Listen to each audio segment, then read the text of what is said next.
What character would realistically learn magic in Marvel? This video is purely for entertainment and does not infringe on copyrights or laws. The rights to the novel and image belong to the original author. We do not claim ownership. Don't like waiting and want to listen to this fanfic in full now? Subscribe to our Patreon, where you'll find the best fanfics. Chapter 851 The Beginning of Revenge. Leman Russ, who was drinking happily, sneezed. What the hell? Why am I sneezing? The smell of this wine is not pungent. He looked at the barrels scattered on the ground in confusion, shrugged his shoulders, and simply continued to drink. Sometimes, drinking alone is also fun. Simply tasting the mellow taste of the wine is enough for Russ to be happy for a while.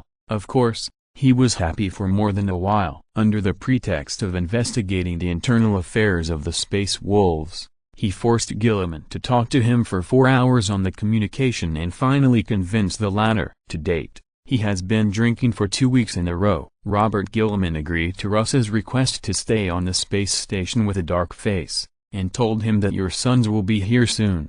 If you are not afraid of embarrassment, you can continue to drink. Thinking of this, Russ curled his lips. What's the shame?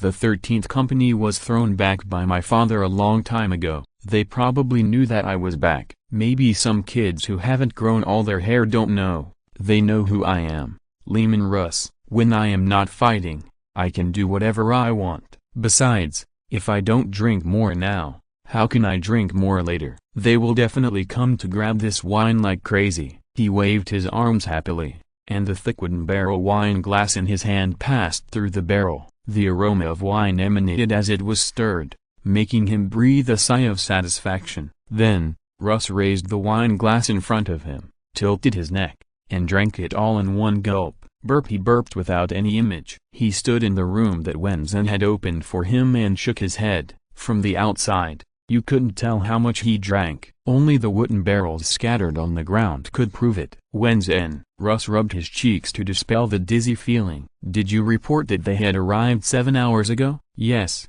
Leman Russ. Wenzen answered calmly. How do you feel? Not bad, not bad. Hey, you sound much better after you are not allowed to use those damn honorifics. Russ grinned. How many people are there? They don't want to disclose. Russ raised his eyebrows. This is very similar to the behavior of Logan Grimner that he saw in the information. This kid's personality is very much to his liking. He doesn't like the Ministry of the Interior, the Tribunal, and the Military Affairs Department. He instinctively goes against all authoritative institutions. Although he has never met them, Russ is very sure that this is indeed what his son can do. Interesting. Russ pondered for a while. In just a dozen seconds, the effect of alcohol quickly left him. Apart from the smell of alcohol all over his body, he was no different from his normal self. Of course, this depends on how you define Leman Russ's normality. Where is their base? The 15th floor of Area B, Division D9. Area B? Russ frowned. I'm in D-Zone, right? How long will it take me to walk there? You can choose to teleport inside the ship. Leman Russ. No. Russ shook his head stubbornly. Teleporting there now is not a good option. I still smell like that. Do you want them to catch me and ask for wine? Array? I don't care, but you'll have to spend time making a batch. I have 170,000 manufacturing workshops to drive. Array's synthesized voice was cold and natural. If you want, Leman Russ, I can have 40,000 of them start making Primarch specific mead, which is improved according to the Fenris mead recipe you provided. Why didn't you tell me about this earlier? You didn't ask either. Hey, Russ glared. I've noticed that your thing has been developing towards abominable intelligence recently. Be careful or I'll report it to the captain. Please report quickly. I urgently need to report the accumulated information of disturbance to him. Based on past experience, these complex messages will give him a headache for about 3 days. Leman Russ. Russ fell silent. For no other reason. He was thinking, am I threatened by it? Forget it. I'm too lazy to care. Show me the way. Oh, and use the invisibility spell. How long will it take me to walk there since I'm too conspicuous? 4 hours. Damn. Are you sure it's this time? This distance? You didn't deliberately show me the long way to get back at me, did you? This time, the array didn't answer him, but remained silent. What did you say? The young wolf suddenly jumped up, jumping 3 feet high. If the room was not soundproofed, Alana was sure his voice would have been heard in the corridor. Who is back? Lehman Russ. Alana repeated calmly, solemnly. The great wolf, he is back. After a brief, exaggerated surprise, the young wolf, who was not very calm, forced himself to sit back in the chair and wiped the sweat from his forehead. He swore to et, the furnace and nest in Fenris language, used to refer to the Wolf Fang Castle, that when he left the base today, he just wanted to catch up with Captain Alana, and he never expected to hear such explosive news from her. As for the possibility of deception, he didn't think about it at all, not because he was simple or stupid, but because he knew Alana and Anastasia's style. She would never lie and never back down. He witnessed these two things countless times during the 6-month voyage. The former was her quality, and the latter was her will. No matter which one it was, Alana and Anastasia had earned his respect. To this day, those 6 months still shone brightly in his memory. However, he still had to confirm it. Excuse me, Alana, you are talking about something very important and very dangerous. I trust you, and I know you can't lie, but are you sure you are not deceived, or have hallucinations, or have hysteria or something like that? Finn looked at her seriously. I need a definite answer, Alana. I am serious, Finn, and I am serious too. They did not address each other by their military ranks, but simply by their names, and the conversation had begun to go deeper. This was not a mission briefing, intelligence report or anything like that, but a human soul testing another human soul. Staring into his eyes, Alana said word by word, he came back, I saw it with my own eyes. When? Finn breathed heavily. 13 days ago, Alana said calmly. In my room. Sit at your seat and talk to me. Finn suddenly straightened his back, and then asked with the most solemn voice and expression in his life, what to talk about? He came to ask me about the commissioner of the Ministry of Military Affairs. The female captain's voice sounded like a hunter on the hunt, suffering from the torture of the ruthless cold wind on Fenris, a little trembling, but still able to remain calm to complete the task. I have never lied, and I can't lie to him, so I told the truth, without reservation. He relaxed a little after learning that you didn't kill the commissioner.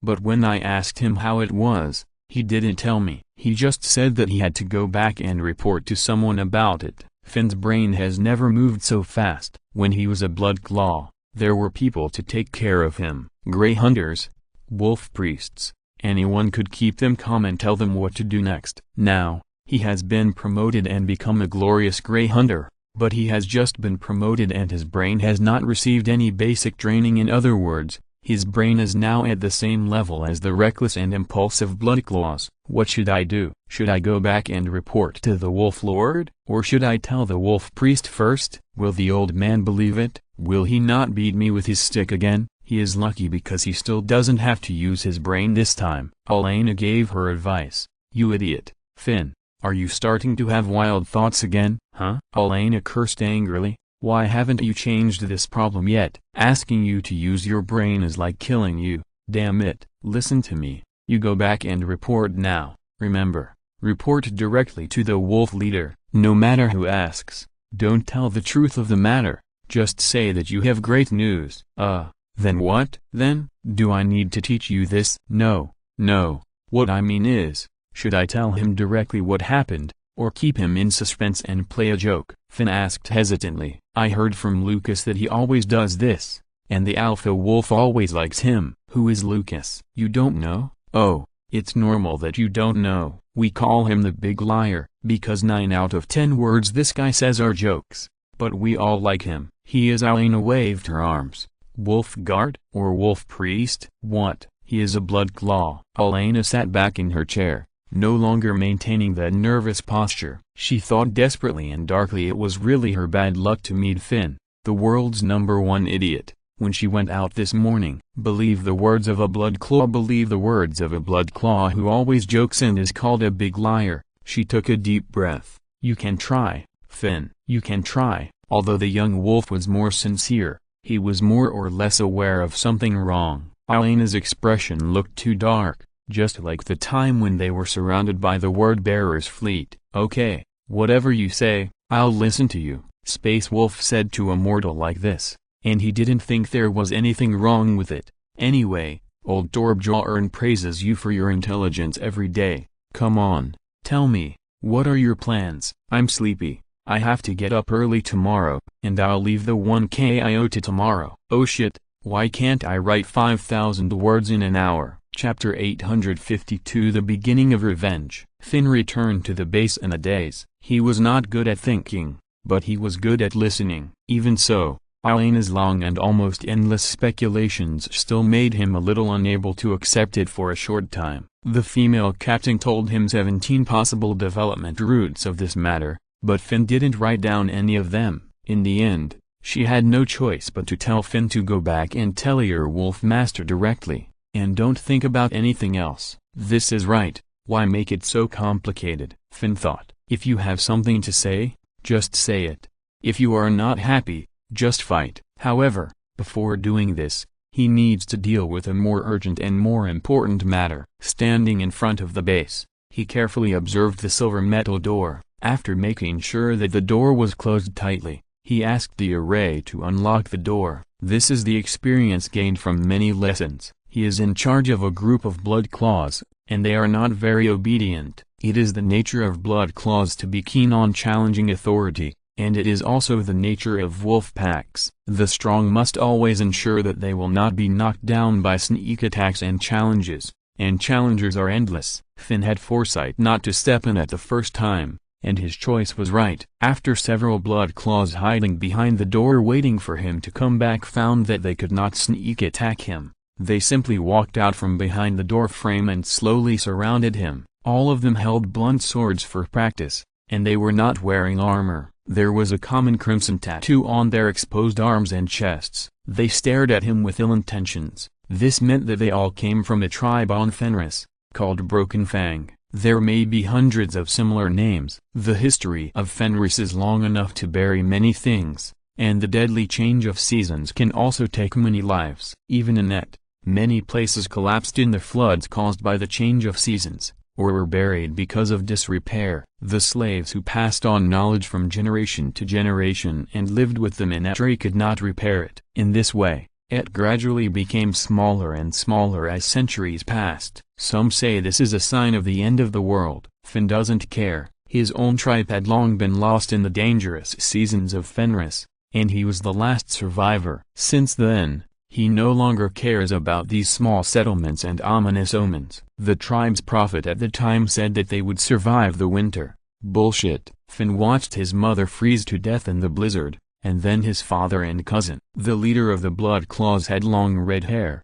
so thick that he looked almost inhuman. He was laughing non-stop at the moment, looking completely stupid. "Hey, Finn," the redhead grinned, and the sword in his hand flew up and down with his movements. "What's it like outside?" "You have to call the leader, and this is none of your business." Finn looked at this ignorant cub indifferently. The Blood Claws were still too young, so they would make many mistakes. All wolves have experienced this moment. They grew up from violence and survived with violence, and the urge to kill would follow. Only the older wolves can control this impulse, but no matter what, the best they can do is to control it. Sometimes, this impulse will turn into an unquenchable rage that consumes them. The Blood Claws have naturally not learned this skill yet. However, this is also good. They are naive and young, and they don't know that death will definitely come. At best, it will only be delayed. Finn is better, but not much. He knows this, but he doesn't want to pay attention. The sharp canine teeth have already protruded from his lips. "Get out of the way, or I will beat you so hard that you will pee blood for the next week." "Oh, you are really scary." The red-haired man licked his lips and smiled provocatively with satisfaction. "I don't think you have the ability to do this, Finn. They all say that you are lucky to become a Grey Hunter." "I think so. What do you think?" The Blood Claws laughed. The young wolf sighed softly and stretched out a hand like lightning. He grabbed the hilt of the red-haired man's sword, spun it, and exerted force. The redhead tried to wrestle with him, but Finn pulled the hilt of his sword hard at the critical moment. However, it was just a simple trick that made his weapon slip out of his hand. Bloodclaw's face flushed red. The shame and anger of having his weapon taken away overlapped. He roared in a low voice and raised his right fist high. Too young. They actually wanted to have a fair one-on-one fight. Looking at the Bloodclaws standing behind the redhead and eager to try, Finn smiled. He didn't even look at the redhead, and raised his foot to kick his knee. There was a crisp bone-cracking sound, and the young Bloodclaw fell down with a scream, but Finn did not let him go. "I told you, Broken Tooth Tribe kid, if you provoke me again, I will break your leg. I hope you remember this." Finn Coldwind never lies, understand? After that, he kicked him in the broken knee, aggravating his pain, and then added a fierce kick to the nose, making the ignorant Bloodclaw faint. "Why is there blood coming out of his eyes?" asked a Bloodclaw. His words were actually conservative, as the red-haired man's entire face was covered in blood. Finn smiled and threw the blunt sword at their feet. "Don't worry, he'll be fine." "Yes, he will be fine. If he is not dead, he will always be fine." Medical treatment. The wolf pack does not need that kind of thing. A Bloodclaw that can't even stand a fight might as well die. Going to the battlefield is a waste of death. "Is there anyone else who wants to question my authority?" Finn asked again. "I don't mind teaching you little cubs who still smell of milk to respect your leader on his behalf when the wolf priest is not here. To be honest, how many times have you been beaten? Why don't you learn your lesson?" The Bloodclaws did not respond to his words. They looked at each other and then simply pounced on him. "Finally learned your lesson," Finn grinned. "Next time, remember to do it this way at the beginning." 3 minutes later, they fell to the ground in a mess. The worst one covered his crotch and screamed. He was kicked in the vitals. Not only that, Finn kicked him again after he fell to the ground. Seeing him in so much pain, the wolf kindly punched him in the chin, and he fell into a peaceful sleep. "You're welcome," the young wolf grunted, and a gray hunter who passed by smiled approvingly at him and raised the meat in his hand. "Would you like a drink?" Finn: "Thanks, Grey Fang, but I have things to do." "Let's save it for later. We'll have a chance to have a drink together." Grey Fang grinned. "You're right. By the way, there's a banquet in the meeting hall. If you want to eat something, hurry up. The Bloodclaws are there too. They'll grab everything." "I'd like to have some barbecue, but I have things to do." Grey Fang shrugged. "Good luck to you, Finn Coldwind." After saying goodbye to him, Finn walked straight into the station. After passing through several winding corridors, he finally arrived at the council hall. The wolves decorated this place faster than he thought. Although it was just a temporary station, the wild wolves still laid out thick fur carpets, hung weapons on the walls, and someone had already started to carry meat over. These jobs were usually done by slaves, but they didn't bring slaves this time. TSK. Finn took a greedy look and forced himself to look away from the barrels made of kraken sea monster vertebrae. Honey wine must be preserved with this material. After all, although it is called honey wine, it is actually extremely corrosive. Those that are too strong can even be used as poison. Only such wine can make them feel some real stimulation. The genetically modified superhuman body brought a lot and took away a lot. He continued to walk inside. The station was very large, but according to his Wolf Lord Crom Dragon vision, in recent times, the Wolf Lords will only stay in their separate banquet hall to discuss things. That place is easy to recognize. Just walk a little further, and you don't even need to turn. So, if you, a bastard, want to come to me again, remember the way, understand? This is what Crom said at the time, and the tone of scolding him was very intimate. Finn didn't think so, and rushed back at that time. As a result, he was knocked down by Crom Dragon's sight, with a dislocated jaw, a broken nose, and 4 fingers on his right hand. "Old bastard," he muttered, and walked towards the banquet hall according to the route he remembered. There were 2 rows of wolf guards standing at the door. Some of them were standing guard seriously, and more of them were twitching their noses constantly. The smell coming from the banquet hall was too fragrant, and they were obviously attracted by it. "Isn't this the kid who had a fight with his wolf lord? Why are you here?" a wolf guard asked him, grinning while asking, which made Finn a little annoyed with him for no reason. Something important," Finn said in a muffled voice. "You'd better let me in. I have to report this to old Crom." "No, kid. The wolf lords are eating inside. If you let me in, I will probably be hung up and beaten afterwards. If you don't let me in, they may beat you even worse afterwards. Who are you trying to fool?" The wolf guard made an insulting gesture at him. "Get out of here, kid. There is also a banquet in the hall. If you want to eat and drink for free, go there. Don't make yourself unhappy." Finn sighed and began to feel a little dissatisfied with the atmosphere of his own legion for the first time. He likes to fight and joke everywhere. No one needs to live a solemn life when communicating with each other. However, this atmosphere also has disadvantages. For example, when he tries to talk about serious matters, the elders will only think that he is trying to joke or play a prank. The Blood Claws like to do this, and he has just left the Blood Claws for a short time. In their eyes,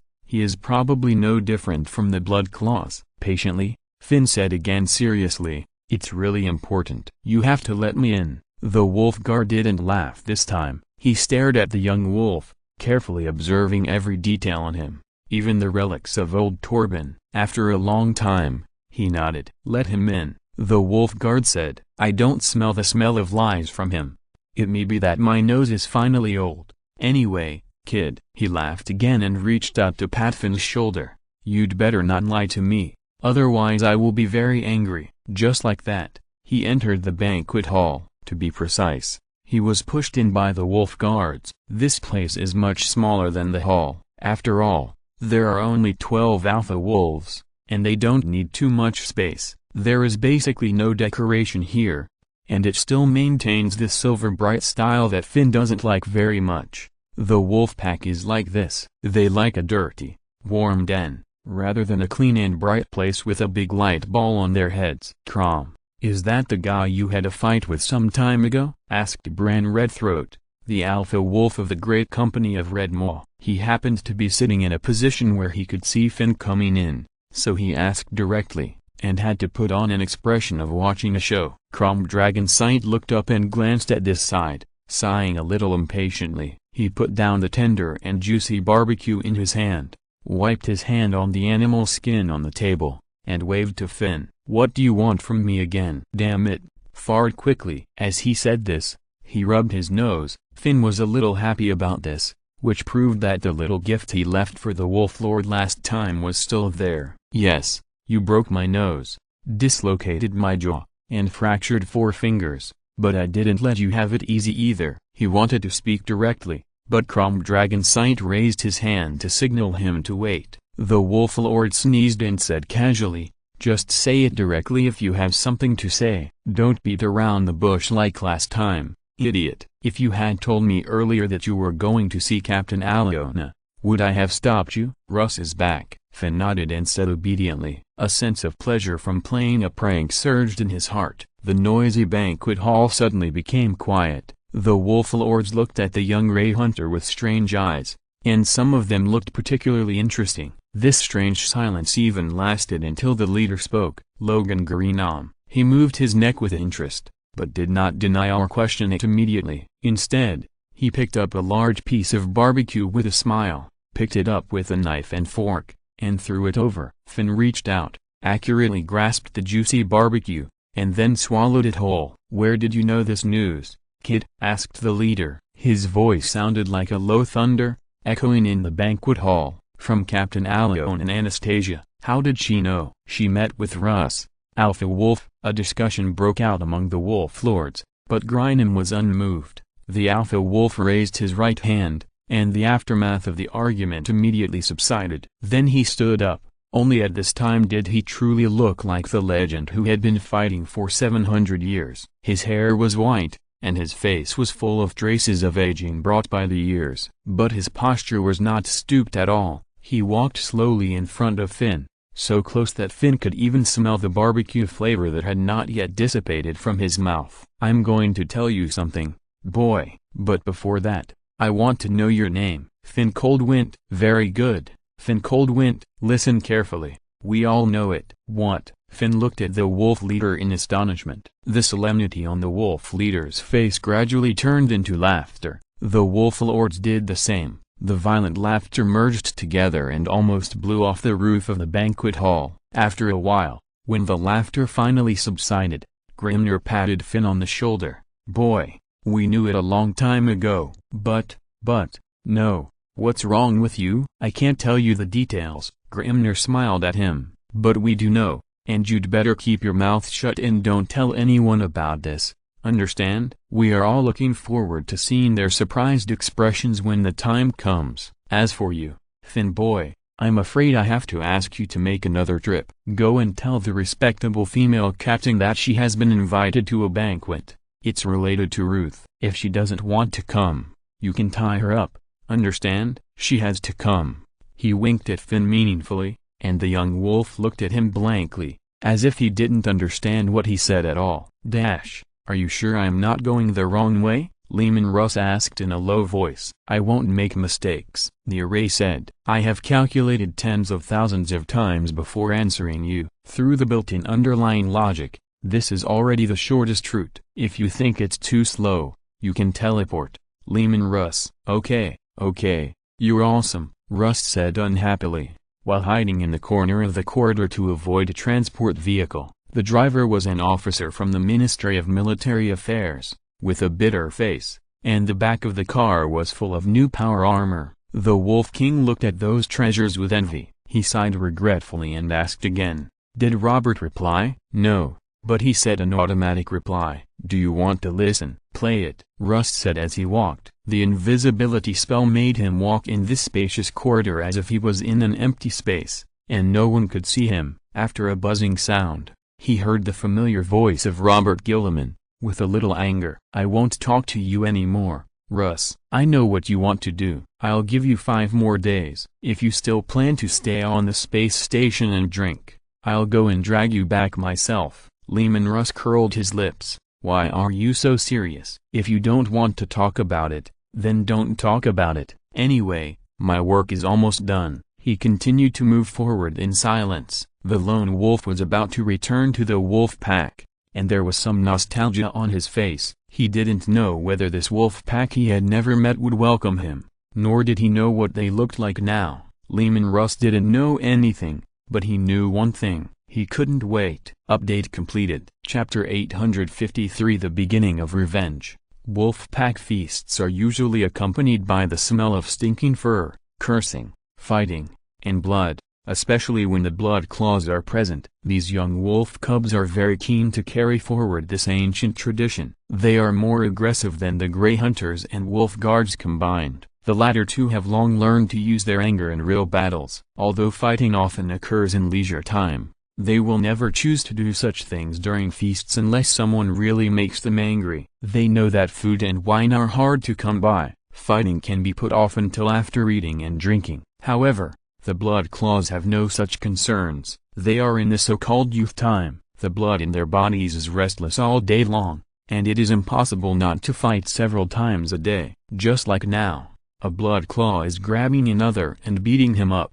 The way he punches makes him suffer a little bit. One punch breaks the bridge of his opponent's nose and fractures his own fingers. He was so excited that he completely forgot how to control the strength of his punches. You can't go all out every time, or you'll get hurt as well. The opponent was knocked to the ground, and staggered to his feet again after more than 10 seconds, but it was too late.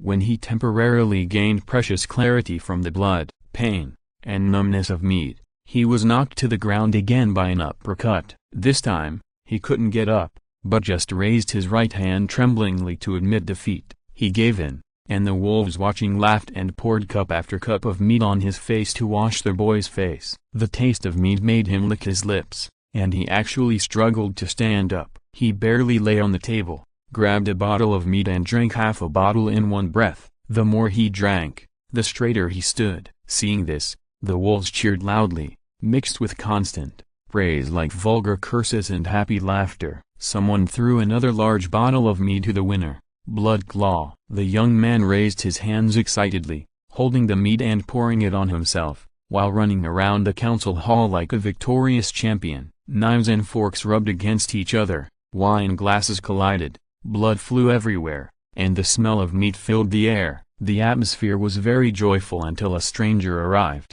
He walked into the council hall with 2 blood claws, like bringing the coldest wind of Fenrish winter. One of the two poor wolf cubs had a swollen eye socket and his right arm was twisted into a twist. The other was held upside down in his hand, and blood kept flowing from his ears and nostrils. He looked extremely miserable. The cold atmosphere instantly attacked the banquet that was just so lively. The wolves immediately fell silent. Some of them had already put their hands on weapons, and some of the more cunning ones began to move quietly, trying to surround the stranger. Hunting is the nature of wolves. He is very tall. This was the first thought of the Grey Hunter Noka Frost of the Blood Wolf Dalian. The second thought that followed was, who is he? The stranger couldn't hear his question, so he naturally didn't answer it. Of course, even if he knew what was in Noka's mind, he probably wouldn't respond. The man grinned, pulled off the fur cloak behind him and threw it on the ground, then stretched his neck. The wild breath began to spread throughout his body with his movements. Noka noticed that he also had sharp canine teeth,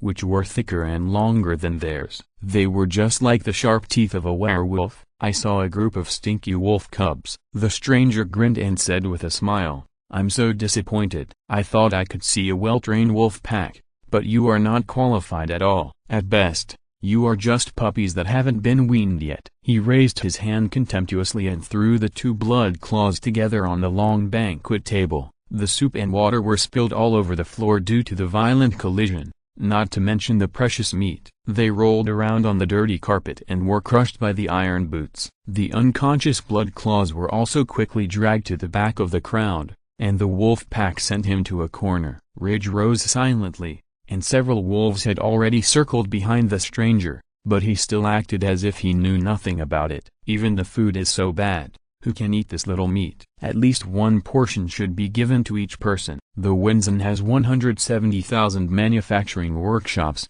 don't you know how to ask it for it? A wolf guard stood up and said in a deep voice, we don't trust that damn thing called Wenzin. And who the hell are you? Is it a big deal to be tall? Trolls are also tall, but they can only be chopped to the knees by us with axes. Oh, so you are a troll killer? You don't look like it. You look more like an idiot who was caught and bitten to death by the trolls. Hey, who am I? I'm here to fight. What? You don't dare to fight. The stranger laughed strangely from his throat, then turned around suddenly, grabbed the blood claw that pounced on him, and pressed it to the ground with his backhand. With a bang, the ground began to tremble, and the floor tiles even broke to a terrifying extent. The huge impact made the poor cub kick his legs and fall into a coma. The array did not stop it. Normally, if such a stranger entered the regiment's base and launched an attack, he would be frozen by the array's ice spell, but it did not move at all. Fortunately,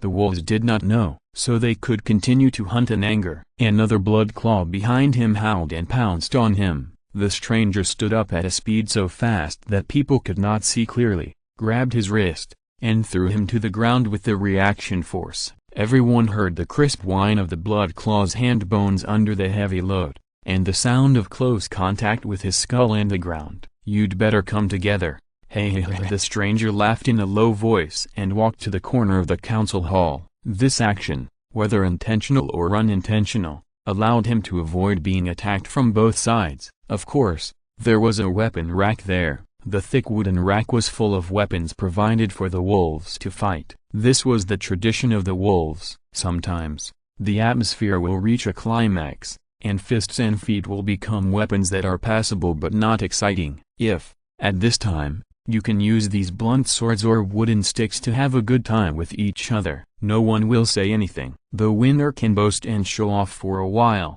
and the loser can only wait angrily for the next time. The stranger looked at the huge weapon rack, completely ignoring the undercurrent behind him. The wolf guards and grey hunters were at the front, forming a standard tactical team and began to walk towards him, with very light steps. Some of them even took out their chainsaw swords, but did not activate them. The blood claws followed closely behind, either acting as a surprise force in the crowd or preparing for a sneak attack on the flank. A hunting circle has been formed. The stranger selected for a while and finally chose a two-handed giant sword. The sword looked about the size of a door panel, and the edge was not sharp at all. It could be used as a stick. He weighed it in his hand and turned around with great satisfaction. Come on, little dogs, the stranger whispered, still smiling defiantly. The wolves swarmed in, maintaining their formation in the extreme chaos. The ones with their weapons drawn were at the forefront, roaring and charging at him. The chainsword in the first wolf's hand flashed coldly, not activated, but the monomolecular saw blade was still not a joke. The stranger laughed wildly, and took advantage of the length of the great sword to pass the sword out first. The superb control and his strength made the stab make the first wolf's face dent. He flew back and hit the back of the crowd. This was not over yet. The stranger swung the great sword like an axe, and a sweep stopped the wolves' forward momentum on the spot. Several gray hunters wailed and rolled to the side, with broken arms and shattered ribs, and some were already unconscious. "Come on, come on," the stranger roared wildly, standing in the corner with a sword in one hand, laughing and asking them to come forward. "Everyone, take your weapons, let's have a fight. What's the point of fighting with bare hands?" In the banquet hall, Logan Grimner raised his head and listened to the sound outside. "Is it him?" someone among the wolf lords asked. The voice was as rough as two stones rubbing against each other. Grimner nodded, and the head wolf had an intriguing smile on his face. "How long do you think it will take him to get here?" 2 minutes, Bloodthroat said. "I don't think they can stop him for long." "You shouldn't use the word stop. Do you really think they are qualified to start a fight with him?" Barak Thunderfist retorted coldly. "At most 1.5 minutes." The wolf lords immediately began to argue. They always did this. No one could convince each other, and each of them had fire in their eyes. Grimner knocked on the table, forcing them to be quiet, and then said a number. 50 seconds. 200 wolves can't extend this time any longer. He stood up and began to count down. Just in time with the countdown, the crisp sound of bones breaking and the howling and cursing of the wolf guards were heard outside the door. When he finished counting, the door of the banquet hall was kicked open. The cold wind that shouldn't be here suddenly poured in, mixed with a strong wild smell. A giant among giants looked at them with a deformed practiced giant sword in his hand, with a slightly hideous smile on his face. He threw down the sword in his hand, touched the blood on his cheek, tilted his head and said, "You are quite decent." "So, who is Logan Grimnor?" He asked this question, but his eyes were always looking at Grimnor himself. "It's me." Grimnor nodded, his face trying to be calm, but there seemed to be lightning in his eyes. "Ah," the stranger laughed silently. "So, you are the one sitting in my seat?" "Yes, if there is such a chair, your butt would be suitable to sit on it. But I have a question." He raised his hand and pointed to the door. "Why are there only about 200 people outside? What can such a small number of people do?" "We have more people on the way," Grimner said softly, and he suddenly realized that the banquet hall was unusually quiet. From the corner of his eye, he found that all the wolf lords couldn't help but straighten their chests, bared their teeth, and the muscles on their cheeks twitched constantly. He realized that I seemed to be in the same state. "On the way? Damn, the revenge expedition will start in at most a week. Do you want me to take 200 people to participate in this expedition?" "Actually, Lehman Russ," Logan Grimner said slowly, "I don't intend to let you lead us. I am the current leader of the wolf." As he spoke, the wolf lords slowly stood up. Lehman Russ grinned with satisfaction. "It's okay," the Wolf King said softly. "I will beat you until you give up your position, Grimnor, but you can be my wolf guard. Next time you want to fight, just say so. Don't make excuses like this that will make me angry." "Okay, Russ," Grimnor said obediently, but half a second later he howled and rushed towards Russ. "Let's try out the welcome ceremony we prepared for you. Mobilize the vengeance and have her come over, but don't get too close. Just wait outside the solar system. They can stop in Ultramar on the way to get supplies and some personnel replenishment, and also bring some stationed Ultramarines. There is no limit to the number. See what the Array Central thinks. Notify the Adeptus Mechanicus and have them arrive quickly, and don't linger on the space station. The day after tomorrow I will conduct a headcount, and latecomers will be permanently stripped of their eligibility to stay on Terra Space Station.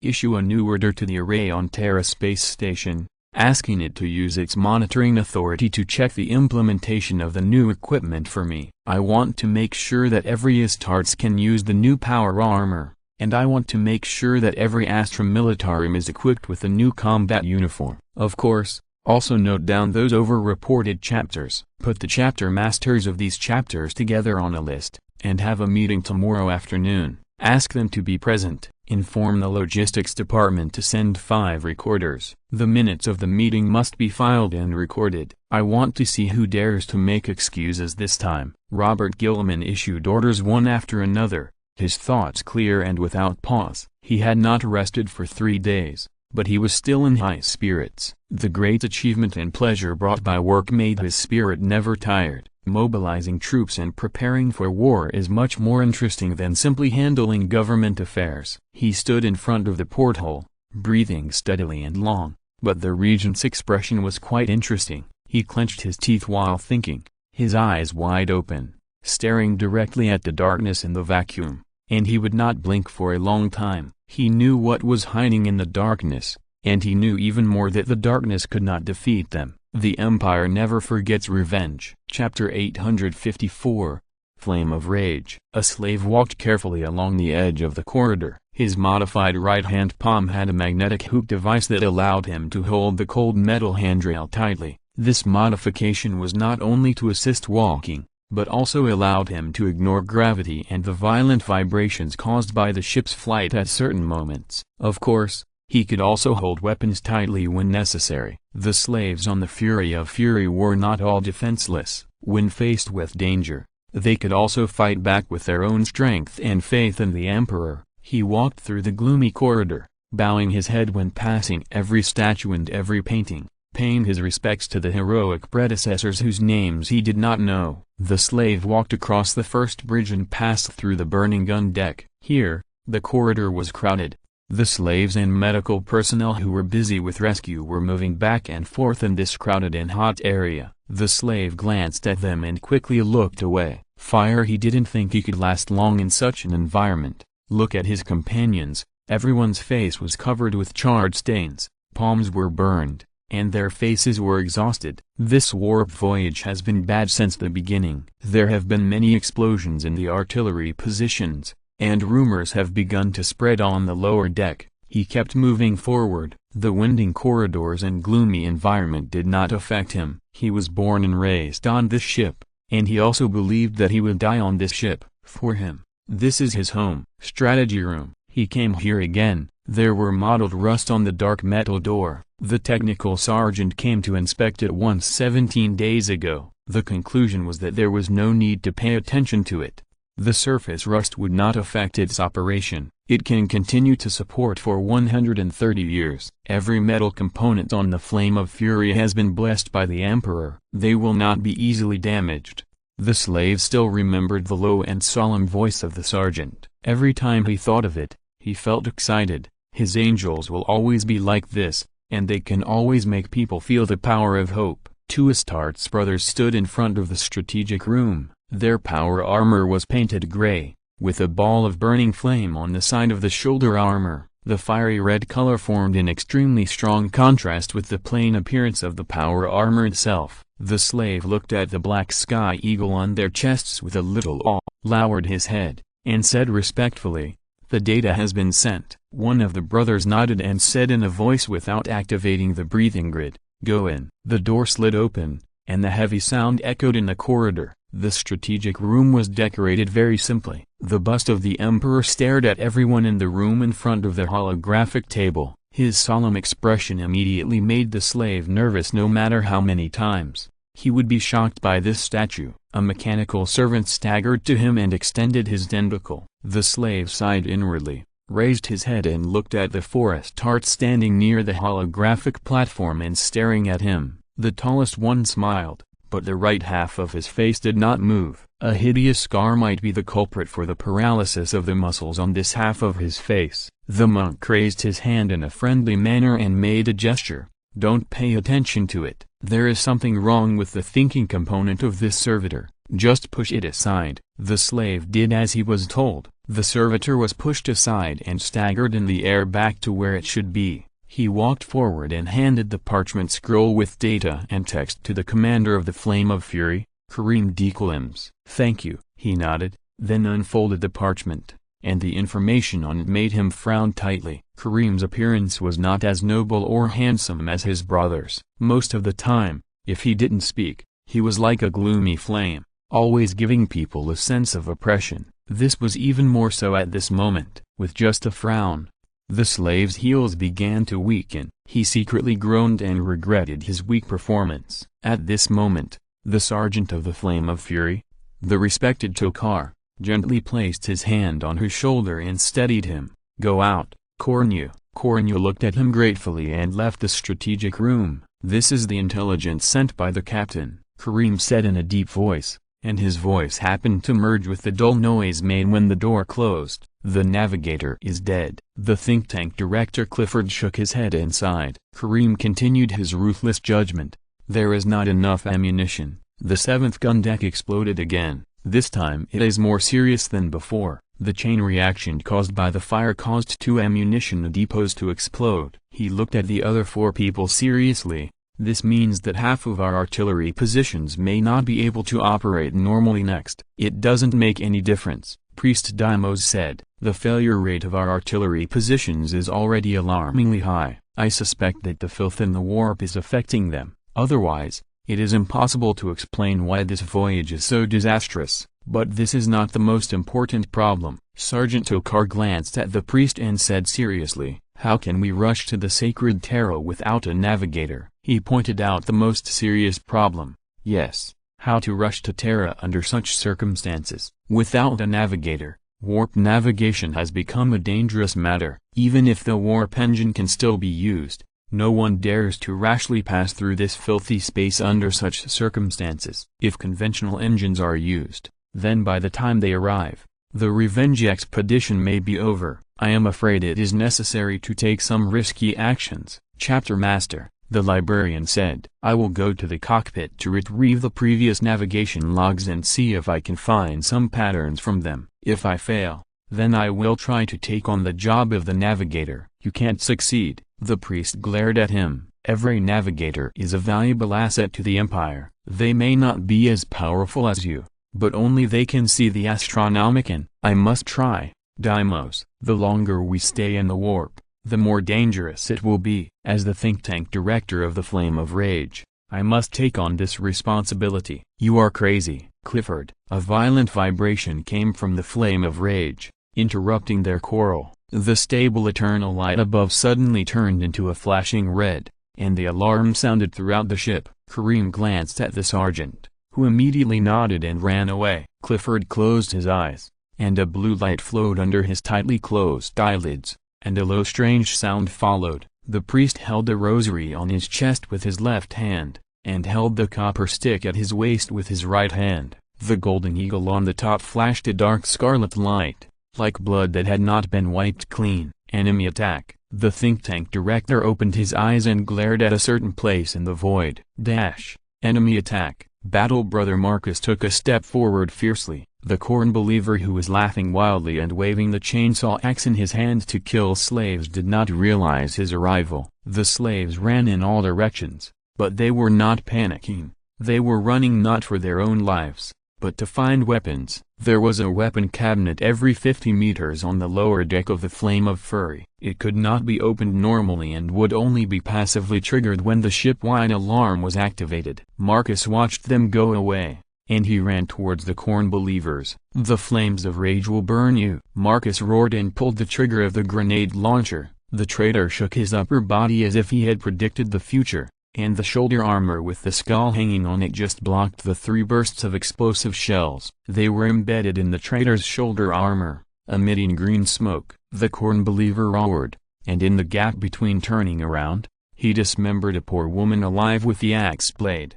as fast as lightning, and then even had time to lift her head with the axe, showing it to Marcus provocatively. "A sneak attack." He laughed grimly. "Your head is not even worthy of being a decoration on my armor." Marcus lowered his body, and his heart sank with it. The traitor swung the axe at an astonishing speed. He didn't know if he could beat him, but he had to try. He continued to fire, pulling the trigger, and the 30 rounds of bullets were quickly used up, and the traitor was unharmed. He stood there with a grin, and the brass and blood-like armor surface was slowly creeping, absorbing all the bullets. After a few seconds, even the bullet holes could not be seen. Weak gunpowder weapons. The traitor snorted and laughed. The grace of the blood god is wrapped around me. But what about you? What do you have? What use is there to me for the gun in your hand blessed by the corpse? Waste. He roared, and swung his axe behind him as if he had foreseen the future, instantly cutting a slave who was holding a fragmentation grenade and intending to die together with him in half. The grenade fell to his feet and was crushed by his foot,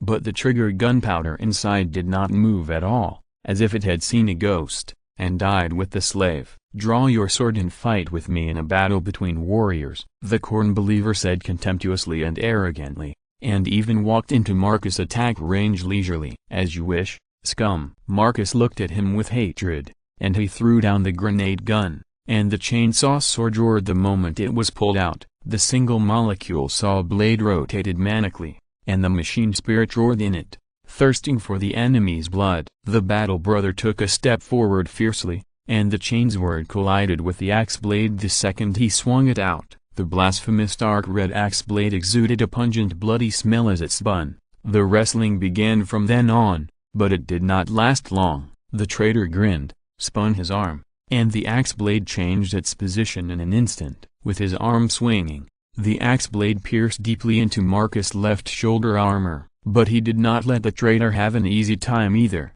Such a radical tactic left him open, and the chainsword created a long and terrible mark on his breastplate. Good. The traitor roared and hit Marcus' breastplate with the axe handle. The huge power of the long-handled weapon was exerted at this moment. Marcus was forced to retreat 2 steps by the huge impact force, but the slaves joined the battle at the right time. The special sound of the laser gun rang out, but none of them caused substantial damage to the traitor. Ha ha ha ha ha ha ha ha ha ha ha ha ha. He laughed wildly. A bunch of ignorant slaves. Fools. Do you think the weapons in your hands can hurt me? I am a warrior of the blood god. You are nothing but his lackey. The chainsword was handed out again, but this time there was no wrestling, but a touch-and-go roaming fight. Marcus fought very smartly, as he always did. His fighting style will never be fixed. He will use whatever works best. The roaming style is undoubtedly the best choice against the long-handled chainsaw axe. He only needs one chance to kill him,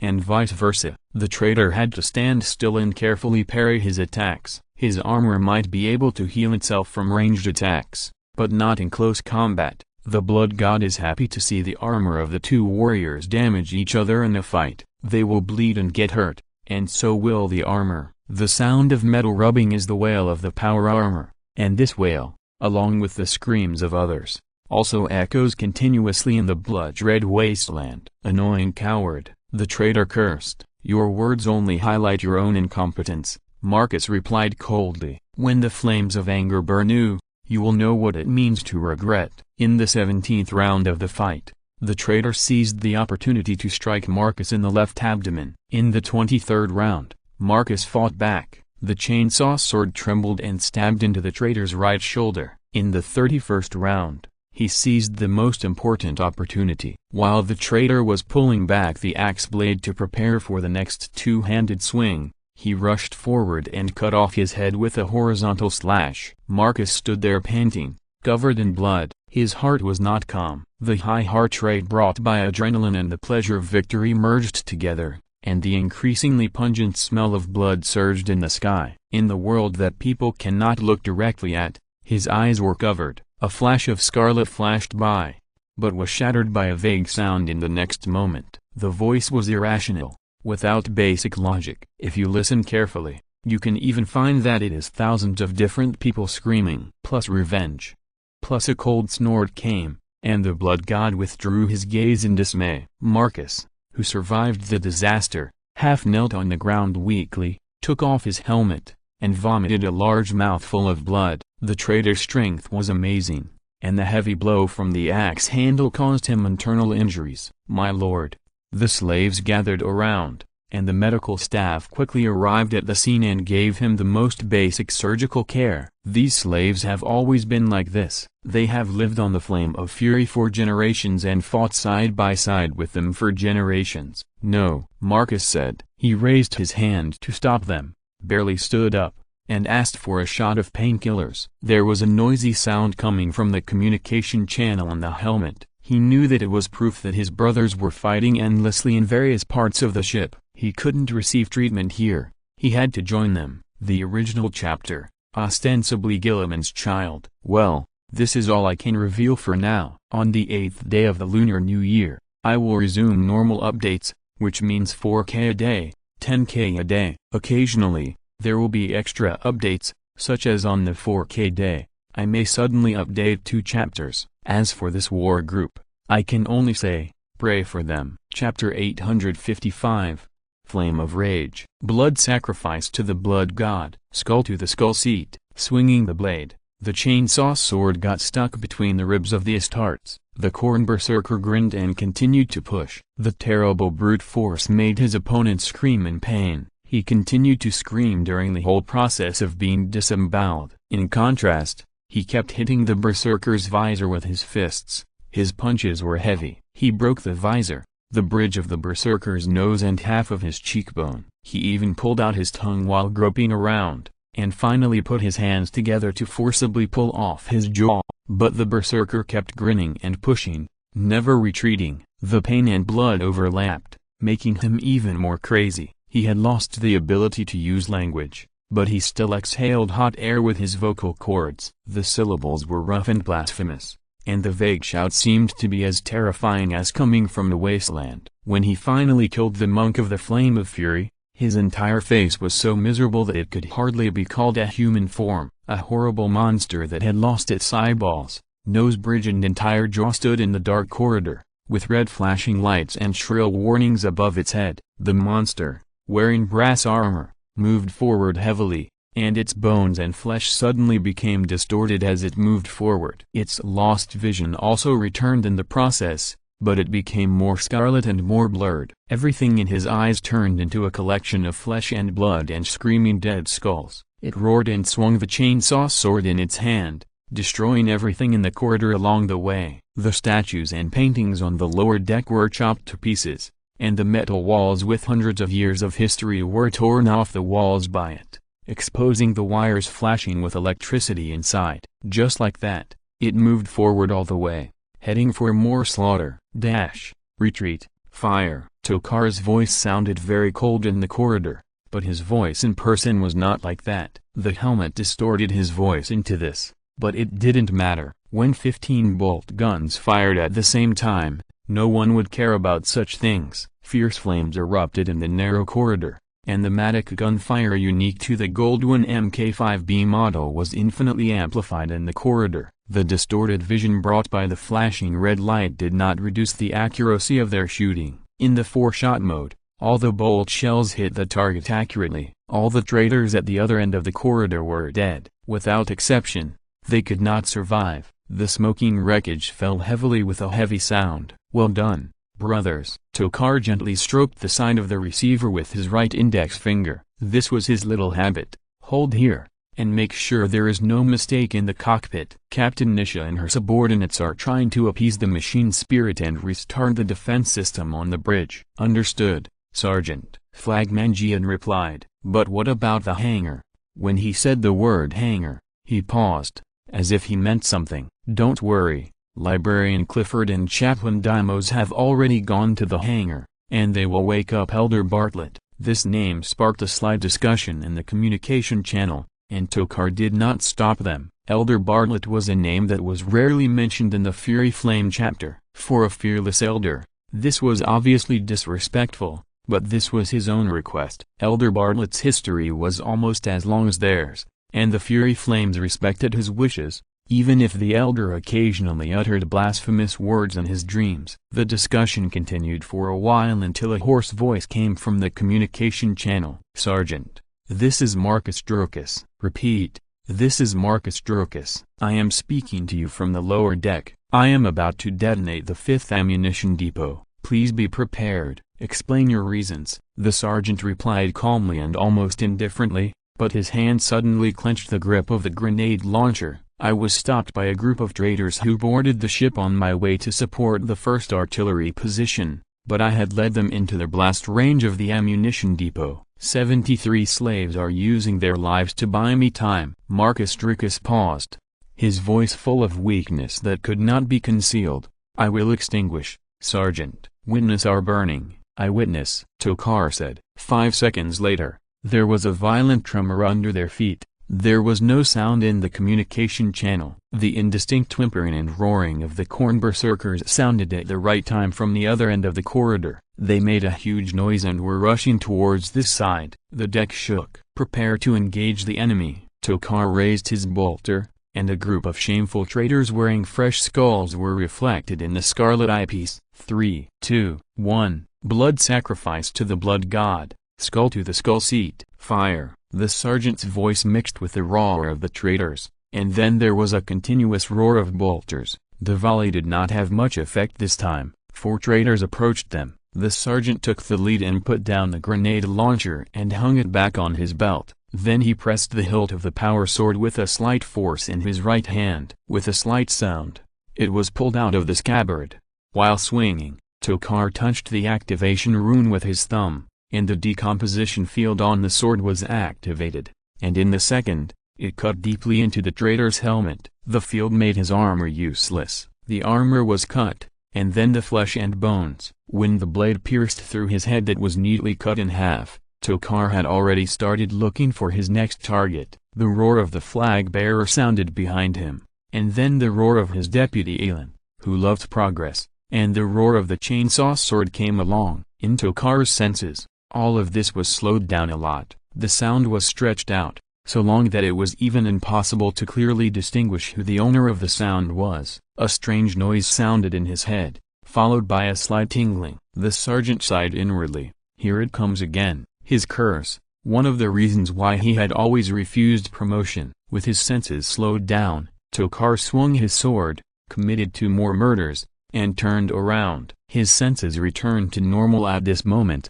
just in time to see Elin using his chainsword and the flag-bearer to disembowel the traitor. The flames of anger will burn you, Elin roared like a madman, and the chainsword cruelly pierced the traitor's neck, then his chest and abdomen, and finally his head. A storm of blood erupted among his brothers, and all the flames of anger stood silently in place, enduring Elin's sudden violent release. The traitor's blood splattered on their iron-gray power armor, adding a little color. He didn't have to do this. Elin could have cut off the traitor's head the moment his knees were chopped off by the flag-bearer, but he chose such a bloody way. Enough, Elin. Tokar raised his hand sternly and pressed his sword handle. Killing is our goal. The process is not important. Control your anger. Elin panted and returned to the crowd, without saying anything. The pharmacist came to him, checked his heart rate, and then nodded to Tokar. Sergeant, he needs an injection of tranquilizer. Inject it. Tokar didn't let himself sigh. This curse has been entangled with the Fury Flame since the day the Fury Flame was founded. All Fury Flames are like this. They will suddenly fall into an inexplicable rage in battle and kill any enemy in an extreme way. If left unchecked,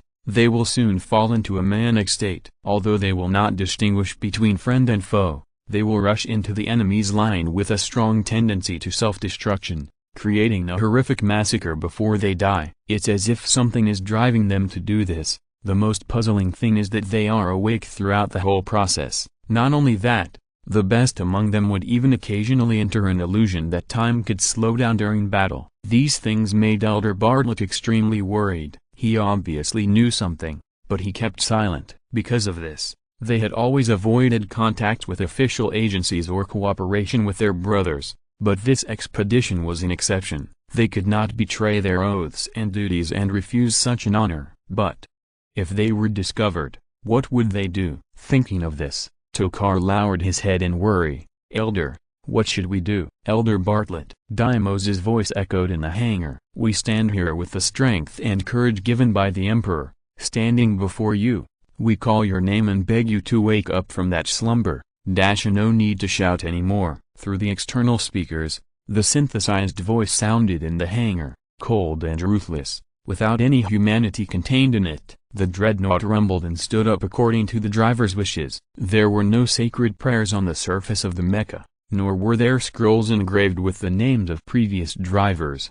The reason for the latter was that this Mk5 dreadnought had only one driver since its birth. "I'm glad to see that you didn't post those damn religious prayers on my coffin this time," Elder Bartlett said indifferently. "It's good that I don't have to sleep in a stasis field. At least my scalp won't itch anymore." Speaking of stasis fields, the think tank director glanced at the priest uneasily. Deimos was unmoved and still stared at their elders solemnly.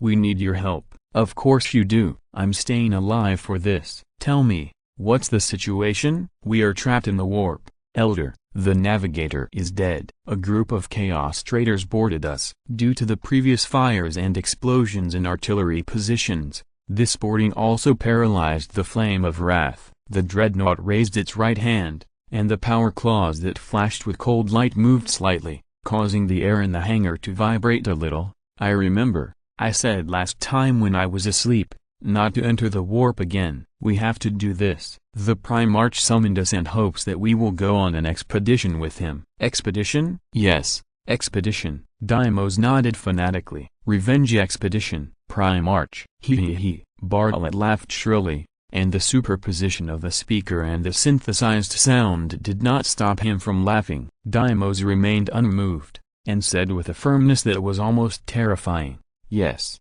Primarch, I really want to see your expression when you know the truth, Deimos. But I probably won't be able to see it, and the truth will die with me. You guys can continue my work then. Just spread the lies." "Lies can also be used as materials for burning flames." "Elder." Clifford forced himself to speak out and interrupt the elder's words. He had to do so, otherwise the elder would definitely lead the topic to a more blasphemous direction. "Do you have a way? We must leave the high heaven quickly. There is a secret second operating system on the main console of the Flame of Fury, which requires the lives and blood of 13 people to start. As long as it is started, you can detect the satellite spirit closest to you in the material world, and then you can pull the Flame of Fury out of the subspace." The synthesized voice of Elder Bartlett was so pleasant to the ears of the think tank director at this moment. "But this is the best case scenario. Fallen worlds and captured rebel worlds also have satellites. You also need to confirm whether their projections have the Imperial Skyhawk symbol or those damn religious nonsense." Well, his words now sounded very harsh to the priest's ears. "Of course, there is another best-case scenario." The elder rumbled to the door of the hangar, raised his right hand and tore open the door. The wailing of metal made the two frown. He stood in front of the darkness, motionless, as if he had fallen into a deep sleep. From outside came the faint shouts of battle and the screams of slaves dying, mixed with the wild laughter of some berserkers. Neither the priest nor the think tank chose to disturb him. 2 minutes later, Elder Bartlett spoke again, continuing his unfinished words. "You may be able to contact a choir of astropaths. If you are so lucky, you may be able to ask for some support and explain to your Primarch why you are trapped in the warp." The fearless elder sneered and left. The mech itself rumbled. He did not hide his desire at all. His steps even began to become heavier and heavier. The power was terrible. The priest and the think tank stayed where they were and watched him go away. "We should inform the chapter master that the elder's mental condition has begun to deteriorate again." After a long time, the priest said, "His attitude this time is very different from that of 17 years ago. You will get used to it, Deimos." The think tank said, "The Elder Bartlett's personality is different every time he wakes up. Sometimes he is a wise and kind old man, sometimes he is a cold and ruthless killer, and sometimes he is like now, cynical." "Is it a side effect of the pain of sleeping?" "No." The think tank shook his head, and a trace of gloom flashed across Clifford's face. He said nothing, but pressed the switch button of the communication channel. "No prize guess. From which legion did the Fury Flames gene seed come?" "No prize guess too. What happened to the fearless elders?" If you're listening to this novel on a channel other than Fanfic World, it means they downloaded and uploaded it without effort. We cordially invite you to visit our channel, Mundo Fanfic Novelist. There you'll find the original version of this story and you can explore many other novels of various genres. We're waiting for you to immerse yourself in a world of incredible novels. Chapter 856, Flame of Rage. The Mk3A heretic flamethrower was pulled. This blessed sacred weapon trembled slightly, and the promethium was transported from the fuel tank hanging below to the muzzle through the machine soul. After a complex process, it sprayed out a deadly and fierce flame. It sounds very cumbersome, but in fact, the above processes take less than half a second. The raging flames broke out and raged in the gloomy corridor. The flames danced, and the traitors died. High-temperature flames can burn many things. Metal, human body, or human body wrapped in metal. The flames burned, and the believers of Khorne howled loudly in it, like wounded beasts. It's not that they can't feel pain, which is good. The chain reaction caused by the burning of ultra-high temperature chemicals is enough to make any creature with flesh and blood die painfully in it, quickly and miserably. The instigator did not let them go. His left hand drooped, and his right hand pulled out the assault short-type grenade rifle at his waist. His arm was tense, and he pulled the trigger. 3 bursts of explosive bullets with his hatred were sprinkled into the flames like raindrops. The rain of explosives did not extinguish the flames, but it made a few flowers of flesh and blood bloom in them. Yes, that's it. Die in pain, you shameful traitors. You should always be burned by flames. Ingratitude is itself an evil blasphemy. Benson DeClean did not say this out loud. He had experience and learned to turn hatred into a more powerful force, rather than turning them into sharp blades of words. The former can kill many traitors, while the latter can only anger them. Unless necessary, he usually only uses the former. Brother Benson, report the situation. How is the situation in the area you are responsible for? Tokar's voice sounded in the communication channel, with a little noisy noise, and the communication of the entire ship was affected a little, which is understandable. There were too many explosions, and the complex instruments could not withstand such violent explosions. Those precious auspicious instruments might sometimes be scrapped because of a bump, not to mention the communication components that far outnumbered them. They can't move forward, Sergeant. Benson replied. The traps set by the slaves on the road played a big role. These traitors have exhausted their strength just to get to me. They can't survive the flames. Very good. Continue your duties, but be careful. 5 battle brothers have already gone to support you, and they will be here soon. Make sure that the traitors can't get close to our last ammunition depot. The flame of fury can't withstand another explosion. Understood, Sergeant. Tokar's eyes flashed, and the runes disappeared, which meant that he had left Benson's communication sub-channel. The sergeant picked up the gun silently and checked the condition of the grenade gun in all aspects, even including pulling open the receiver to check if there was any stain accumulated inside. Yes, the flame of fury can't withstand another explosion. More than 70% of the equipment on the ship has exploded in the chain reaction. Can the followers of Khorne do this with just swords and crazy hacking? The sergeant's heart was extremely heavy. He instinctively felt that things would not be so simple. Many times, his instincts saved him. Sergeant, the voice of the flag-bearer sounded behind him, a little weak. This was a gift left for him by a Khorne berserker, who rushed through the line of fire like a madman and threw the chainsaw axe in his hand, aiming at the flag-bearer. His entire chest armor was split open by this blow, and violent bleeding followed. The 8 skulls hanging on the blasphemous chainsaw axe were even creaking, and the jaw opened and closed frantically. If the pharmacist had not pulled it out in time, Tokar had no doubt that the axe would have completely cut open the flag-bearer's chest on its own. However, he could still fight. The pharmacist treated it in time and the bleeding had been stopped. As long as he did not engage in close combat, this injury would not pose a life-threatening risk to him. However, pain was inevitable. What's the matter? Elan's mood is becoming more and more unstable, the flag-bearer said softly. He almost crossed our defense line just now. I think he needs a second injection of tranquilizer. Negative.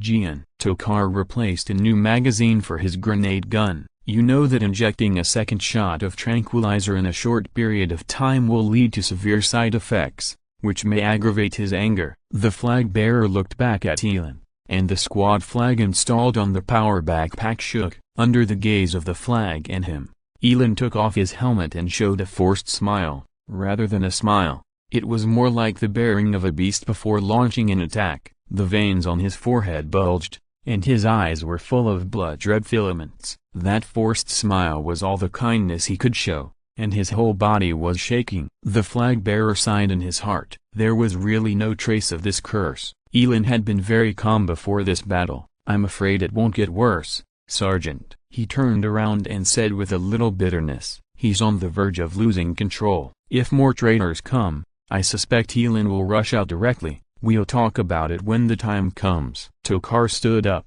and a rune lit up on his retina again. The voice of the think tank director sounded in his ears. "Sergeant, how is the cab?" "We didn't let any traitors get within 50 meters of the cab," the sergeant replied. "Well done," Clifford said approvingly, and then changed the subject. "The chapter master is leading his men to the bottom floor. He wants to join Elder Bartlett and fight side by side. I have scanned the ship with psychic power. The traitors' attacks mostly come from the flanks and the bottom floor of the hangar. Many of their boarding torpedoes are still floating in the vacuum. It seems that they have lost their original effectiveness due to disrepair." Tokar smiled. "The technical sergeants will be very happy if they can hear this." "Don't be too happy, Sergeant. The current situation is still not optimistic. The slaves have suffered heavy casualties. Even if we can win, the ship will probably be shut down for a long time.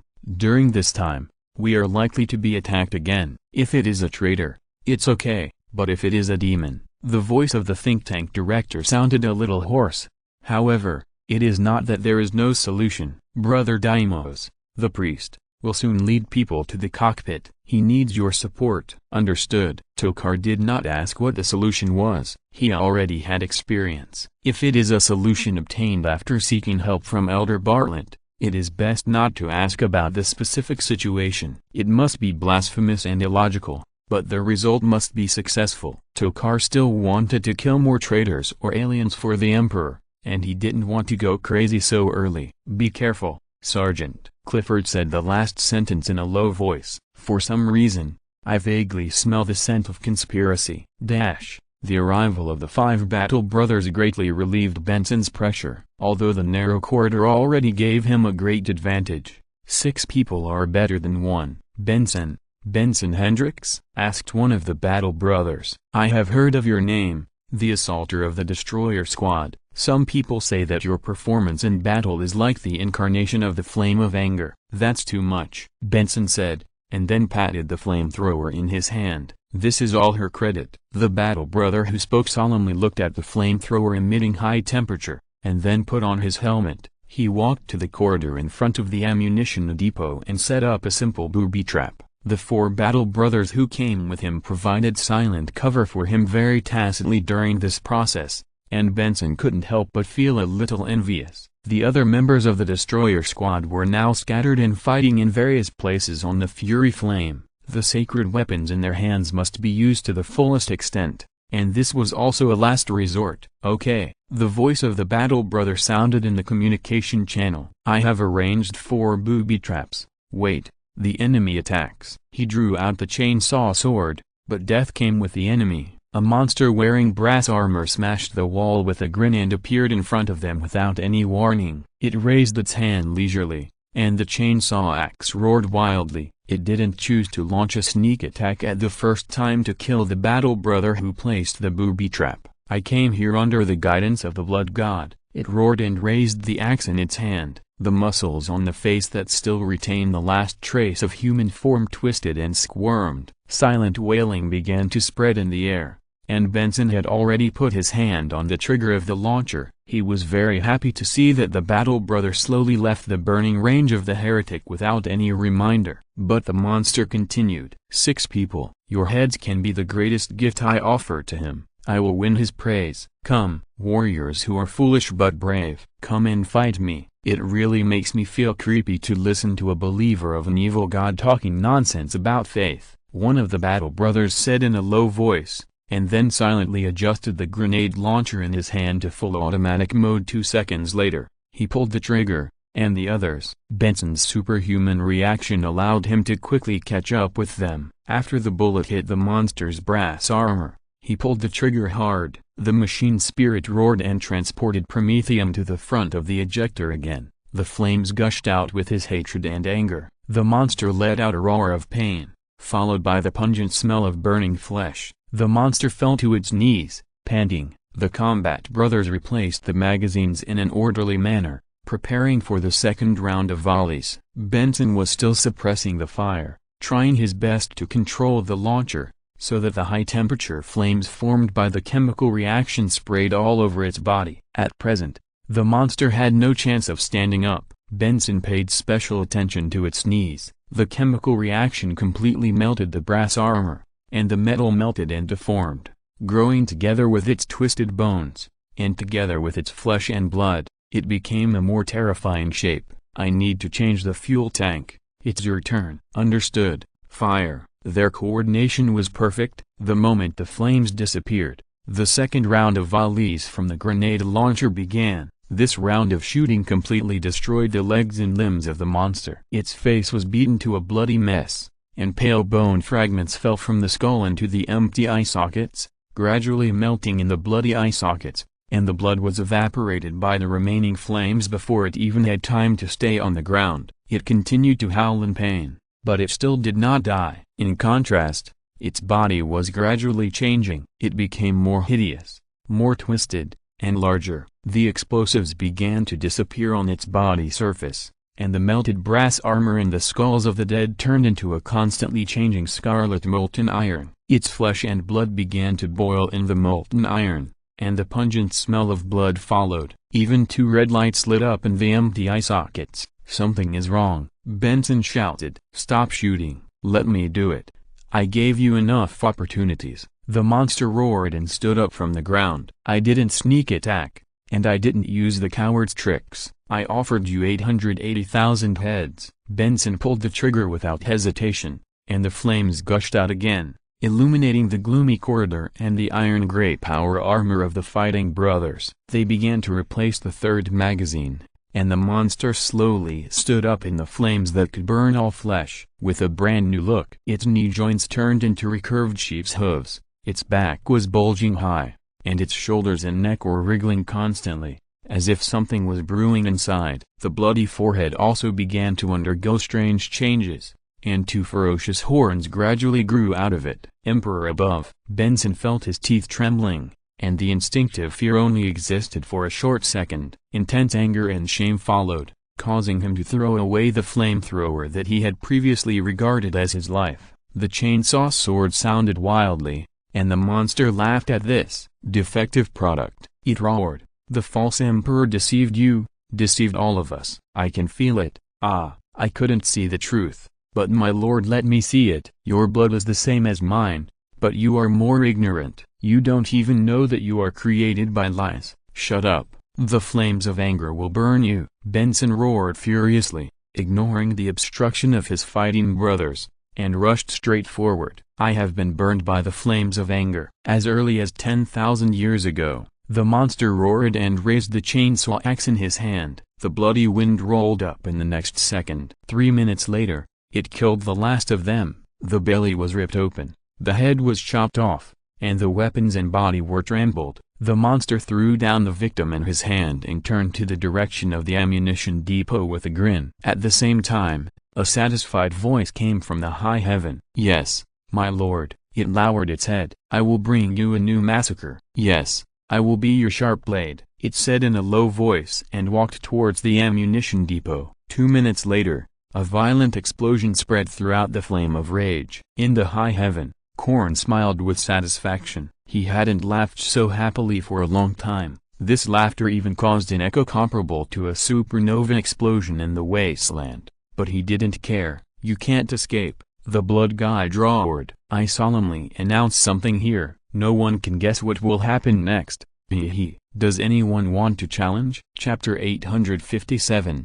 Flame of Rage. At the moment of the explosion, Kareem D. Kamis, the chapter master of the Fury Flame chapter, felt his heart sink for no reason. A violent shock followed, and a rumbling explosion began to be heard from the interior of the lower deck. At this moment, Kareem was very sure that he heard a laugh. What happened? Someone asked in the communication channel. It was Martiges, who was good at close combat. Chapter master, I know, Kareem said in a deep voice, and at the same time, he used his power sword to cut off the head of a traitor. His heavy body wearing brass armor fell on the deck, and the skull hanging on the shoulder armor was scattered all over the ground. There was a laugh in front of them. It was the voice of Elder Bartlett. An uncomfortable synthetic sound came from the speaker. The power claw instantly dismembered a traitor in the flickering red light. The flesh and blood were evenly smeared on the metal part of the palm of the power claw, and then splashed out with another swing. It was him. The elder smiled and uttered cold words. His voice echoed in the corridor,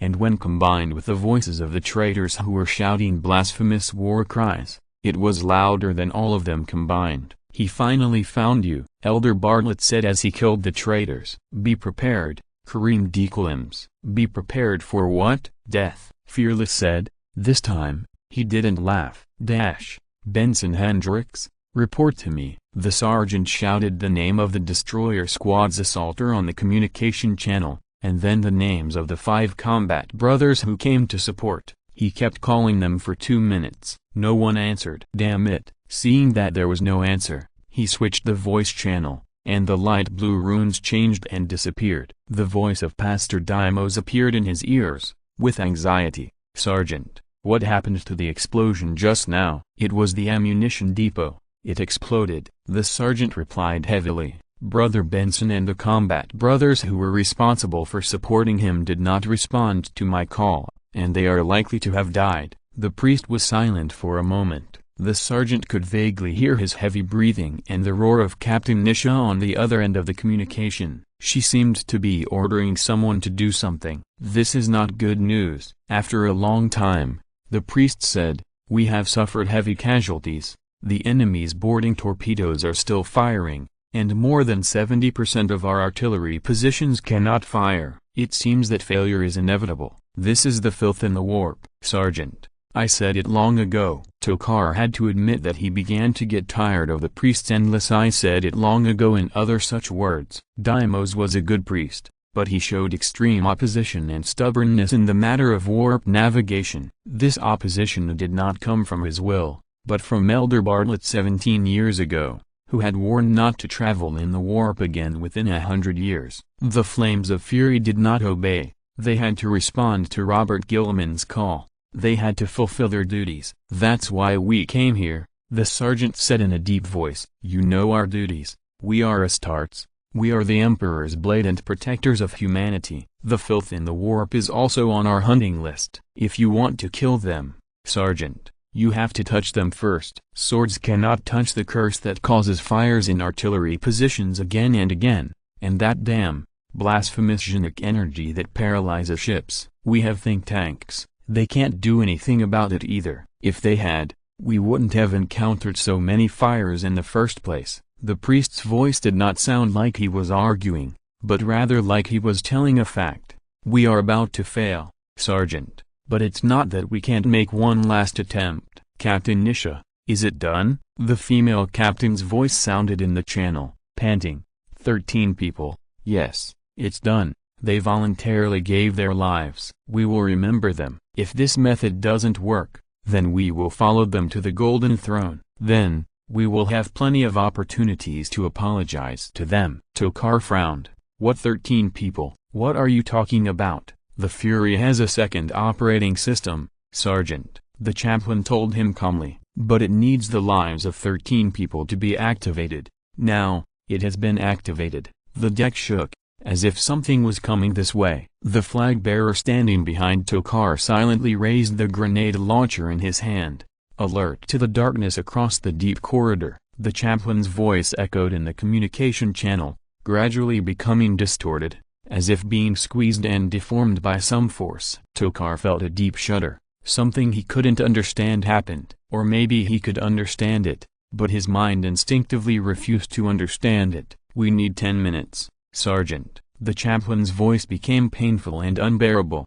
"But I'm not sure if I can survive until then. But we must have someone press the button on the console in 10 minutes. Unfortunately, for now, I am the only one alive in the cabin." "What happened?" "Second operating system, Sergeant." The chaplain took a deep breath. "It exploded with a strong energy wave the moment it started. My internal organs are being squeezed, and the captain and her subordinates have already turned their skin and flesh over, and their bones have been broken and become part of the cockpit." 10 minutes. Remember this time, Sergeant. If I don't respond to your call by then, you know what to do." The runes blurred. At the same time, the pressure reading on the eyepiece began to soar, even reaching a terrifying level. The sergeant turned his head and stared at the door of the cockpit they were guarding in silence. He could clearly see the blood spilling under the door and the ground becoming transparent like glass. What happened inside? He didn't say a word. His deputy Alon panted and clenched the handle of the chainsaw sword tightly. His hand armor was rubbing against it, and the metal wailed and made a dry sound. "I request a tranquilizer, Sergeant," Elon said with difficulty, then took off his helmet and vomited a large mouthful of blood, even mixed with fragments of internal organs. His face was slowly deforming and no longer looked like himself. It became more hideous, more terrifying, and less human. A crazy look began to spread on his face. His bloodshot eyes turned completely scarlet, and there was chaos inside. Countless tiny blue veins suddenly appeared where his hair connected to the back of his cheeks. They intertwined with each other and became terrifying cables in just a few seconds. They were obviously a creation made of twisted flesh and blood,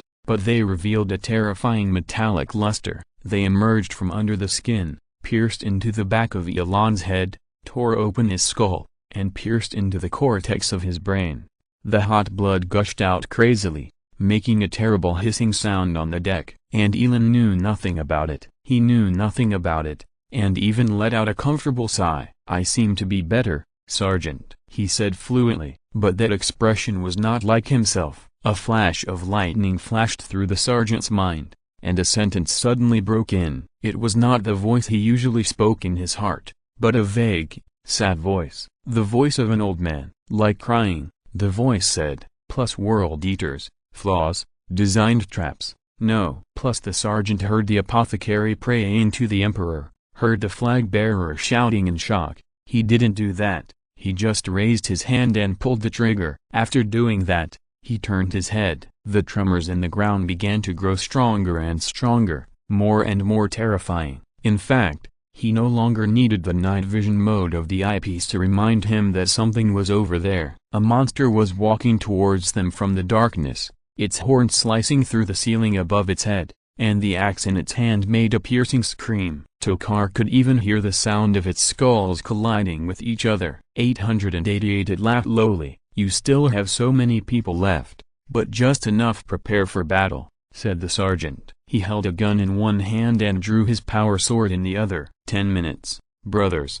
We need 10 minutes. 10 minutes? The monster laughed sarcastically, loud enough to echo some blasphemy. "You don't understand. Time means nothing here. Your fate is sealed. The blood god is watching here, granting me power. And your god is watching you die coldly." "Fire," the sergeant said. The monster rushed forward with a volley of explosives, but the guns only left shallow scars on its body, which were quickly covered by the crawling of skin. It jumped out of the darkness in its blood and brass armor, and the screaming and hideous axe in its hand split a battle brother in half from top to bottom, breaking through the air with a sound like a wail, and the blood on the axe blade was absorbed directly. It grinned and began to swing the axe again. In the first round, 5 seconds, it killed 4 people. It was not satisfied with this. It spun its waist and a spiked tail stabbed out from the darkness, piercing the armor of a battle brother and dragging him over. The monster swung its long tail and began to smash him against the walls and the ground. Each impact shattered the Astarte's ceramic steel armor. After the 7th impact, he stopped moving, but the monster did not let him go. It kept destroying the corpse until he became a pool of blurred flesh and blood wrapped in broken armor. It stopped. Blood sacrifice to the blood god. It roared madly. "Stand back. Continue to suppress fire. Aim at its eyes," Tokar said emotionlessly, but scarlet flames flashed in front of his eyes. The monster came in front of him in an instant. The sergeant barely raised the power sword in his right hand, and the decomposition field saved his life. The great axe did not cut him in half at the first time, but the second swing came immediately in the next moment. Too fast, too fast. The demon's power and speed were beyond his ability to resist. He was a genetically modified warrior, but he couldn't stand up to such a thing in the warp. This time, the sergeant couldn't stop it. The axe pierced deep into his abdomen. The monster grabbed him cruelly and grinded the axe on his internal organs and spine. Blood splattered. The sergeant loosened his hand weakly and the weapon fell to the ground. Such pain was beyond his ability to bear. Every sharp hook on the axe was happily greeting his flesh and blood. He was almost dead, but not yet. "You and your brothers will die, Sergeant." The monster lifted him up and held him in front of its eyes. Its orange-yellow torch-like eyes stared at his painful face through the eyepiece, and then said word by word, "But this is not the end. Your body and soul will become part of the ritual." "Ritual?" The sergeant's eyes widened in pain. The monster gently cut off his spine with the axe. His lower body fell to the ground, along with his internal organs and blood. The monster said, "Feel the pain. My blood. Your pain is not even 1/1000th of mine. Yes, you will die, but this is not the end. Do you hear me? Do you hear him? Listen carefully." "Who?" As if sensing his thoughts, the monster lowered its head and gently uttered 2 words in the rain of bullets. "Corn." Boom. Like thunder, like lightning, like shrill screams and the roar of warriors. Swords collided, axes rubbed, armor was pierced, arrows pierced the air. Tokar Frederick heard it. He heard it all. Heard it very clearly, heard it with great fear. He heard the voice of the blood god, and then he went crazy. Then he saw it. Endless bloody wasteland, corpses and heads formed the ground under his feet, broken weapons and oceans of blood converged. Korn. He is here. He is sitting on the brass chair, wearing armor, 2 points of pure scarlet light blooming in the darkness. "You are his sons," Korn said. "There are 888 of you. You will die, you will be reborn,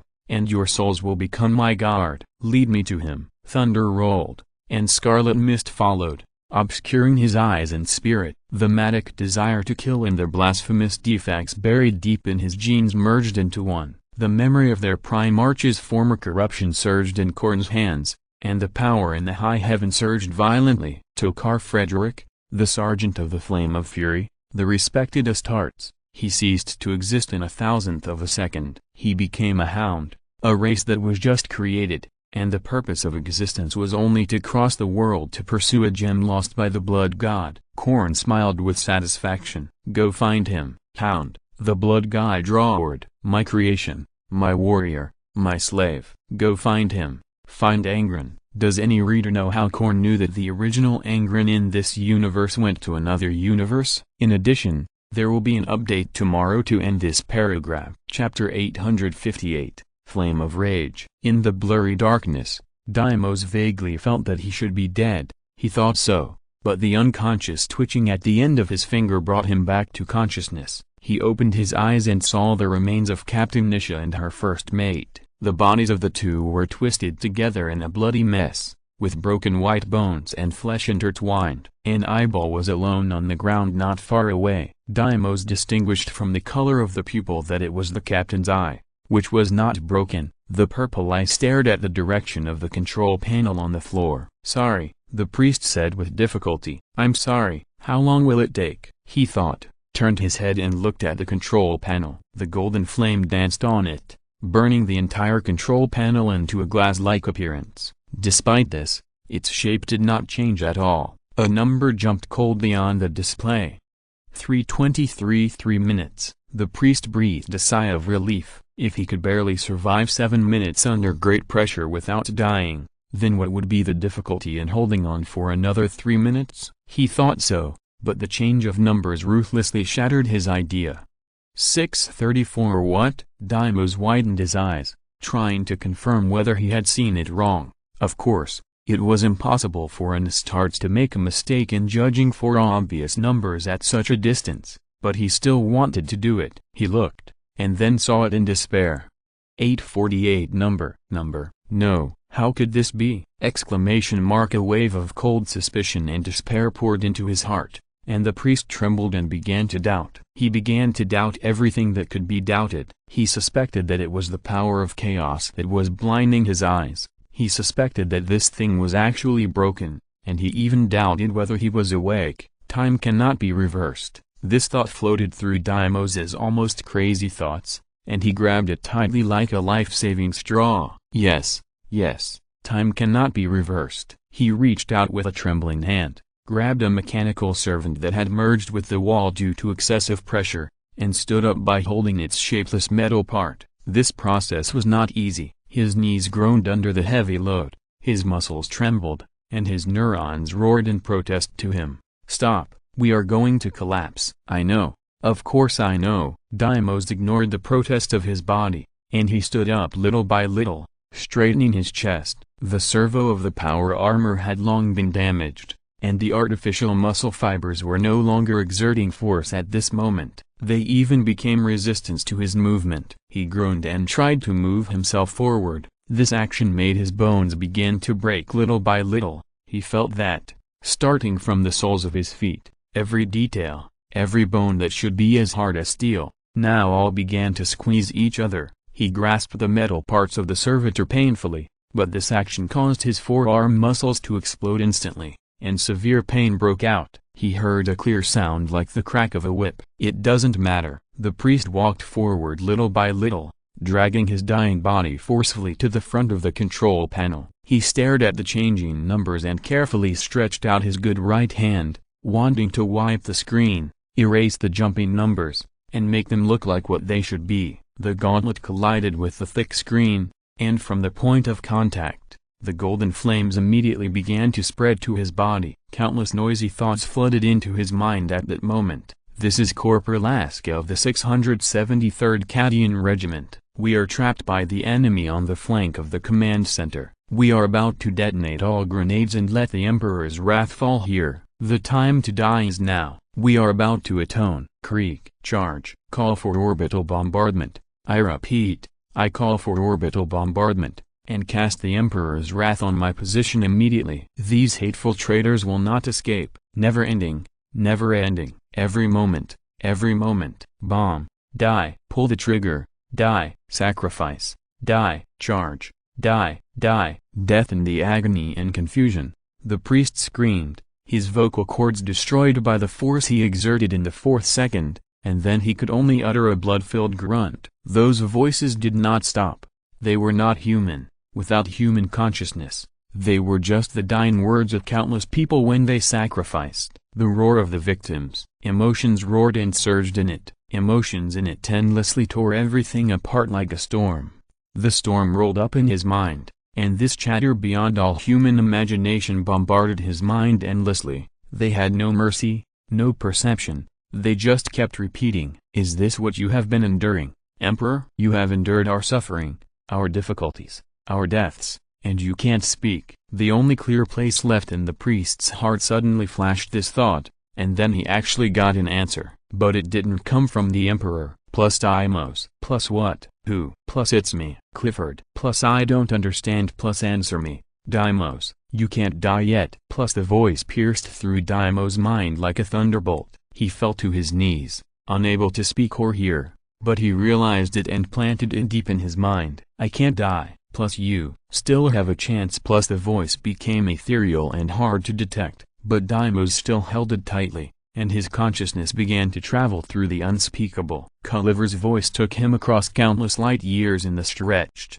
unperceivable time, and brought him to a place of nothingness. There was nothing here, only pain. Plus see. Plus what to see? The answer was revealed in the next second. The golden light suddenly lit up, cold light, ruthless light, sad light, crying light. It wailed and rushed towards Deimos, crashing into his body. Then, he saw it. Dash. "The flames of anger will burn you." Kareem Decamus roared, and the power sword pierced the neck of a traitor. He made a killing.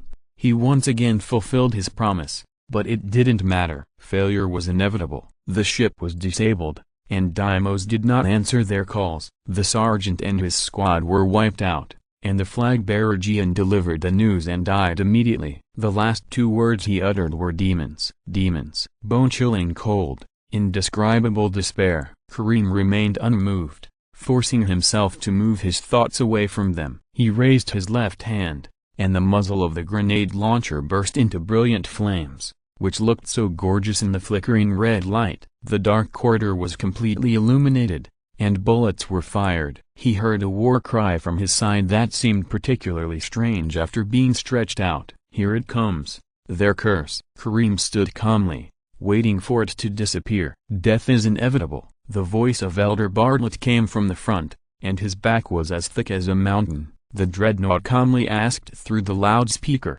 "Don't you want to know the truth, Kareem? The truth about all this?" "I want nothing more than to be loyal to the Emperor." The elder laughed, and even the synthesized sound could not cover up the mockery in his laughter. He raised his power claws and pressed a Khorne berserker who rushed towards him against the wall, then tightened his grip. The traitor was dismembered in an instant. He was the last one for now. "You actually know the truth, right?" "I'm afraid I had already muttered the truth in my sleep." Kareem did not answer. Silence means agreement. "Ah, you are indeed a rare brave man, Kareem Dekamis. You can still use lies to maintain everything after knowing everything." "Chamber Master?" someone asked uneasily. "What is the elder talking about?" "I'm trying to tell you the truth." Wrath flames. Elder Bartlett turned around ruthlessly, and bubbles floated in the peephole of the iron coffin, and a terrifying face floated in it. "The truth about you. The truth is, we are the flame of wrath. We are the wrath of the Emperor, and we bring his flames to traitors, aliens and demons." Kareem interrupted him forcefully. "That's all." "No," Elder Bartlett roared. "The truth is, you are the descendants of traitors. All of this is based on a lie. The Inquisition deceived me and everyone else. They said that this was a perfect plan to continue the seeds of those in your legion who still claim to be loyal to the Empire and to restore the honor of the ancient war dogs. They deceived me. The Inquisition is simply a nest of demons and traitors." "But we are not," Kareem replied with extreme calmness. "We are not traitors." "Yes, you are not." Bartlett stopped roaring and whispered, "But you are defective. You are not originally. The war dogs don't have those damn nails." "However, the Inquisition tampered with the gene seed. Otherwise, it was that damn slave who influenced you." "Enough, Elder, enough. Since our death is a foregone conclusion, why say these words again? Even if we die, we must die clearly and clearly." Bartlett said stubbornly. "Dekamis, don't you think so?" Kareem was silent. He knew the truth, and he had always known it. Elder Bartlett obviously forgot, or because of his confused mental state, he was forced to forget it. He told the truth before. During the conspiracy siege 17 years ago, Clifford and him listened to the truth Bartlett told in full. The situation at that time was the same as now, or even worse. They were besieged by two small conspiracy groups, and Elder Bartlett chose to tell them everything at the critical moment. The truth did not change Kareem Dekamis's determination. It even made him more determined. Looking ahead, he could not be determined, but there was no more fog in front of him. He knew who he was and what he was going to do. "We know enough, Elder. We know who we are. We are the flame of rage, and that is enough." Bartlett said nothing more, perhaps because he was convinced, or perhaps because of a demon that broke through the deck and appeared in front of them. "The flame of rage will burn you." The dreadnought roared and rushed forward, and the Astartes followed him. Without hesitation, they died. Deimos saw it with his own eyes. There would be no falsehood. The demon slaughtered them all, his brothers, his regiment, his home, and disappeared. And he was about to die. The priest's faith, persistence and will were gradually worn away by blows again and again, and Deimos was still here, but he was desperate, until another voice sounded, plus 888, Deimos, 888, plus that was Clifford's voice. Plus I feel it, I see it, the high heaven is getting angry. The blood god is roaring and trying to find your existence, but he can't see you. The Emperor protects you, he didn't abandon us. Plus psychic transmission should be cold and ruthless, but Clifford's psychic energy is vibrating to the point of discomfort. Deimos continued to listen, wanting to know his next words. Then, Clifford appeared in front of him, with a broken body. His chest was wide open, one hand was missing, and golden flames of anger burned on him. The undead grabbed him, and the light weight was projected onto Deimos like a substance. He needs 888 people to complete this ritual, and he still needs to follow the rules, his own rules. He bound himself. He wants us to be his hounds. The Emperor told me. He told me everything. Something is coming from another world. No, this is not the end. We still have a chance. The undead narrated the broken sentences frantically, without any logic, and each sentence was more confusing than the last. "What does it mean?"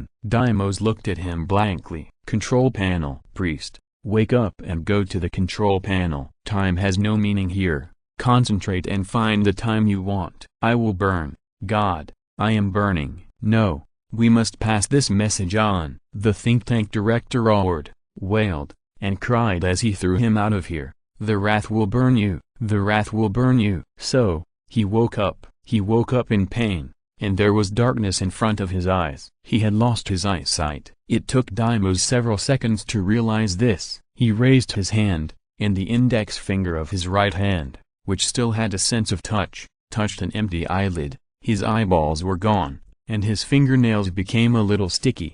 However, in this darkness, there was still a light. It was a number that kept beating. It could even penetrate the darkness. Deimos rushed over, using all his strength. The force was so great that his thigh bone broke in an instant. He half knelt on the ground, but without any hesitation, he raised his hand and placed it on the control panel. When the high heat was transmitted to his remaining sense of touch through the gauntlet, the crippled and dying priest opened his mouth and laughed like a child. There was still hope. He raised his hand and pressed it on the golden number. His body burned and he knelt on the ground. The power armor merged with the main console, but the flesh inside turned into blood plasma and flowed out of the armor. His consciousness gradually drifted away, and the crazy think tank did not break his promise. Clifford screamed in his ear, "Open your eyes." Deimos did not understand how he should open his eyes at this moment, but he did as he was told. Then he saw it. This is a chaotic and disordered world. The planet is a blinking aggregate of flesh and blood,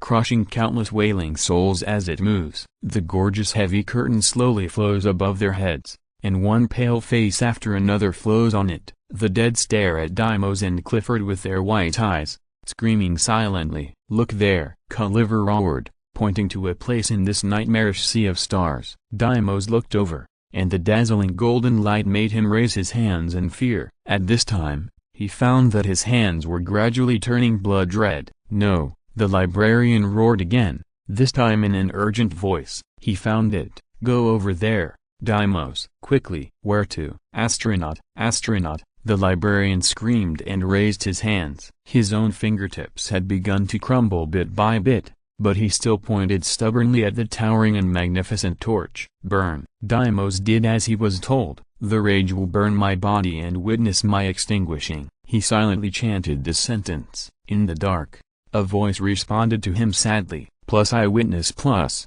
Robert Gilman woke up from his sleep. He panted quickly, and sweat soaked the bed. He didn't have a nightmare, but he felt unprecedented palpitations and accelerated heartbeats. He stood up and went to the window of the bedroom, wanting to take a look at the Terra space station to ease his emotions and think about why this happened.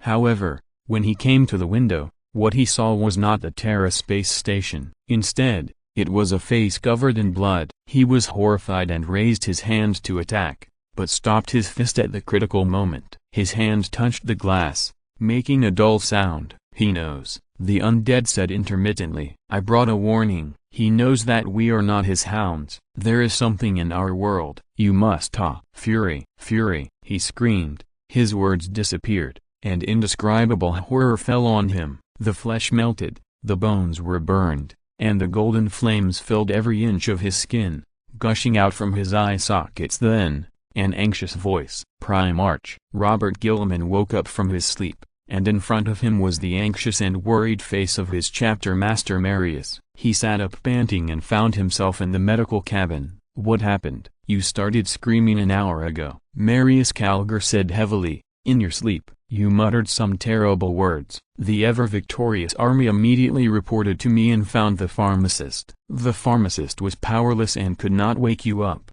so we carried you to the medical cabin, but the examination results of the medical cabin said that you were fine." Gilman lowered his head, and the screaming face of the undead appeared in front of him. Every detail was vivid and familiar. His extraordinary memory played a role at this moment. He already knew why this person's face made him feel a little familiar. His silence was interpreted by Marius as some kind of discomfort. The Ultramarines chapter master asked anxiously, "What happened to you?" After a long time, Gilman replied, "I got a warning." "Warning?" Yes, warning. Gilliman stood up from the medical cabin, and the healing fluid made his clothes wet. The Primarch didn't care about these at the moment. For some reason, Marius Calgar felt that his Primarch was particularly sad at the moment. Inform the Military Affairs Department that the entire Fury chapter has been sacrificed. Seal their names and cross them out from the list of the Vengeance Crusade. Inform my brothers and ask them to come. Marius looked at his Primarch in confusion,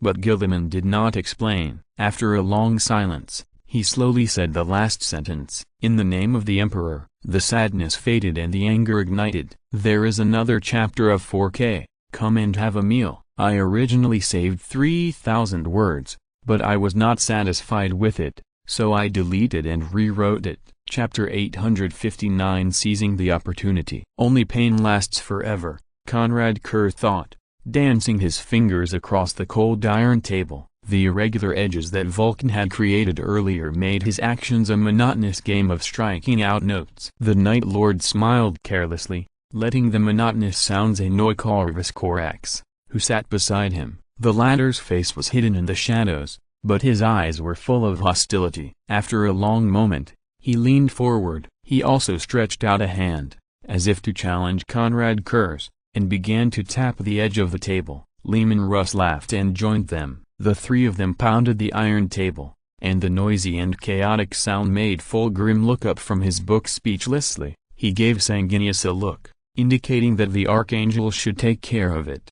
But he shrugged his shoulders, indicating that he was powerless. He turned to Jaghatai, and the Khan looked up, raised his eyebrows slightly, and made a helpless expression. The Chemos sighed and tried to stand up to stop them, but Vulcan got there first. Stop, brothers. Robert's tone on the comms is not very relaxed. Let's stay serious while we wait for him to arrive. You have a point, Vulcan. Leman Russ winked at him and stopped his movements first. The Fire Dragon Lord smiled at him with satisfaction, but Russ began to tap the table again the next second, in a more wild manner. He laughed out loud. But, don't you think this is interesting? No, I'm starting to think this is boring. Conrad Kurz retracted his hand, and Korax snorted and stopped when he saw this. Only Russ continued to tap, and even bared his teeth at the Night Lord in dissatisfaction.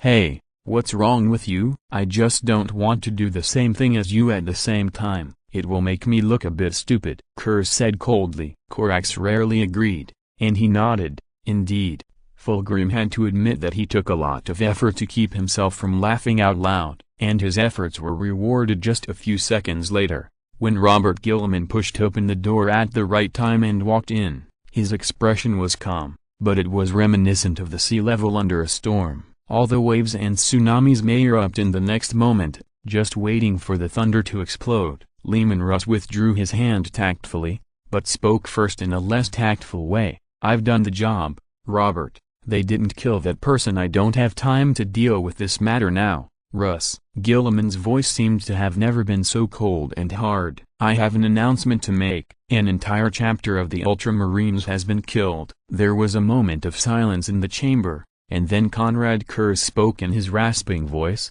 I sympathize with your misfortune, Gilliman. But you will not call us together for this matter, so why not begin at once? A sneer crossed the Night Lord's face, but not at Robert Gilliman. He seemed to have a vague sense of the truth of the matter, which was interesting. Jaghatai silently noted this. They are called the Flames of Fury, Gilliman said. They are dead, but their legacy remains. One of the undead, their priest, has sent me a warning through some means. That is interesting, Fulgrim whispered. From where? Sanguinius asked, frowning, and Phoenix noticed that his right hand clenched violently. The warp. Gilliman pulled out a chair and sat down. He did not seem relaxed by the action, and it was more like he was placing his body on it than sitting. Vulcan cast a worried look at him, and Gilliman nodded silently to him, indicating that he was fine, and then he began to explain again. I don't know whether it was a ghost, an afterimage, or something else. My think tanks have not come to a conclusion. They found no signs of psychic power, but what I saw was real, he declared slowly and firmly with his own will. He brought a warning, an ambiguous warning. The Primarchs looked at each other, and even Leman Russ did not laugh or make a joke. The Wolf King of Fenris lowered his head slightly at this moment, his expression as cold as the cold wind on his hometown. "Do you remember the content of the warning?" Sanguinius asked solemnly. His wings were shining slightly, and the fragile and soft golden light swayed slowly, as if someone was communicating with him from afar. "I remember. Did he say something to you?" "Yes." Sanguinius nodded. "He has another message for me to tell you." "What?" The Angel of Bow closed his eyes, his wings fluttered gently, light emerged, and a gentle wind began to blow gently in the room. An indistinct voice sounded at this moment, in the bottom of each of their hearts. "Plus eyewitness. Plus." Shenyan raised his eyebrows and asked with a little surprise, "You witnessed everything?" "Well, I was only away for 2 or 3 days, and so many things happened." "Where is the priest?" "Destroyed his body and soul," the Lord of Humanity said. "The star torch didn't even leave his memory, it was swallowed up together. The seeds of revenge are growing in it. This may be our only comfort. One day, if the god of vengeance is really born, he can also contribute his own power in it." The mage slid his fingers in the air, and a light blue magic light spot immediately emerged, and with his will, it materialized into a complex rune. He touched it lightly, and a golden light flashed, and the rune immediately dissipated. There was a faint sound of lightning coming from the void. He retracted his hand, and the fingertips were stained with a touch of charcoal-like black. The wizard nodded thoughtfully. "He is indeed growing so many bad things, and the only good thing is this." "Ha!" He laughed sarcastically, and the sharp arc made people feel quite cold. The Lord of Mankind closed his eyes and shook his head slowly. "Are you still planning to start the expedition at this time?" "Why not?" the wizard asked back. "This is a great opportunity. Don't tell me you can't see it. If they really unite together, then all threats will no longer be threats. Khorne will fight against Khorne until the end of time. Slaanesh will indulge in endless enjoyment with himself, and Nurgle will exchange experiences in creating plagues. The only thing we need to pay attention to is the blue bird from another world. He has no time to create conspiracies, so he is not to be feared." "Maybe so," the Lord of Mankind replied without comment. "Perhaps things will develop as you said, but I am worried about something more serious. We are now responsible for the human beings of 2 worlds. If one wrong move is made in the chess game of so many lives, the whole game will be lost." "Do you want to postpone the expedition?" "Yes, I would like you to consider every detail carefully before. I am a gambler, my friend, and you are too. Don't deny it, I can see it." Shenyan interrupted him with a gleam in his eyes. "We can't wait. We can't wait." "Why?" the Lord of Mankind asked patiently. "Because they won't wait," Shenyan said word by word. "Khorne will fight himself without reservation, and the one who survives will have 2 powers. Slaanesh will entangle with each other, and their desires will overlap, becoming a pleasure beauties that are even more deadly than before. Nurgle will truly dominate both life and death, and will not even fear your power. At that time, I'm afraid we can only immediately activate the backup plan and flee to the prepared colony." "Isn't this a bit extreme?" "I always prepare for the worst for everything." "I'm a pessimist, my friend," the wizard told him calmly. "There is only this one chance. Fight back, take back the lost ground, close the damn rift and reduce the way and scope of their influence on the material world." He raised his hand and slowly closed it. "We must seize it." After a long time, the Lord of Mankind nodded slowly, his voice as hard as iron. "Let's get started." 2 chapters total 8K, to be continued tomorrow. Brothers, why is there no feedback at all after reading it? Chapter 860 Pre-War Preparation. Some sacrifices are destined to remain unknown, right? Gilliman silently tapped a few times on his personal terminal. The terminal responded quite quickly, but the screen it currently displayed remained at the confirmation signature interface of a document, without changing. Machines don't hesitate, but people do. "I'm used to death," Robert Gilliman thought. "Yes, I'm used to death and sacrifice. The same is true for the Empire. In this cold galaxy, every minute and every second that humans can have is taken back from the cruel reality by countless people with their sacrifices. So should I bury their deaths? Should I forge a credible ending? Lost in the warp? It's too difficult to do the right thing, Father." Gilliman looked up and stared at the portrait of the Emperor on the ceiling of his study. The compassionate golden-armored god half closed his eyes, as if he couldn't bear to see these tragic things in the world. He smiled abruptly. God, religion? I actually allowed them to paint such a portrait in my study. And it lasted for so long. What was the reason in the first place? Ah, I remember now. It was to prevent the people of the state religion from panicking, so that they would not do anything that would affect the stability of the situation. But I hate religion, don't I? We all hate religion, except for Lorger. We all have a consensus. Religion is a cancer to mankind, and it is something that is unnecessary. Since when did my bottom line begin to be lowered? Robert Gilliman stood up silently and walked to the porthole, but a familiar voice sounded behind him. Politics is your talent, Robert, but politics is also eroding your will. Yes, teacher, Gilliman replied in a low voice, not surprised by his appearance. The mage is like this. He seems to love all kinds of abrupt appearances and exits. In other words, he likes to surprise others. You have many titles, Robert. Yes, Master, you are the Blade of Unity, the Lord of Ultramar, the Lord of Order, the Son of Vengeance. Yes, Master. But I guess you don't like being called that. It would be nice if the choirs that follow you everywhere could just stop for a while, right? Every time there's a meeting, they have to spend 20 minutes in advance to sing out your titles one by one and give you long paragraphs of praise. You're fed up with that. The mage's words made Gilliman laugh. He turned around and nodded. I would rather they just had an honorific title after my name, such as Regent, or just call me Primarch. He returned to his desk, picked up the teapot that appeared on the table at some point, and poured 2 cups of black tea. The mellow smell began to spread in the study. A never-victorious army soldier pushed open the door and took a look, then froze. Even through the helmet, one could see his astonishment.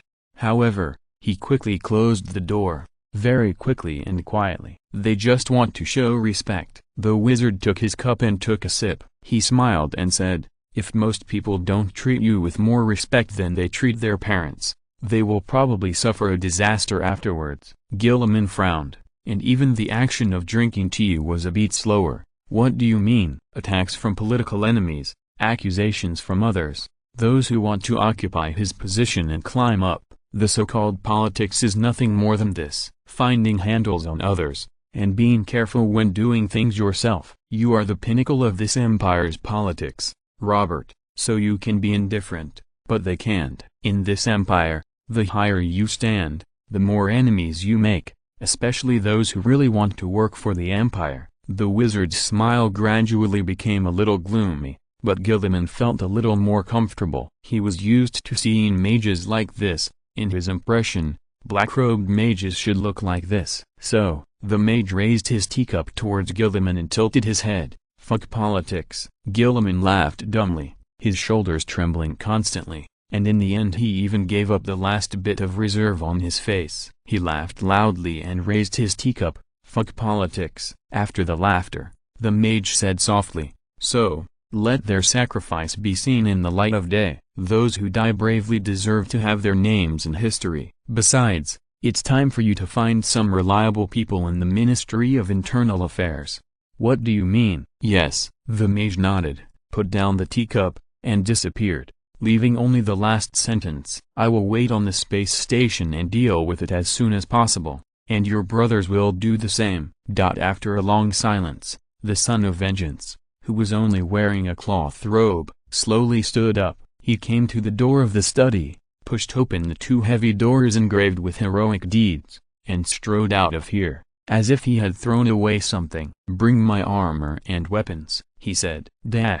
As I said, the rapid strike tactic may be very effective against a small fleet, but it is impossible to play a good role in a large-scale battle and such a large fleet attack. Captain Aliona. Rudolph said so while lighting his pipe. His straight mustache had become a little neglected in the arguments in recent days. Not only that, his shrewd green eyes also became a little dim, with deep eye sockets, and a look of exhaustion. I agree with Captain Rudolph. Captain Aliona, you have been fighting alone for too long. In a large-scale battle, there must be someone in charge to guide the fleet to launch an attack. Your fleet is indeed good at rapid strikes, but I don't think the assault cruiser can really play a significant role against the expected enemy flagship. Albert Ragmaris, also known as Albert of Heracles, said seriously. His broad forehead was full of wrinkles, his eyes were wide open, and his eyebrows were frowned seriously. There is no need to explain the objection too much. The two of them objected and Alana sat down unwillingly. She glanced at Manfred, who was sitting on the ground. This old man, who had always been at odds with her, seemed very quiet at the moment and had no intention of getting involved. Somehow,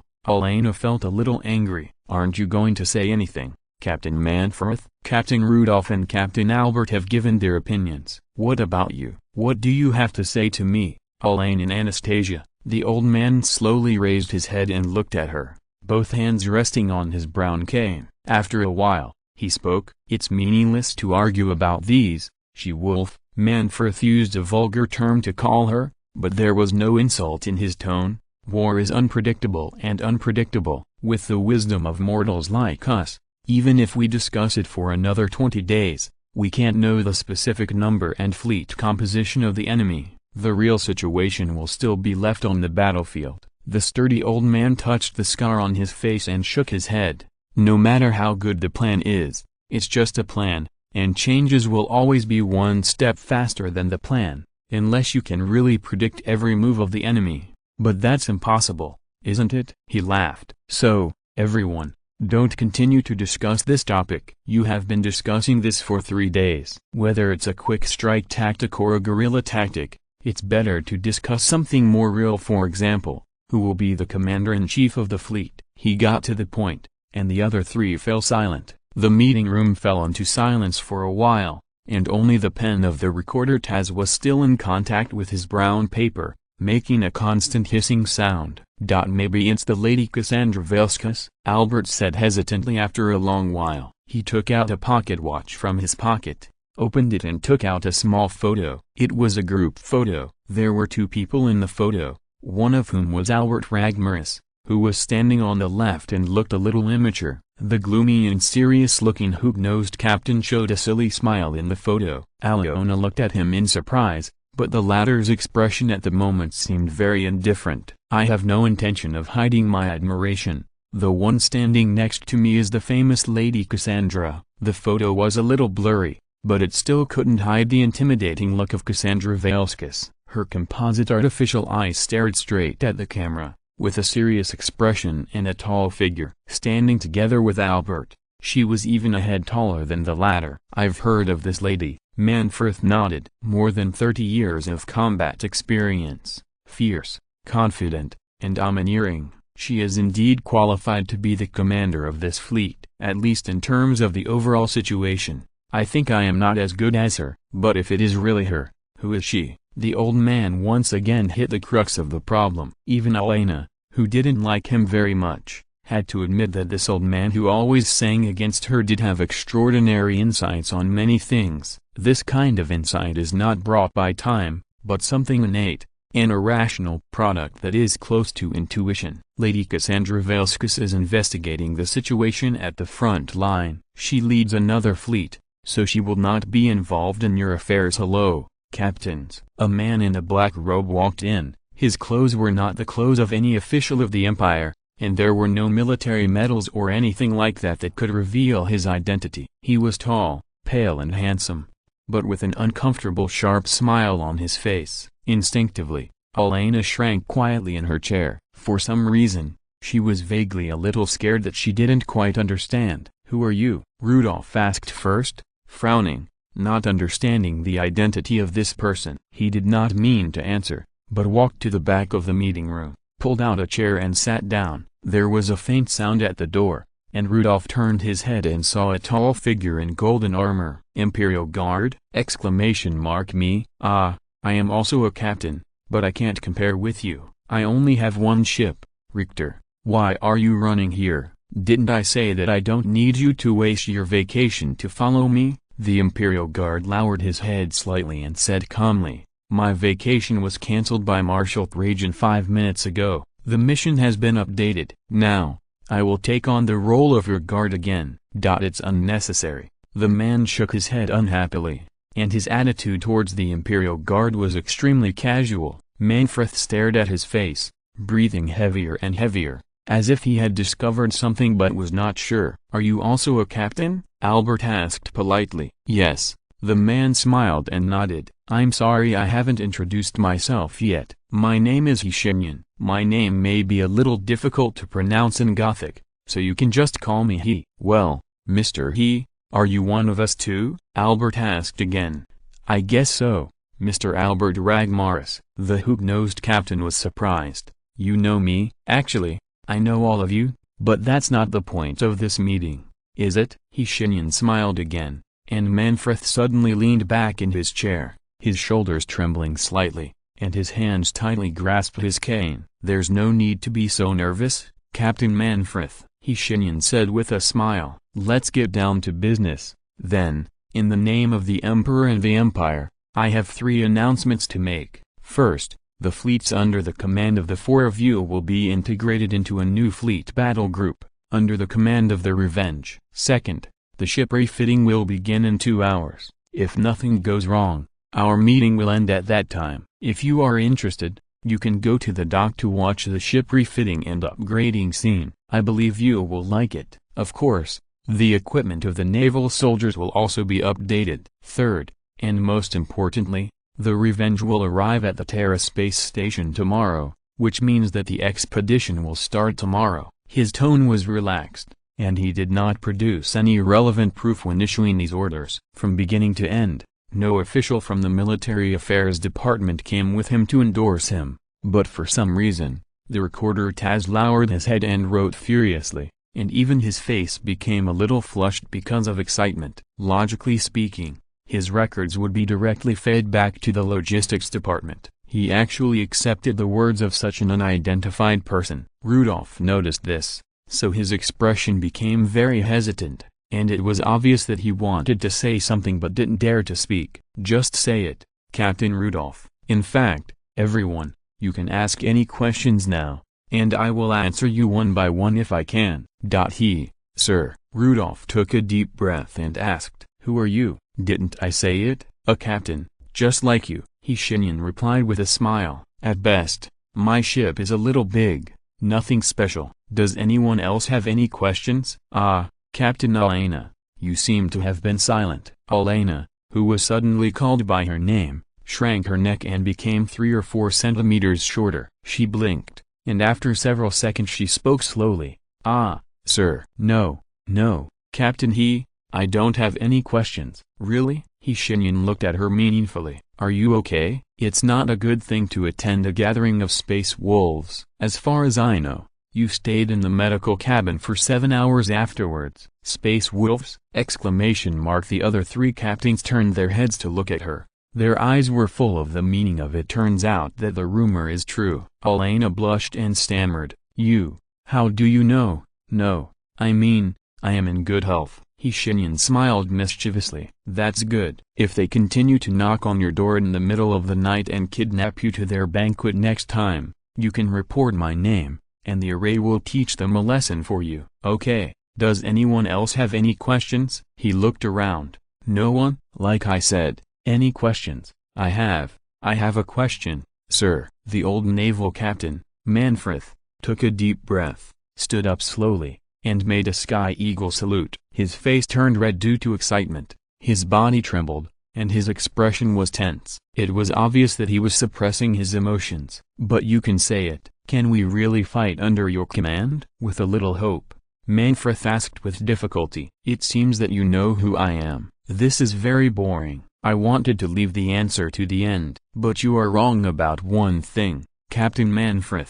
Shenyan stood up and said softly, "I will fight alongside you." He turned into golden light and dissipated. Exclamations rang out. Rudolph and Albert almost fell down because of excessive shock. Elena breathed a sigh of relief and shook her neck tremblingly. The recorder Taz wrote furiously, and only the old captain held his cane tightly and sat down slowly. When Lictor caught up with the wizard with a short distance teleportation, it was more than 10 minutes later. The Imperial Guard said with some complaints, "I am really surprised that you disappeared suddenly. I just want to get rid of you." "Seriously, Lictor, why are you following me?" The war is about to begin, and you need a valet. The Imperial Guard nodded. I think I can take on this responsibility. What do you think? Do you think I need a valet? I sincerely feel that you do. The former captain of the Shield Guard said loudly and solemnly. It's up to you. Why are you two so stubborn? Array, have the Primarchs arrived? They are waiting in the conference room. Very good. Teleport over a short distance. Be forewarned, Richter. You may be surprised later. A flash of blue light. They appeared in a large conference room. The Imperial Guard took a step back calmly and looked around. At this moment, he was quite glad that he wore a helmet today. Emperor above, what's going on? Again? Exclamation mark 12,000 today. Chapter 861 Pre-War Preparation. The guard looked around and felt that he had been too stimulated. He wanted to inform Trajan on the communication channel to come as well. He couldn't be the only one to be frightened by this. Shenyan smiled, and was very satisfied with Lichter's reaction. He pulled out the chair of the main seat and sat down, just sitting next to Korax, who was staring at the table stiffly in thought. His reaction made Leman Russ laugh wildly, but he was elbowed by the unfriendly Bell Angel, who stared at him until Russ gave in and sat down obediently. What are you talking about? The wizard asked. Debate, Sanguinius said angrily. My brothers all think that their offspring should serve as the vanguard, and they are arguing about it. Fulgrim was the first to raise his hand. I didn't participate. The number of the Emperor's children is not enough to serve as the vanguard in the expedition. Then it was Conrad Kurz, who said slowly, me neither.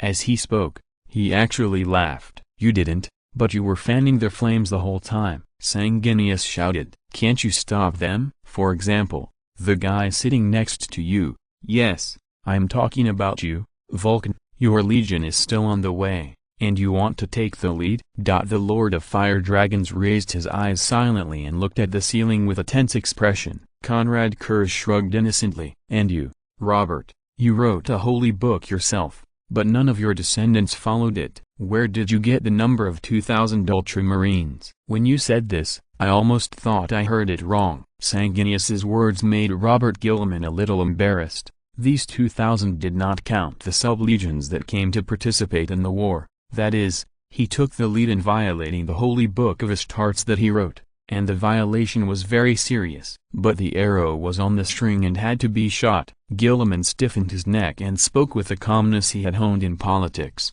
This is not the point of the problem. Then what is it? Shagatai Khan asked faintly. The combined forces of our several people are probably not even a fraction of yours. Robert, you are really a typical politician. Gilliman sternly forced himself to ignore the sarcasm in the Khan's words. He coughed and said slowly, there is an ancient Terran saying that goes, your ability is equal to your responsibility. The Ultramarines are numerous, so, brothers, I think we should be the vanguard. Not only that, I also think we should be the main force of the attack. He said the truth and reasonable analysis, but all the Primarchs couldn't help but sneer. Fulgrim laughed sarcastically. You are worthy of being the regent of the Empire. You have completely mastered the art of language. Robert, no one can surpass you in this respect, but you are even thicker-skinned. I am telling the truth. Gilliman glanced at the smiling wizard, and seeing that he didn't speak, he straightened his back as if he had some confidence. Isn't it? Brothers, facts speak louder than words. Vulcan folded his hands and said in a muffled voice, you didn't even argue, you simply used your numerical advantage to crush us. This is totally unfair. Conrad Kurz, who was sitting next to him, laughed very happily. He had made up his mind not to participate in these discussions. He did want to participate in the expedition, but he didn't have any combat troops. Even if he participated, he would probably be a high-level combat force mixed with other people's troops to carry out decapitation tactics. At this time, he was happy to watch the show. Who wouldn't like to watch a good show? Korax couldn't bear to watch it anymore. He said stiffly, what are you laughing at, Kurz? Is there anything wrong with laughing? Conrad Kurz spread his hands innocently. It's okay to laugh, but a smile that adds insult to injury is very problematic. I suspect you have bad intentions. Leman Russ began to add fuel to the fire again. Sanguinius covered his forehead with a headache, sighed deeply, and said to the mage, "Do you understand why I am so angry now?" "I understand." Shenyan smiled and nodded to him, clapped his hands, and temporarily took over the leadership of the meeting. "This is an expedition of unprecedented scale, of course, not including the Great Crusade." He blinked, Russ chuckled, and was immediately elbowed by Sanguinius again. "Don't worry about logistics. The Vengeance can take on this responsibility. Of course, if the situation really becomes urgent, I can also play a role. After all, no matter what, I am still a mage." As for the focus of your argument, the question of who will take the lead, please forgive me for being frank, my dear Primarchs. He deliberately emphasized the words honorable Primarchs. "This is not a question worth discussing at all," he said. "The salvos of the Revenge can destroy any enemy fleet that is ignorant of the danger and blocks our way. You will only be allowed to teleport and engage in close combat when it is necessary to recapture those planets that can be restored to their original environment after evaluation. Do you understand?" The smile disappeared from his face,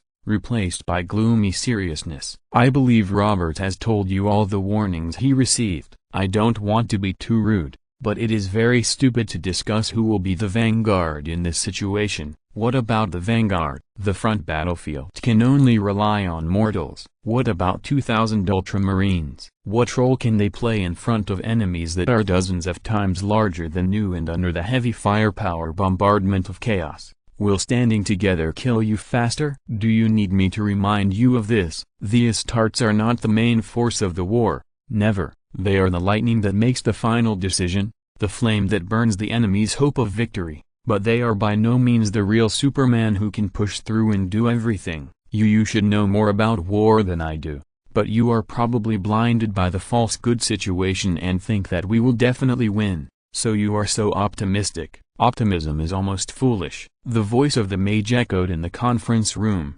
sounding like a roar. "New weapons, new equipment, new ships, all these factors added together, only make our chance of winning reach about 50%, which is not an acceptable number. If this is a war of situation, or a small-scale battle to recover lost territory, 50% is already considerable enough. Unfortunately, this is not. This is a desperate gamble. We win and get everything. We lose." He did not continue to speak, but laughed slightly frivolously, but there was no smile in his eyes. Silence. The Primarchs were either thinking or silent with shame on their faces. The existence of the mage gave them so many surprises that they even began to think that a better future was just around the corner, and the process did not even need to be too difficult. Anyway, as long as Shenyan took action, everything would be fine, right? Is it really like this? Of course not. If he could, then this expedition would probably not be necessary at all. Let's put an end to this issue.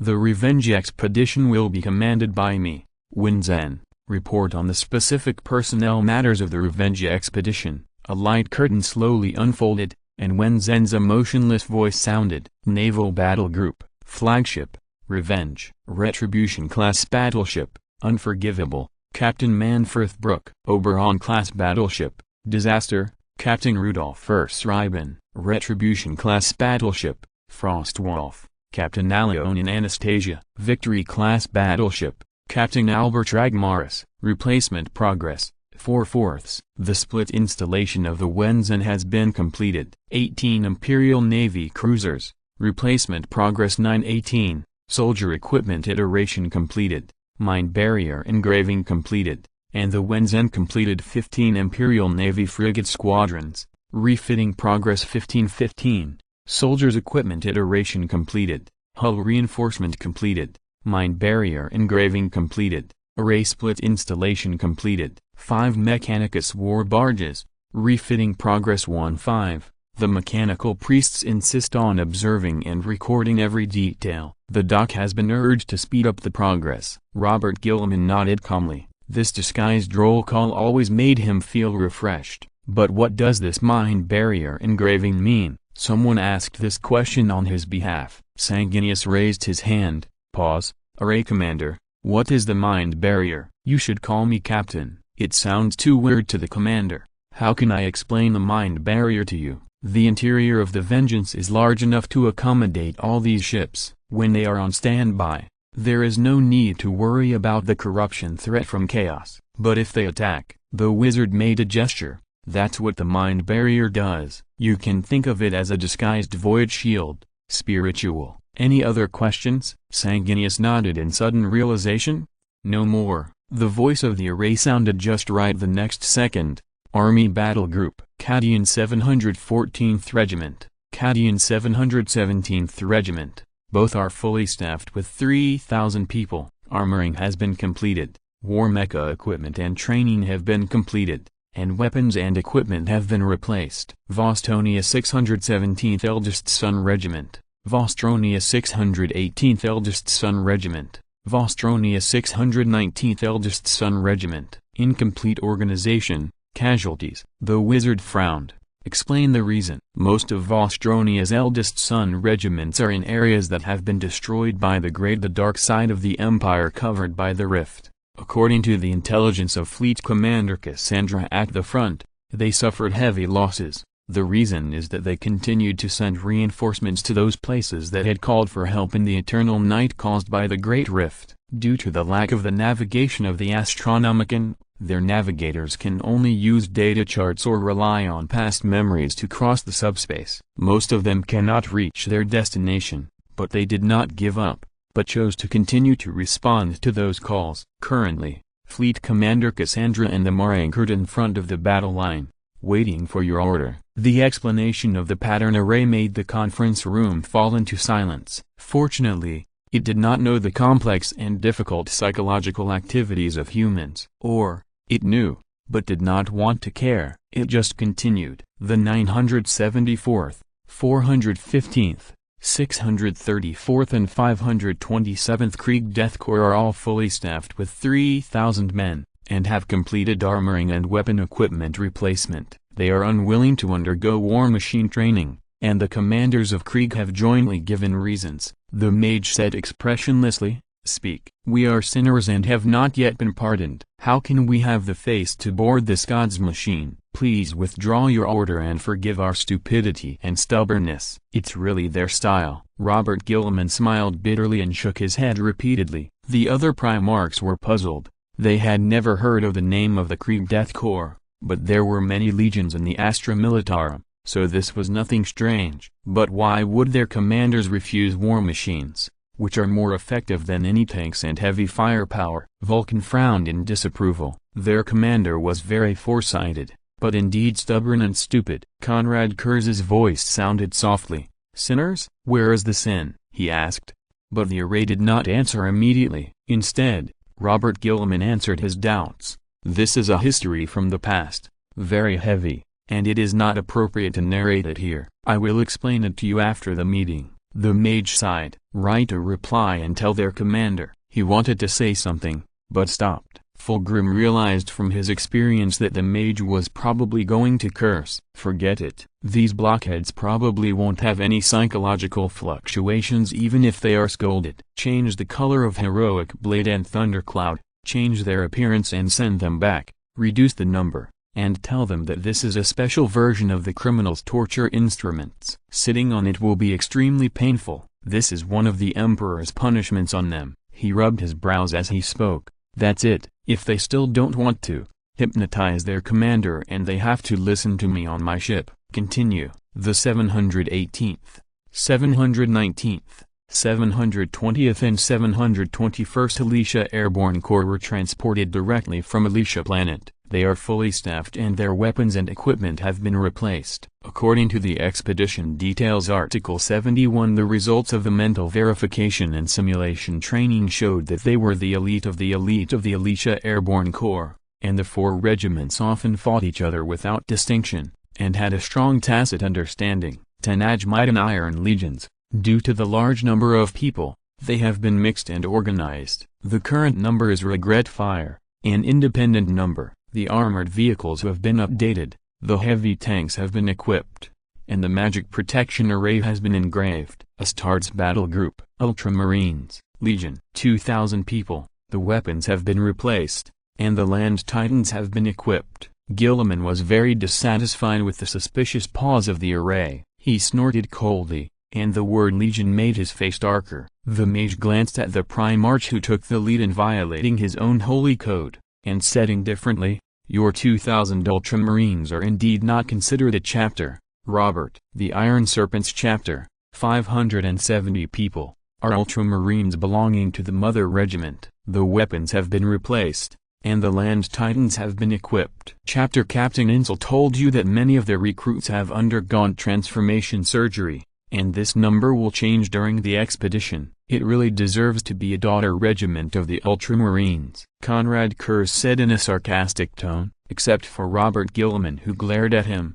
everyone else nodded in agreement, even Korax. Sons of Alar, 300 men, Ultramarines affiliated to the parent regiment. We have completed the weapon replacement, and have completed the Land Titans equipped. Nova Marines, 400 men, Ultramarines affiliated to the parent regiment. We have completed the weapon replacement, and have completed the Land Titans equipped. Silver Skulls, 350 men, Ultramarines affiliated to the parent regiment. We have completed the weapon replacement, and have completed the Land Titans equipped. Lehman Russ whistled frivolously and even clapped his hands exaggeratedly. My God, Robert Gilliman, your offspring are really your spiritual heirs. Gilliman said nothing and had a gloomy face on the surface, but he was secretly happy in his heart. No matter what, in the end, I don't have the majority, right? Blood Angels, 1,100 men, including the Death Company that has not yet been disbanded,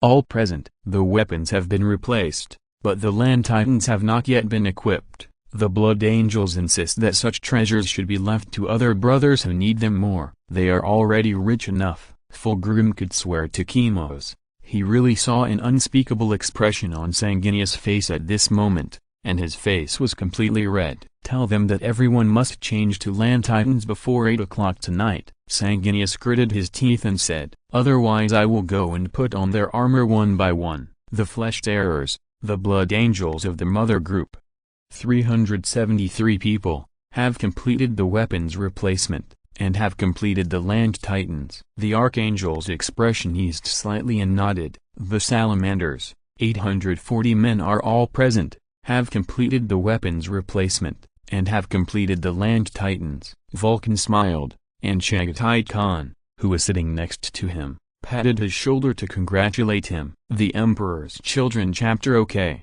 you don't need to say that, Fulgrim interrupted the array. Skip it, ahem. The White Scars chapter, and 4 of its successors. They are unwilling to give the exact number of men coming to the battle, but based on the specific equipment and weapons, the total force should be around 2,500. Chagatai Khan coughed, slowly stood up, and nodded slightly to the mage. He said solemnly and seriously, I will go to meet them after the meeting and explain to them that mysticism is no longer the mainstream creed in the Legion. No, the chapter. At that time, I will personally inform you of the specific personnel composition of my troops. Only after he finished speaking did he slowly sit down. Although he did not show his emotions, Vulcan could still sense some of his emotions at the moment. Chagatai was definitely not happy now. Space Wolves, 2,123 men, all present, weapons replacement completed. Completed. Okay, you don't have to say anymore. Lehman Russ laughed happily. Captain, my wolf pack is not a chapter. Although we are not as numerous as the Legion,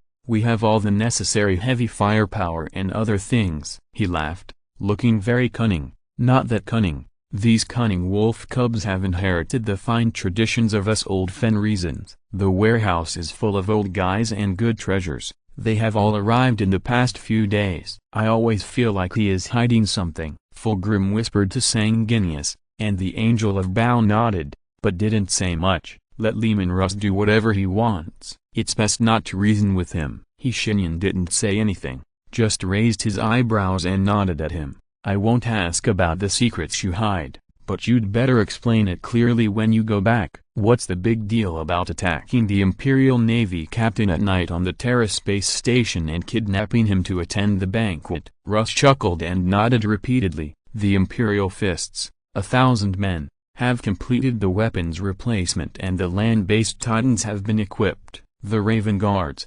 1,000 men, Have completed the weapons replacement and the land-based titans have been equipped. Report completed. Korak smiled and turned his head to look at the silent Conrad Kurz provocatively. The latter laughed and said an Ostrimo curse word. Is it over? It was still Lehman Russ who spoke. His eyes kept glancing in the direction of the light curtain. Why do I feel like there are still some people missing? Where are Leon's Legion? Where are Ferris Legion? We can't contact them. The impact of the Great Rift is too huge. Wen Zhen answered coldly. But there is another possibility. There is no other possibility. Russ said decisively. They can't betray us. It's okay if we can't contact them. We just need to restore communication after regaining the lost territory, right, Captain? Shenyan nodded to him and stood up expressionlessly. The meeting is over. You can go and do your own things. It's a long-awaited meeting.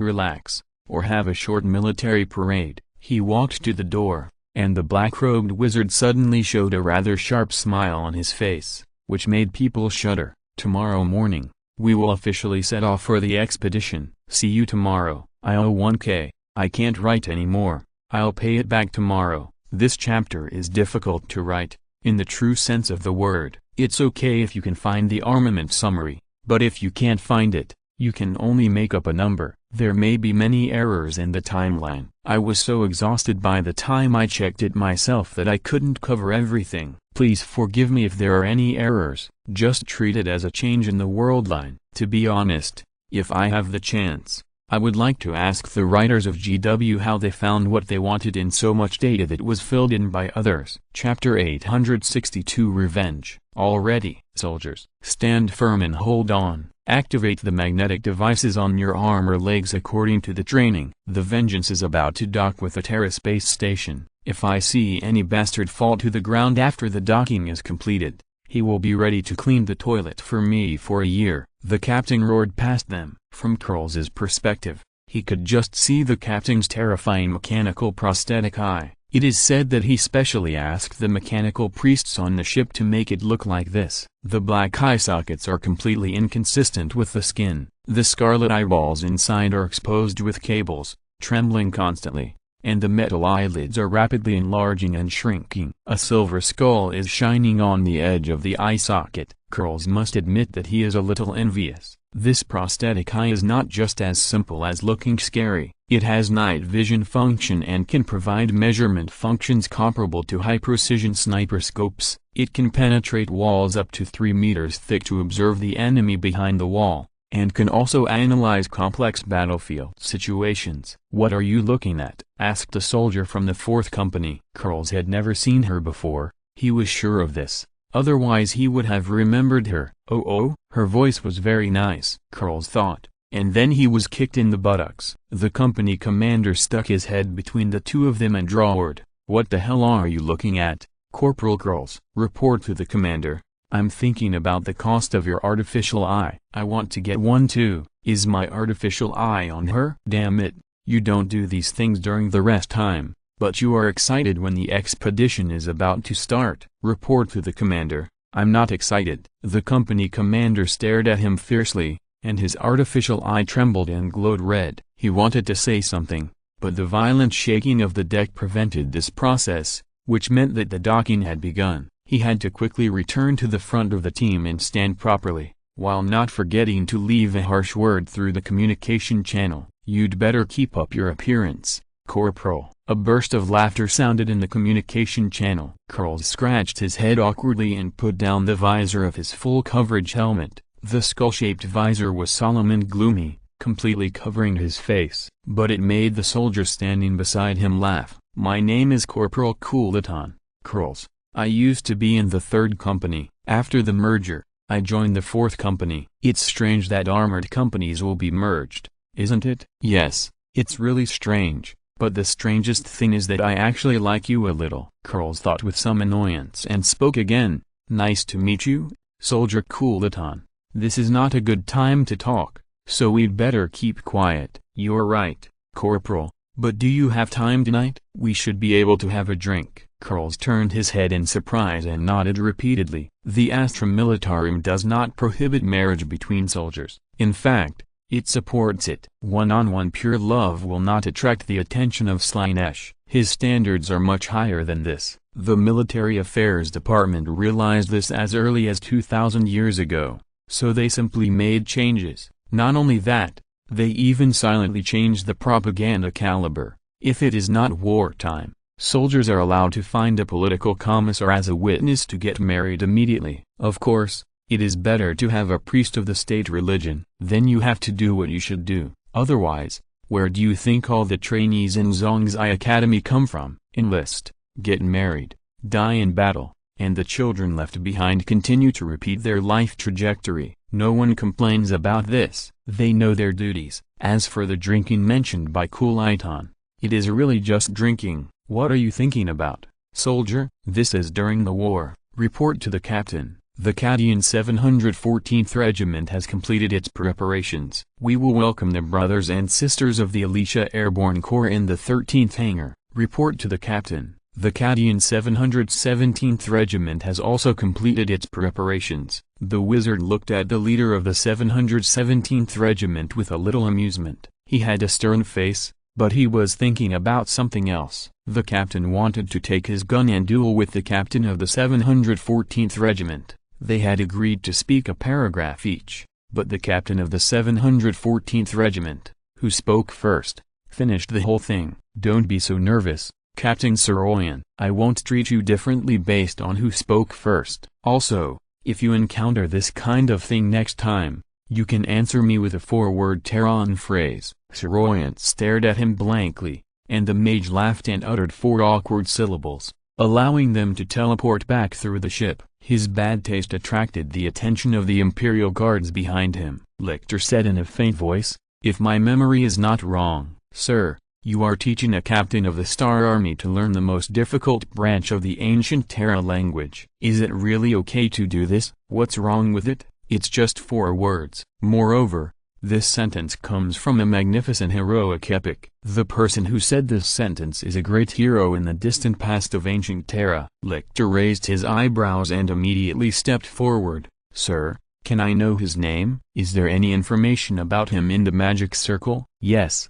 but I won't tell you." The former shield guard captain sighed regretfully. He had known the character of this gentleman for a long time, so why did he have to ask such a question? "But you can write down the syllable and ask it, Lictor," the wizard said softly. "This epic will not disappoint you. At least, after so many years, it still shines in the corner of my memory." For some reason, Lictor felt that although the wizard's tone was gentle when he said this, the hidden emotion was quite heavy. Fortunately, this did not last long. The communication from Sanguinius interrupted their conversation and dispelled the atmosphere. "Well done, Bal," the Imperial Guard thought silently. "Just for this reason, it is no wonder that the Master likes you more." "Captain, the Blood Angels have completed the preparations and can be boarded at any time. Can you come to review it? You are quite fast." "What? Want to sneak away?"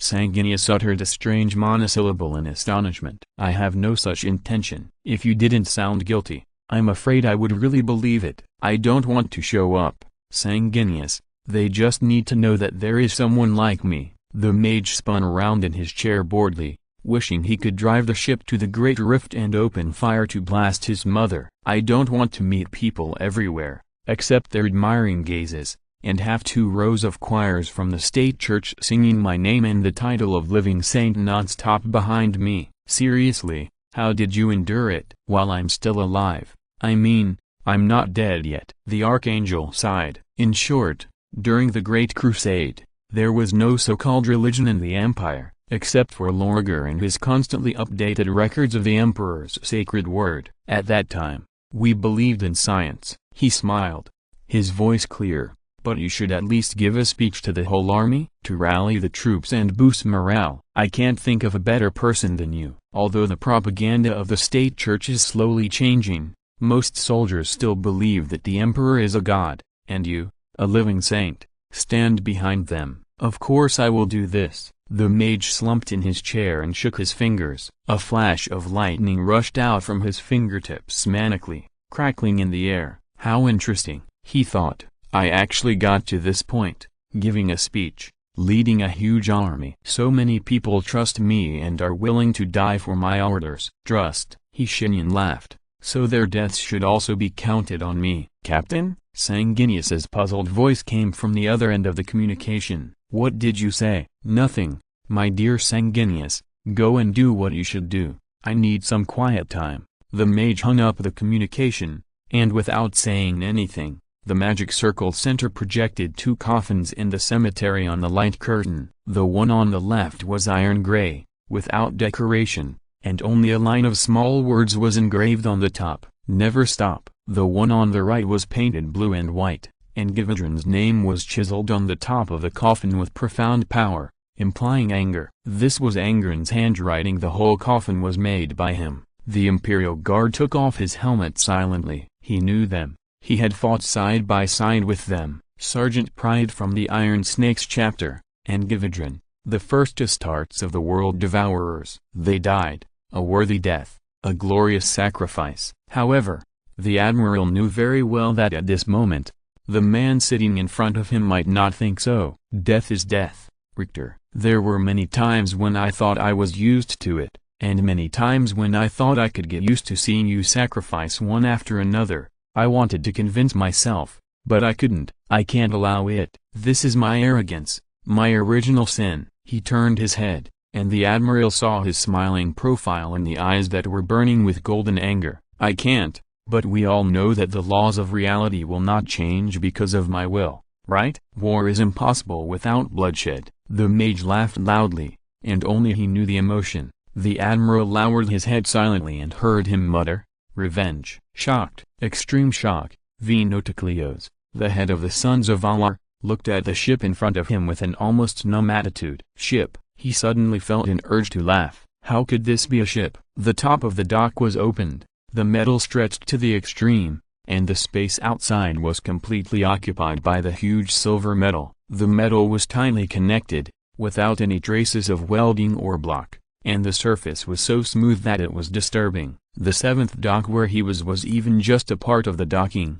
The Terra space station was now docked with the Vengeance in its entirety, just to complete a boarding. This meant that what he saw was just a part of the Vengeance. In the gap between observations, he saw that some light blue fluorescence was jumping on the silver surface, and the complicated and mysterious magic arrays lit up and extinguished one after another. The whole was extinguished, and the light was born. It was almost like it was breathing. Suddenly, Venotocleos felt that the ship might be alive. This truth beyond reason began to attack his reason, and the huge horror came heavily, so huge, so unbelievable. The built-in sanity monitoring module of the Land Titan immediately began to execute calming down, that is, to call back his sanity through the power of the engraved magic array, and it did it, with the help of the pattern array. Please board the ship, Captain Venotocleos. The 7th dock has completed the relevant procedures for equipment and access. You and your regiment can reach the station prepared for you in the Vengeance by teleportation,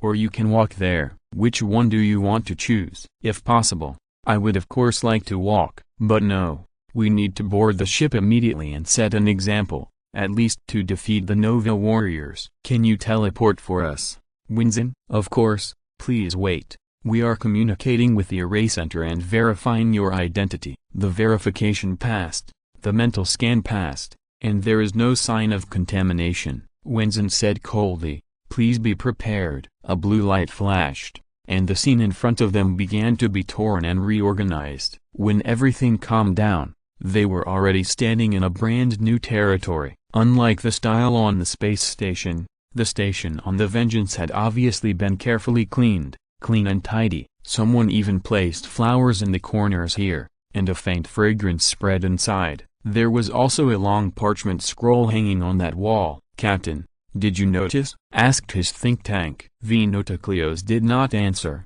He walked to the wall and began to read. "All residents of the first city on the lower deck of the Vengeance pay tribute to his angels. We know that the angels are about to go to the dark and deep rifts to face the monsters that threaten us. We can't help you, but this is also our home. We will pray for you." Behind this line of words, There are many materials and equipment donated to the Sons of Allah by individuals or groups with the prefix of the first city. Venotocleos looked at the swaying paper in astonishment and reached out to take it down. His hands were shaking slightly. "Captain of the chapter?" the librarian asked hesitantly. "I'm fine." Venotocleos smiled in a complex and indescribable way. He raised the paper and pointed to the name at the end, which was obviously a girl's name, and said, "This 7-year-old child gave us a bouquet of flowers from her home." A technical sergeant walked over silently, gently picked up the pot of flowers, turned around, and looked at his captain questioningly. He didn't speak,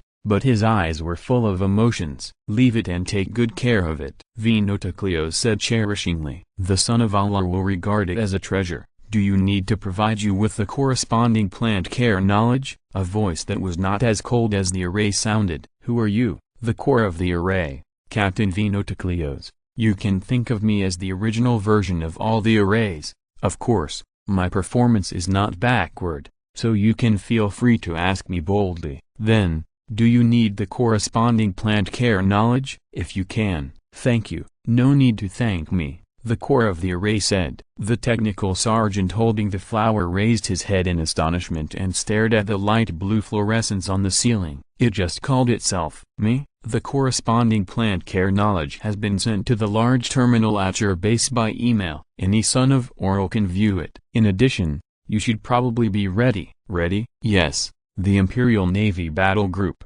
Army Battle Group and Ashtart's group have all completed boarding. We will set off immediately and rush to the front line. The captain will give a pre-war speech." Captain Venotocleos's eyes flashed with a man's face. His name and introduction were on the list of living saints, and the manual issued by the Military Affairs Department selectively introduced some of his deeds and the year and month when he first appeared. Of course, as one of the ultramarine subgroups, Venotocleos actually knew more. He and the other 299 sons of Oral slowly knelt on one knee to show their respect. Venotocleos said in a deep voice, "Then, we will wait for his teachings." A voice began to sound on the Vengeance and spread throughout the ship. From the city where civilians live on the lower deck to the meeting room of the Primarchs on the first bridge. From the Blood Angels to the Space Wolves. From the Cadian regiment's base to the armored vehicles of the Ajmitan Iron Legion. They all heard it. "Good day, everyone," the voice said in a low voice. "I am the captain of the Revenge, Shenyan, and the commander-in-chief of this expedition. I am standing in my cabin and speaking to you. Some of you may not have seen me, but some may have seen me many times. I am a pessimist, so I want to keep my words as short as possible. I don't like to make this speech too dramatic, and I don't like to have the choir sing my name. In fact, before today, many of you may not have even heard my voice.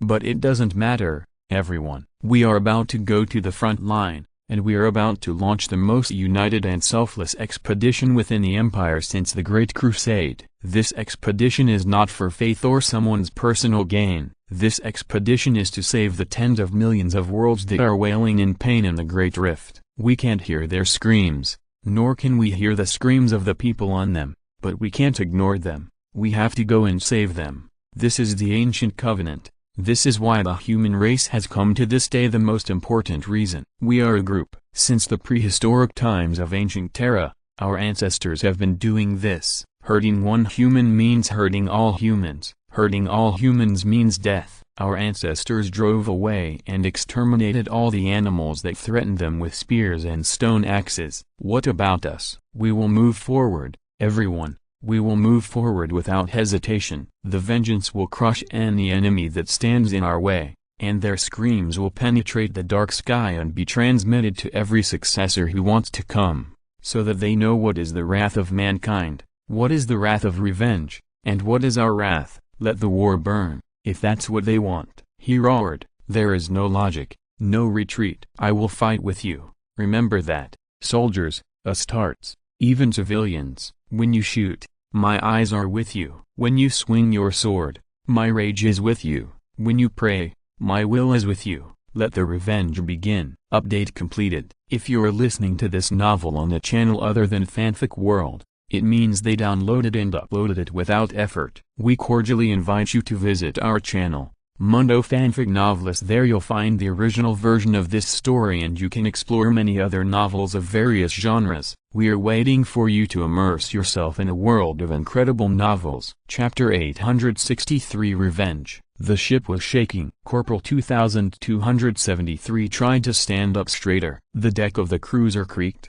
which was annoying, but it was not a problem for him. Or maybe it should be said that it was not a problem for them. The Kriegs never worried about any problems. Entering orbit in 5 minutes, the cold voice of the commissar sounded in the communication channel. In the name of the Emperor and the Captain, we will be the vanguard of the transmission and attack the arsenal. Be prepared. There was no speech or a few passionate words, only cold orders. Commissar Kossuian realized at this moment that he was almost the same as the Kriegs. At least in terms of personality, he began to become more taciturn and more cold and ruthless, since he became the political commissar of the 974th Regiment.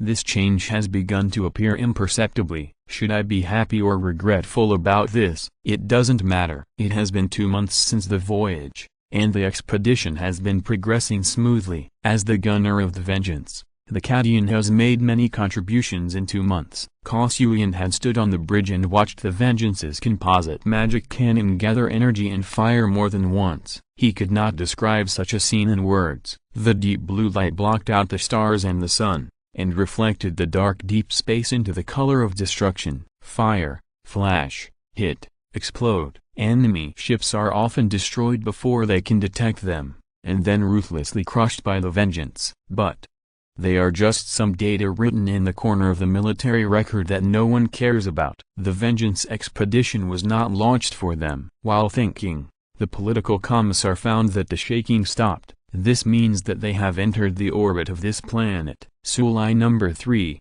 This is its name. It is also the first valuable planet they have encountered and worth recovering. According to the scan of the Vengeance, the chaos pollution on it is not serious. No matter what the reason, it still has the meaning of being saved. According to the predetermined plan, the 974th Regiment of Krieg will enter and seize the arsenal occupied by the traitors through teleportation. After dealing with this facility that continuously produces weapons that defy the Empire, they will report to the Vengeance floating above the orbital pole, and then the Angel of Death will descend from the sky to help them expand their victory. Then, more Imperial Guards will use the emptied arsenal as a base to completely recapture the entire planet. The teleportation will begin in 1 minute. The voice of the array sounded above their heads, and the 3,000 Krieg soldiers immediately made the final preparations. They silently activated the built-in array to ensure that they would not suffer the 0.1% chance of teleportation accidents. The Renaissance R1 was hung on the jetpack behind them, and the magnetic hook was stable and reliable. 2 R2 compact short submachine guns were mounted on the outside of their thighs, shining with silver light. The Skyhawk armor, which was reshaped according to the original style of the Kriegs, was full of new grenades inside the black coat. The second belt inside the clothes was compressed to store 12 rifle magazines and 14 pistol magazines. Of course, there were also the engineer shovels hanging on their waists. This reliable weapon now has a brand new look. The black appearance is inconspicuous, one piece, sharp and sturdy. Just like them, the skull visor is dark and swallows the light. Only their breathing sounds rise and fall in the breathing channel. Transmission begins. Corporal 2273 walked in the front. He walked past the walls engraved with blasphemous patterns and arrived at a broken railing. Looking down, the traitors were staying lifeless below in groups of 3 or 2,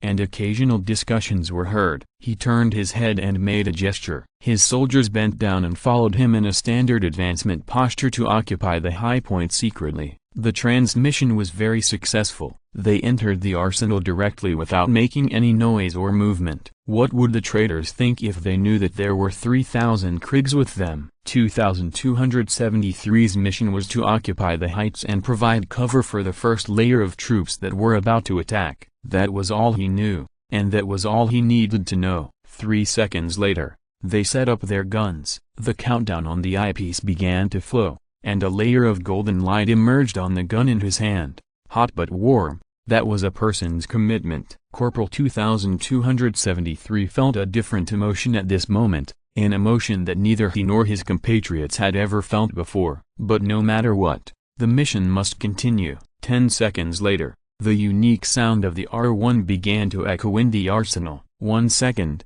it was still stagnant inside, and the next second, the flames of war had already fallen, by the hands of sinners. Then, one would ask, where is the sin? The sin of stupidity, Conrad Kurz said coldly. In the captain's room, he was standing next to the star map with his arms folded across his chest, observing the surface of the planet. Robert Gilman did not comment on his brother's evaluation, but Korax gave a relatively peculiar interpretation, a voice as gentle as Conrad Kurz's sounded, with a hint of sarcasm that came from nowhere. Atonement has become their creed, the meaning and purpose of their existence.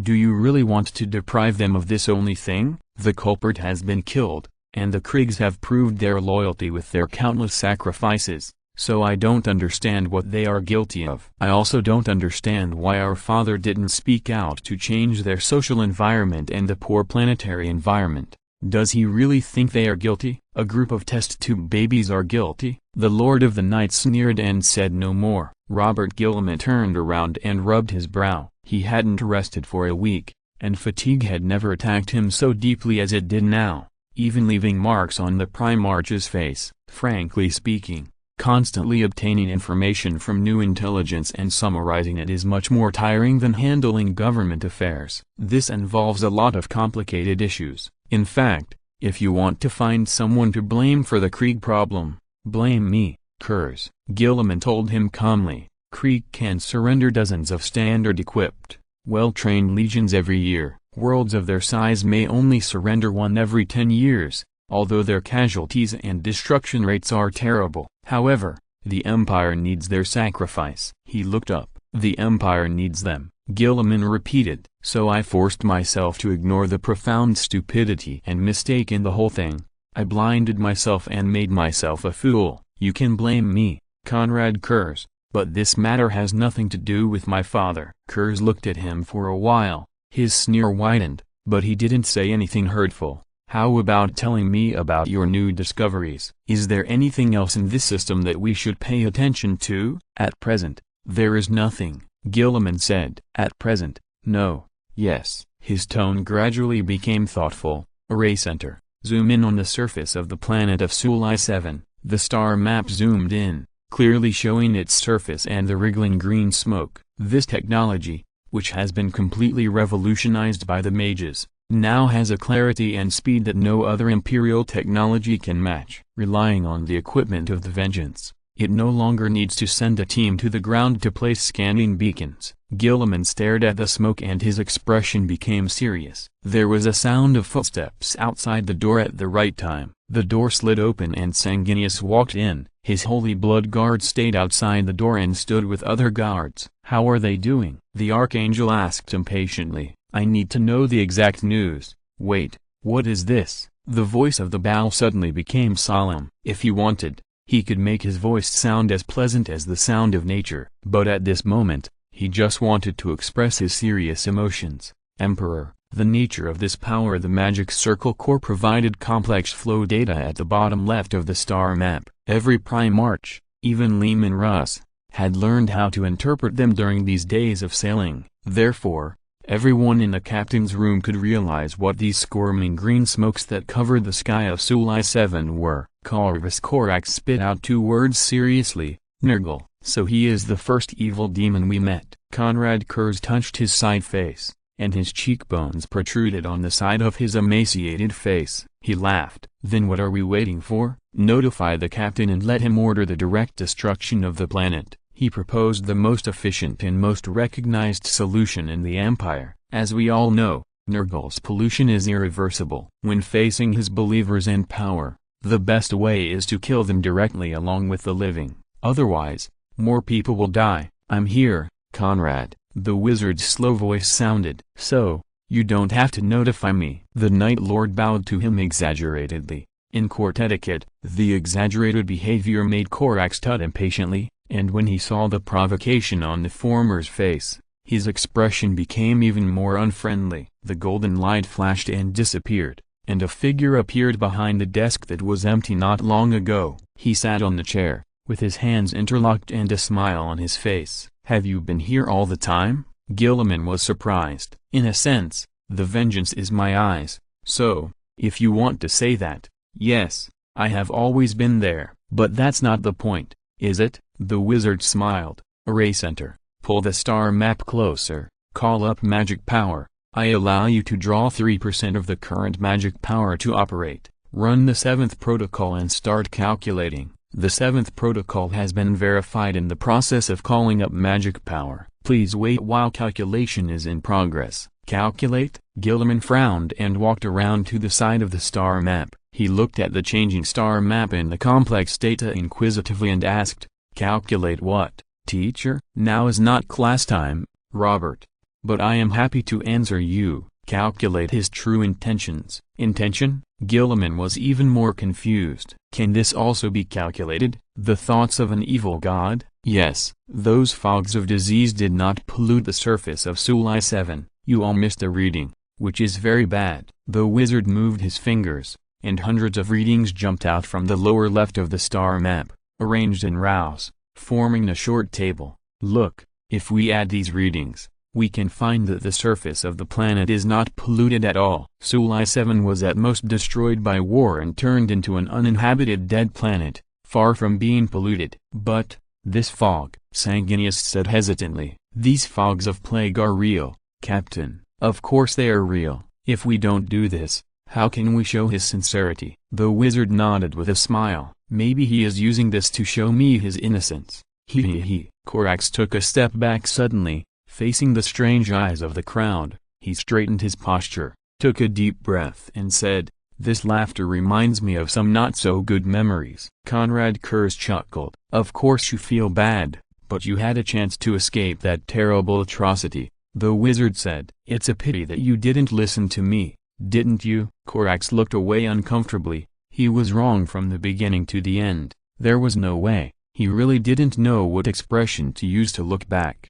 "But why did he do this?" Sanguinius asked again. The Bal Angel's expression was solemn and puzzled, which was exactly what everyone should think, except those who were not here. "What is his intention in doing this?" The core of the magic circle gave an answer. "The calculation is complete." The star map changed again, and on it, the fog covering Sulai 7 was almost dispelled. The only remaining smoke formed a coordinate and stayed on it, with a short sentence. "We can talk for a while." Gilliman read this sentence out, and suddenly felt a sense of absurdity, which almost made him laugh. "Talk? Talk about what?" The wizard laughed loudly. "He is very interesting. It's a pity that we have nothing to talk about." Although he was laughing, there was no smile in his eyes, only a determination purer than steel. Magic lightning began to brew between his fingers, and he stood up suddenly, his black robe fluttering, and a strong wind gradually rose in the room. The wizard's eyes lit up with golden light,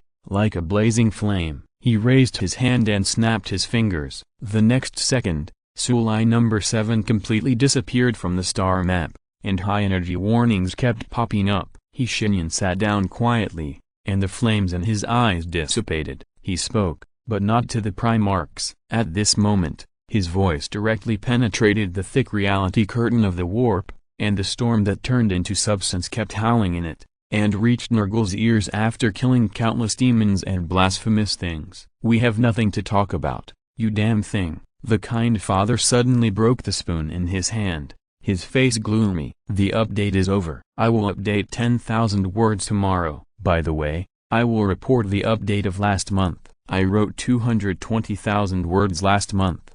I touched it for a few days during the Spring Festival. I maintained 4K words a day. In general, the amount is okay. I will continue to maintain it this month. Thank you for your support and monthly tickets. Everyone is very important to me." Chapter 864 Revenge. Dizziness. 2273 stood firm with difficulty. The enemy's resistance was unexpectedly strong. They had a large number of heavy weapons, which were placed all over the factory early in the morning. The aftermath of the shell explosion made him feel uncomfortable and he had the urge to vomit. Fortunately, the magic circle placed inside the Skyhawk quickly relieved him. When the Krieg launched the attack, these traitors who were previously slow and leisurely like strolling suddenly moved quickly. Some of them even ran back to the Krieg's charge without hesitation with bombs tied to their bodies, causing them a little trouble. Corporal 2273, who was covering the attack of the large force on the second floor, was also not spared. The ceiling collapsed, and a group of fanatical, skinny civilians rushed towards them with sticks. Then they were all killed, but in the whole process, no one escaped. All this was too strange and too orderly, as if it was predicted. Forward, forward, hold your guns, hold your weapons, he is with us, the Emperor is with us. Charge! The commissar roared in the communication channel, only at this time, he sounded like an external commissar, not a real native Krieg. Of course, no Krieg has ever served as a commissar, they are unable to bear this responsibility, so in the Krieg Corps, all commissars are natural persons. This title is a bit ironic, but no one has any objection. The Krieg know how they were born, and they have no objection to it. Just like this time, they rushed out from behind the bunker, and a shell fell in the black tide of the charge, scattering them. But this is not a problem. The Skyhawk armor quickly launched a response measure, leaving those who were unfortunate enough to be in the center of the shell unscathed. In the true sense of the word, unscathed, they stood up in silence, their bodies covered with burning flames, and fragments of shells continued to shatter at their feet. The crude manufacturing process could only bring such a result. Then, they joined the team and continued to charge. There was no shouting of fear, no unnecessary words, and even no screams of pain during the whole process. They acted as if they had full trust in the Skyhawk armor on their bodies. But in fact, this was the first time it was put into actual combat since it was equipped. They only knew about its performance from the description of the array, but they believed it, and it didn't matter. 2273 was at the front of the team, so he could clearly see that the two traitors who were operating their shoddy cannons in a hidden corner on the second floor of the factory were trembling, and one of them was even screaming. Their faces were coal gray, their cheeks were sunken, and there were blasphemous symbols engraved on their foreheads. They looked terrified, as if they had seen something completely incomprehensible. If 2273 had the opportunity to see what they looked like a few minutes ago, he would probably find it very strange. At that time, they looked fanatical and confused, like lambs being driven. 2273 stopped. The sea of people stopped behind him spontaneously. No one asked questions, no one touched each other. They were a sea of silence, but filled with unspeakable power. 2337 raised his gun. He heard the same sound of guns being raised. The sound of the butt of the gun hitting the armor on their shoulders sounded so pleasant, so heavy and convincing. He fired, and they fired together. The commissar roared the Emperor's name in the channel, and the sacred syllables mixed with the sound of gunfire. At this moment, 2273 suddenly thought, yes, this is the meaning of our existence.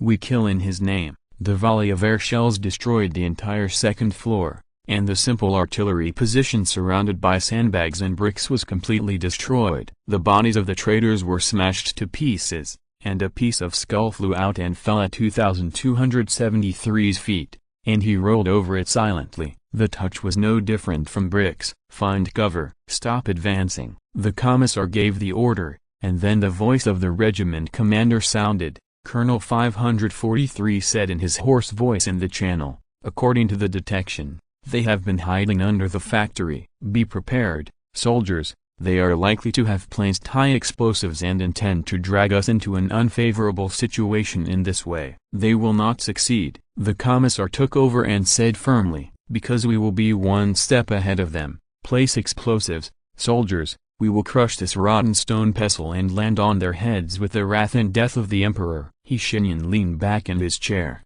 staring at the star map with sharp eyes, but Gilliman felt that he was probably not looking at the star map. There is a sentence that Robert Gilliman has always wanted to say, but he doesn't know who to tell it to. He has always felt that the mage's appearance when thinking is awe-inspiring. He never thought that he would use such a word to describe him, but yes, The reason for the mage's thinking came from the report from the Magic Circle Center 10 minutes ago. The political commissar of the 974th Regiment of Krieg sent a battle report, most of which was favorable news, but one sentence seemed different. The enemy's reaction was very quick, and they had prepared harmless camouflage in advance, acting as if they had not discovered us. They were fanatical and fearless in the first few minutes of the battle, even if their companions were torn to pieces by air bullets. However, after staring at the Imperial Sky Eagle on the soldiers' chests, they showed a panic-stricken look of fear, which was completely unreasonable. But we will continue to fight until we achieve our goal. Robert Shenyan suddenly spoke. His voice was soft, but it suddenly made Guilliman's heart jump. The situation is not right. Forgive me for being dull. You are not dull, Robert. You don't know the function of the symbol, so it is reasonable that you can't speculate the hidden problems behind it like me. The mage smiled. Each emblem on the chest of the Skyhawk has been enchanted. Of course, in the terms of the state religion, it has been blessed. It can protect the soldiers from the pollution of chaos to a certain extent, and cause harm to some weak demons who look directly at it, or even expel them directly. As he described, Robert Guilliman's expression gradually became solemn. Now that everyone else had left, he was able to think better without paying attention to his brother's reactions. So, he came to the conclusion immediately. So, he was shocked. It seems that you have realized it. Shenyan slowly stood up from the chair. His eyes gradually became dangerous. He looked at the rotating star map, and slowly said, I really want to teleport them back immediately, and then use psychic energy to burn this planet into slag, but I can't do this. It's ridiculous. I must guard against their possible attacks. After all, we have entered the dark side of the Empire and the broken realm of the material world. He seemed to be explaining to Guilliman, but also seemed to be talking to himself. Last time, I could still charge forward without any scruples, but I'm afraid I can't this time. Last time, they didn't know me well enough to know what I could do, but now we know everything about me. This feeling really disgusts me, and I'm beginning to wonder how long I can hold on. A golden light flashed in his eyes, and a huge pressure descended for a moment, and then disappeared. At this moment, Robert Guilliman realized that his teacher's mental state might not be as stable as it seemed on the surface. Shenyan shook his head, and his expression returned to calm. Central, inform Conrad Kurz and ask him to go to the arsenal via teleportation. You sent a demon here, didn't you? He laughed again. The average subscription has finally reached 1,000. Let's celebrate a little and write more to release. Oh, stuck. When you thought I wouldn't update, I updated. Isn't this a kind of pigeon? Chapter 865 Revenge. 2273 watched the explosives explode, watching them burst into a strong and brilliant deep blue fluorescence, and disintegrate the ground in an instant. Masonry, metal pipes, cables and other things all disappeared under this light, becoming smoke and dust in the air, and were absorbed by their armor. A reminder of energy replenishment popped up on the upper right side of the eyepiece, beeping.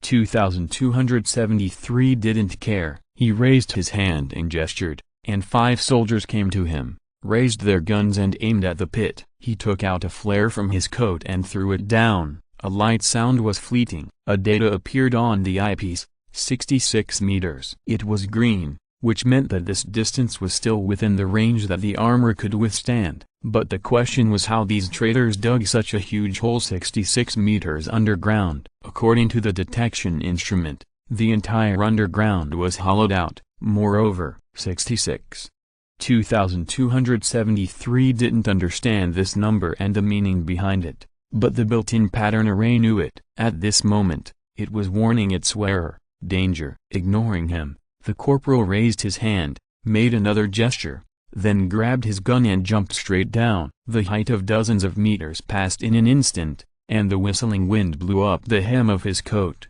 When he was about to land, he bent his knees just right, and the armored legs lit up slightly. Dozens of preheated microarrays were instantly activated on his thigh armor. A second later, he landed smoothly. There was no damage or recoil, as if he had landed on cotton. There was a solid touch under his feet, and the various danger readings on the eyepiece began to rise steadily. and the red numbers jumped glaringly. The corporal raised his gun silently. He was on guard for 5 minutes, and no attackers suddenly rushed out. It was silent and dark all around, and there was nothing except these things. The rock wall above his head was smeared with a thick layer of blood and minced meat. The blasphemous patterns on it shone with an obscure light, and the bright red octagonal star showed its presence. After a while, there was a continuous sound of landing behind him. The vanguard quickly occupied the place where they jumped down without wasting any time. The engineer shovel dug the ground to create simple trenches and bunkers. They didn't even need to illuminate the place.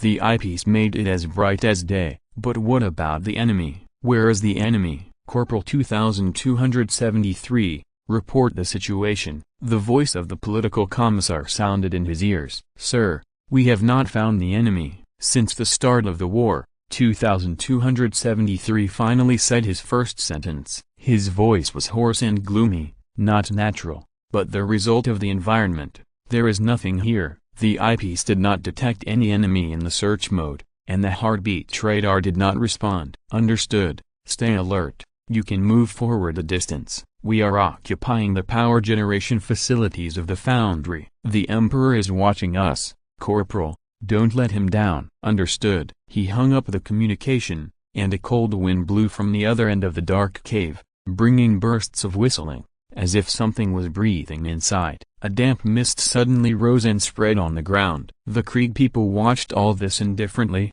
unmoved. The reading on the eyepiece rose again, and the red numbers turned into a more dazzling scarlet and began to jump manically. The built-in small pattern array kept sending harsh warnings to him. The corporal raised his hand and made a gesture. 15 soldiers immediately stepped forward, and 2 rows of firing lines were established. The corporal squatted down so that the people behind him could shoot freely. Throughout the process, their hands holding the guns did not tremble, and they were as steady as machines. They began to wait patiently. 5 seconds later, they pulled the trigger. The air bullet whizzed past, shattering the rock wall, stone and soil. It also pierced the flesh and bones of the monster that rushed out of the darkness. It fell to the ground, and its 2 thick hind legs had been completely smashed. The pink fleshy and bone fragments mixed together, unexpectedly showing some weird beauty. It hissed, and the blasphemous organs on its back bulged violently,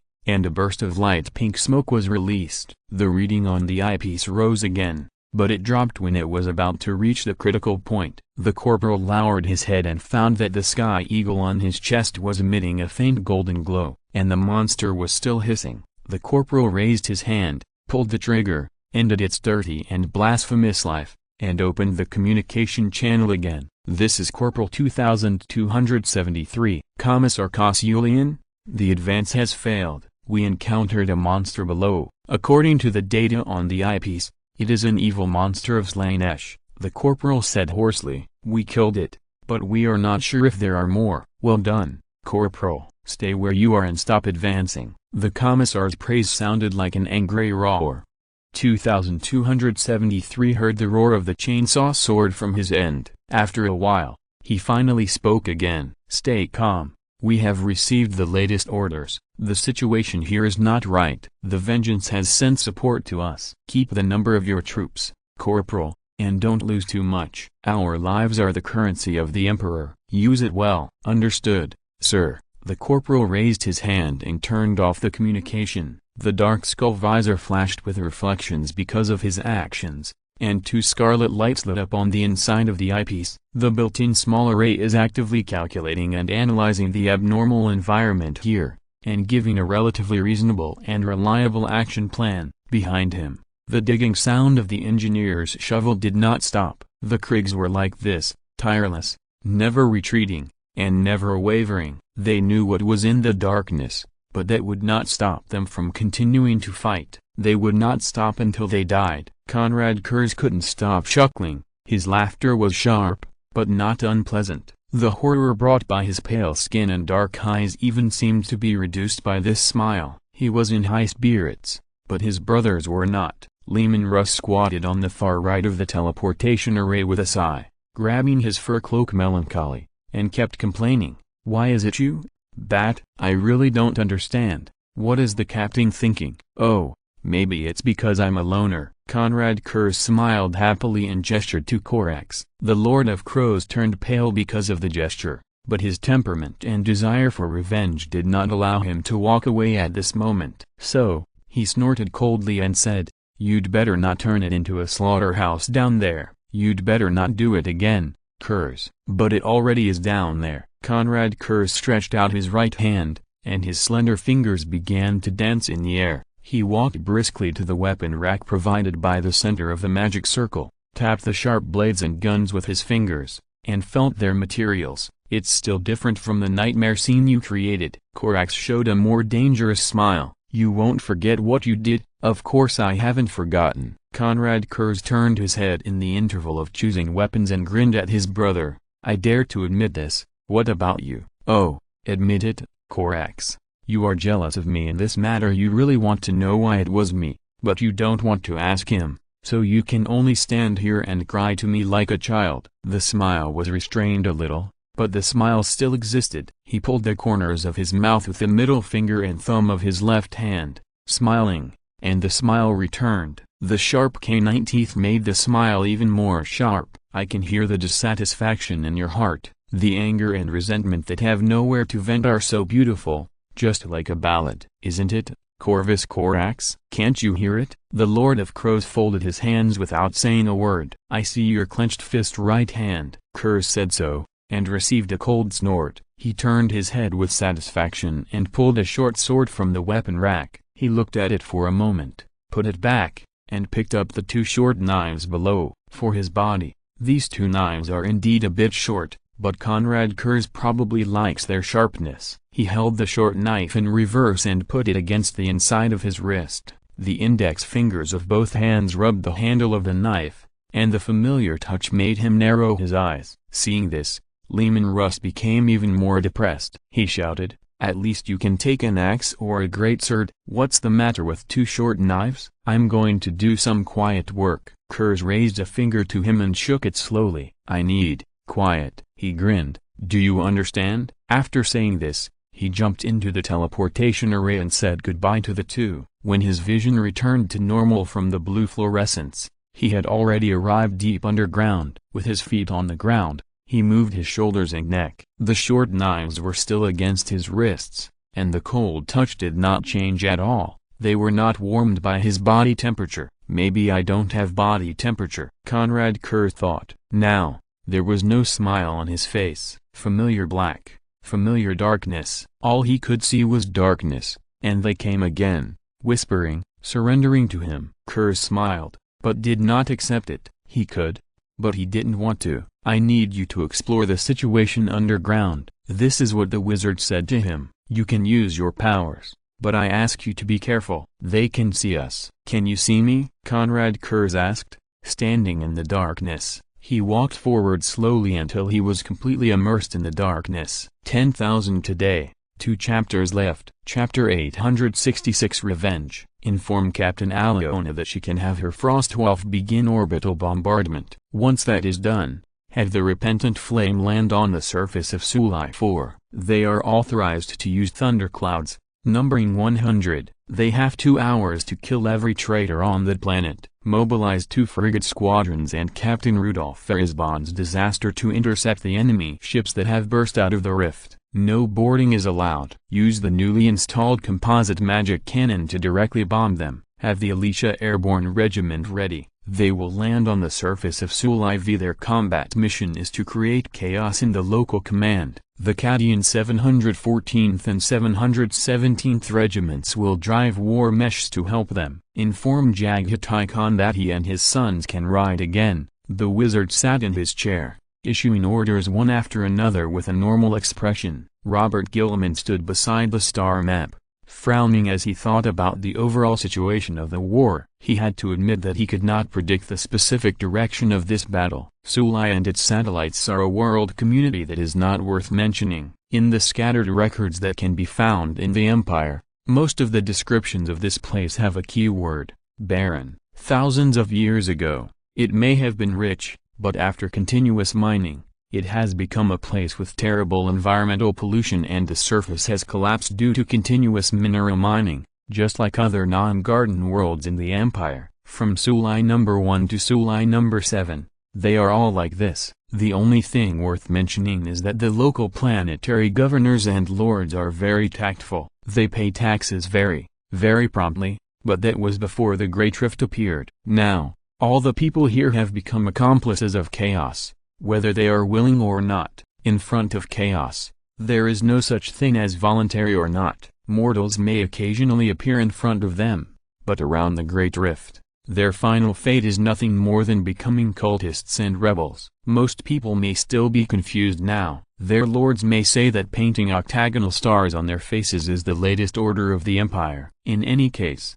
they did it, so they can only die. But this is not the crux of the matter. Robert Gilliman will not have mercy on those who are doomed to die. He knows that their death is necessary. Rather than sinking deeper and deeper into the temptation of chaos and becoming unspeakable monsters, it is better to be burned by bombs and flames and die happily. At least in that way, they still have human form and their souls can be saved. The real problem lies in what is hidden under the arsenal of Sulai 3. According to the results of the 17th scan of the Vengeance, only the underground of Sulai 3 has a violent psychic reaction, and its magnitude has even reached the level of shaking the material anchor. This term comes from the mouth of the mage. Robert Gilliman tried to understand it literally, and the results he got made him almost sweat. However, apart from Sulai 3, the resistance forces on other planets are pitifully weak compared to the Vengeance expedition. No chaos starts appeared, and there were no traces of summoned demons left by the cultists. This is extremely unreasonable. Most people who become cultists are bewitched.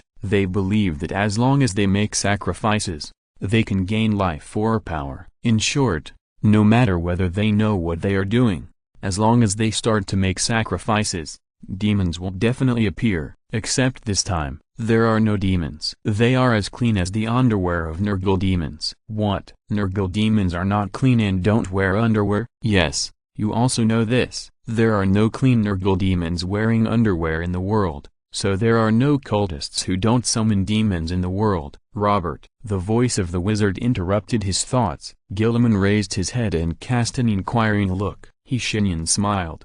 What do you think of the current situation? The situation is not right, Gilliman answered immediately. If it is just a small-scale chaos pollution, such silence is normal. But it has been 4 years since the Great Rift appeared. 4 years is unbelievable for chaos. He shook his head. We have not found any traces of demons. This is simply unbelievable. Want to make a bet? Asked the wizard. Gilliman raised his eyebrows at his sudden words. After careful consideration, he shook his head and rejected the proposal. Considering his teacher's character, Gilliman thought it would be better for him not to make this bet. What a pity. The wizard shook his head regretfully.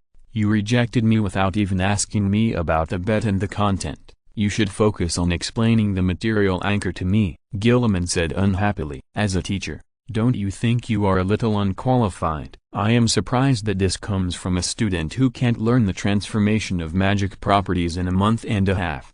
This is not the point. I just didn't have time to review it at that time, Gilliman argued. The wizard laughed and didn't continue the topic. He put his fingers together, leaned back, and started the teaching that happened at a slightly weird time in a more relaxed posture. The world we live in is the material world. It is very stable. At least the basic laws of physics are still in effect. There is gravity on the planet, and the gravity multiples of each planet are different, but the subspace is different. There is no logic there, and everything depends on the will of chaos and the evil gods. For example, in the real world, you need eyes and vision, otherwise you are a blind person. But there, you don't need vision. You don't need to keep your eyes to see things. Things will find you. That's it. Robert, the material world stability anchor is actually a relatively general description. It's difficult for me to explain it to you in just a few minutes. But, he raised a finger, and a golden light flashed in his eyes. At this moment, Gilliman felt a deep pain in his heart. He almost blacked out. When he came to his senses, the mage had returned to normal, as if nothing had happened just now. The course ends here. He ended the course abruptly, and also let Gilliman understand that what he just saw was not an illusion. It was not his mental disorder, but something that really happened. What happened? Something happened that neither you nor I want to see, my student. Shenyan turned his head. Things under the webway began to riot. The number is unprecedented, and your father was dragged. Ah, what a dramatic turn. He forced a smile on his face, and the stiff movement of his muscles made this smile look more like it was chiseled, rather than an expression that had been used many times. It was simply terrible. Gilliman did not become flustered by his smile and the situation he described. On the contrary, the expression of the Son of Vengeance was extremely calm. He analyzed calmly, "This means that my father will not be able to pull his hands out to help us in a short time. In other words, if they want to do something, now is the best time." Indeed, the mage laughed, and his anger was revealed for a moment at that moment, and then it flashed away. "But I'm still here. Let's wait and see," he said softly. "Darkness is everywhere, even under the light. If you want to discuss this matter from a realistic perspective, then there will be many people who will talk about what they have discovered with relish. But if we describe it from a more poetic perspective, Conrad Kurz actually has an answer. The darkness is everywhere because he allows it." "Kill," Kurz said. The word in Nostromo is not as monosyllable and powerful as in Gothic. Nostromo is a soft, hissing, and euphemistic language. Unlike the people who use it, this language sounds very romantic. The word kill sounds like a poem in Nostromo. The darkness was moved by his will, and they surrendered excitedly, then turned around frantically and presented their best performance to their king. The screams of the monsters resounded throughout the wide cave, and their bodies soon became torn into pieces. Blood splattered everywhere, and the thick musky smell came from the darkness, but it was furiously blocked and torn in half when it passed by them. They did not even allow this smell to approach the Lord of Night. Conrad Kurz threw the short knife in his right hand, making it fly up and down. He played with the sharp and solid weapon with his superhuman agility, and every stroke of the blade was a tease of its own existence. The real enemy was still watching. He knew it, but he didn't care much. "How long will you wait?" he asked softly. "You drove these ignorant monsters through my territory, letting them commit obscene things in the darkness without my permission. This is a capital crime, demon of Slaanesh." "Your territory?" A voice sounded in the darkness, just as soft, but more gentle. The words and voice alone contained an irresistible power, temptation and love. "Yes, my territory," the Lord of the Night said proudly and majestically. "You should kneel down and talk to me. Do you understand? Oh, you actually love dramatic killings so much." The thing walked out of the darkness with a chuckle, its skin pierced and cut by the darkness, and its bones were twisted by them. It knelt obediently 10 steps away from Conrad Kurz. Its smooth skin was stained with blood, and its plump muscles were cut, but they burst out with more brilliant colors and beauty. It lowered its head, exposing its slender neck and perfect curves, and slowly crouched to the ground. "Me too," it said softly. "Do you want to dance with me?" The Lord of the Night grinned. Chapter 867 Revenge. The footsteps spun, and the seemingly soft and slender waist burst out with unimaginable strength. They approached, separated, approached, and separated. The rapid footsteps and the sound of swords clashing were the accompaniment of this dance. In this unknown deep underground, they were indeed dancing with each other. Blood fell to the ground, and between the dancing hair of Kaz, the demon laughed very ambiguously. "You are so handsome," it said. "It really makes me salivate. I really want to hold you in my arms and taste the delicious food." The Lord of the Night sneered and did not answer this filthy creature. He moved his fingers slightly, and the darkness behind the demon turned into a sharp blade and pierced into its body fiercely, and then spun cruelly, completely destroying its organs and bones. The demon screamed and fell to the ground with a flushed face, but stood up as if nothing had happened in the next moment. The wound healed. No, maybe not healed. The Lord of the Night narrowed his eyes. "Great," it screamed. "Can you come a few more times?" It said this, but its eyes were full of greed and lust, and in the next moment, it rushed over. 4 arms danced wildly, and 4 alien disc blades cut through the air at an unimaginable speed, rushing straight towards Kurz's neck. The martial arts were impeccable.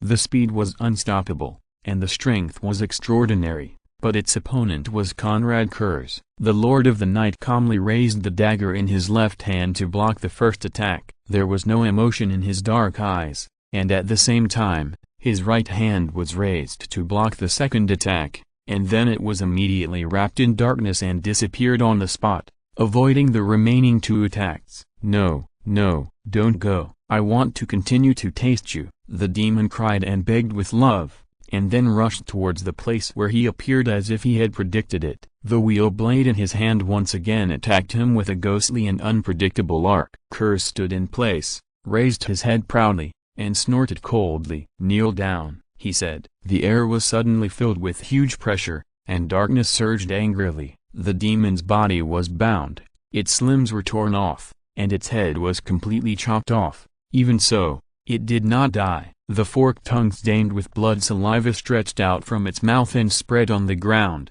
like a light pink snake. It lost the ability to speak but laughed silently and madly. Its eyeballs were dug out by the darkness, which did not allow it to look directly at the Lord of the Night, but the sticky long tongue kept crawling forward on the ground. Love is silent, love is crazy, and love is revealed everywhere. Love, it was born for this. It is not a real slanesh demon. In fact, before Konrad Curze came, its life did not even exist. Konrad Curze stared at the monster that had been torn into pieces, carefully observing its wounds. There was no sign of healing at the edges. So, how did it stand up just now? Did it ignore the laws of physics? "Hello, I'm here, my love." The demon giggled and walked out from behind him, but the darkness did not issue a warning. This means that it did not walk here, but appeared here. This discovery made the Lord of Night's expression a little solemn. Kaz lowered his head and found that the body of the demon on the ground was rotting rapidly. The demon smiled slightly behind him,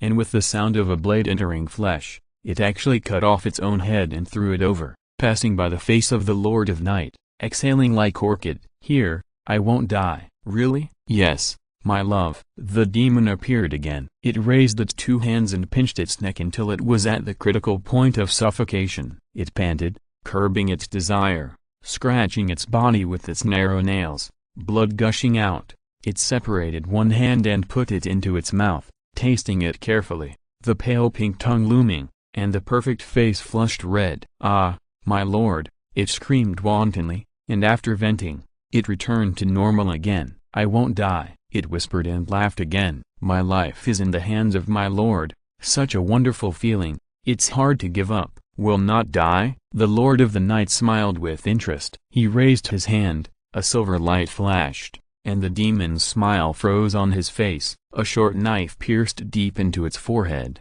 touching the inside. Its eyes rolled up, revealing the whites of its eyes. It screamed and fell down, and body fluids and blood gushed out, one at a time, one up. Death also brought pleasure, even more than before. Curze discovered this with disgust. Sure enough, the demon's voice sounded again behind him, and the corpse began to rot rapidly. "Do you want to continue?" the demon asked expectantly. "Of course." Curze turned around, smiled and lowered his knees slightly. "Why not?" The burning wreckage wailed and crawled forward a step, and a Krieg ruthlessly crushed his head. Flesh and skin splattered, but the rest of him was still screaming.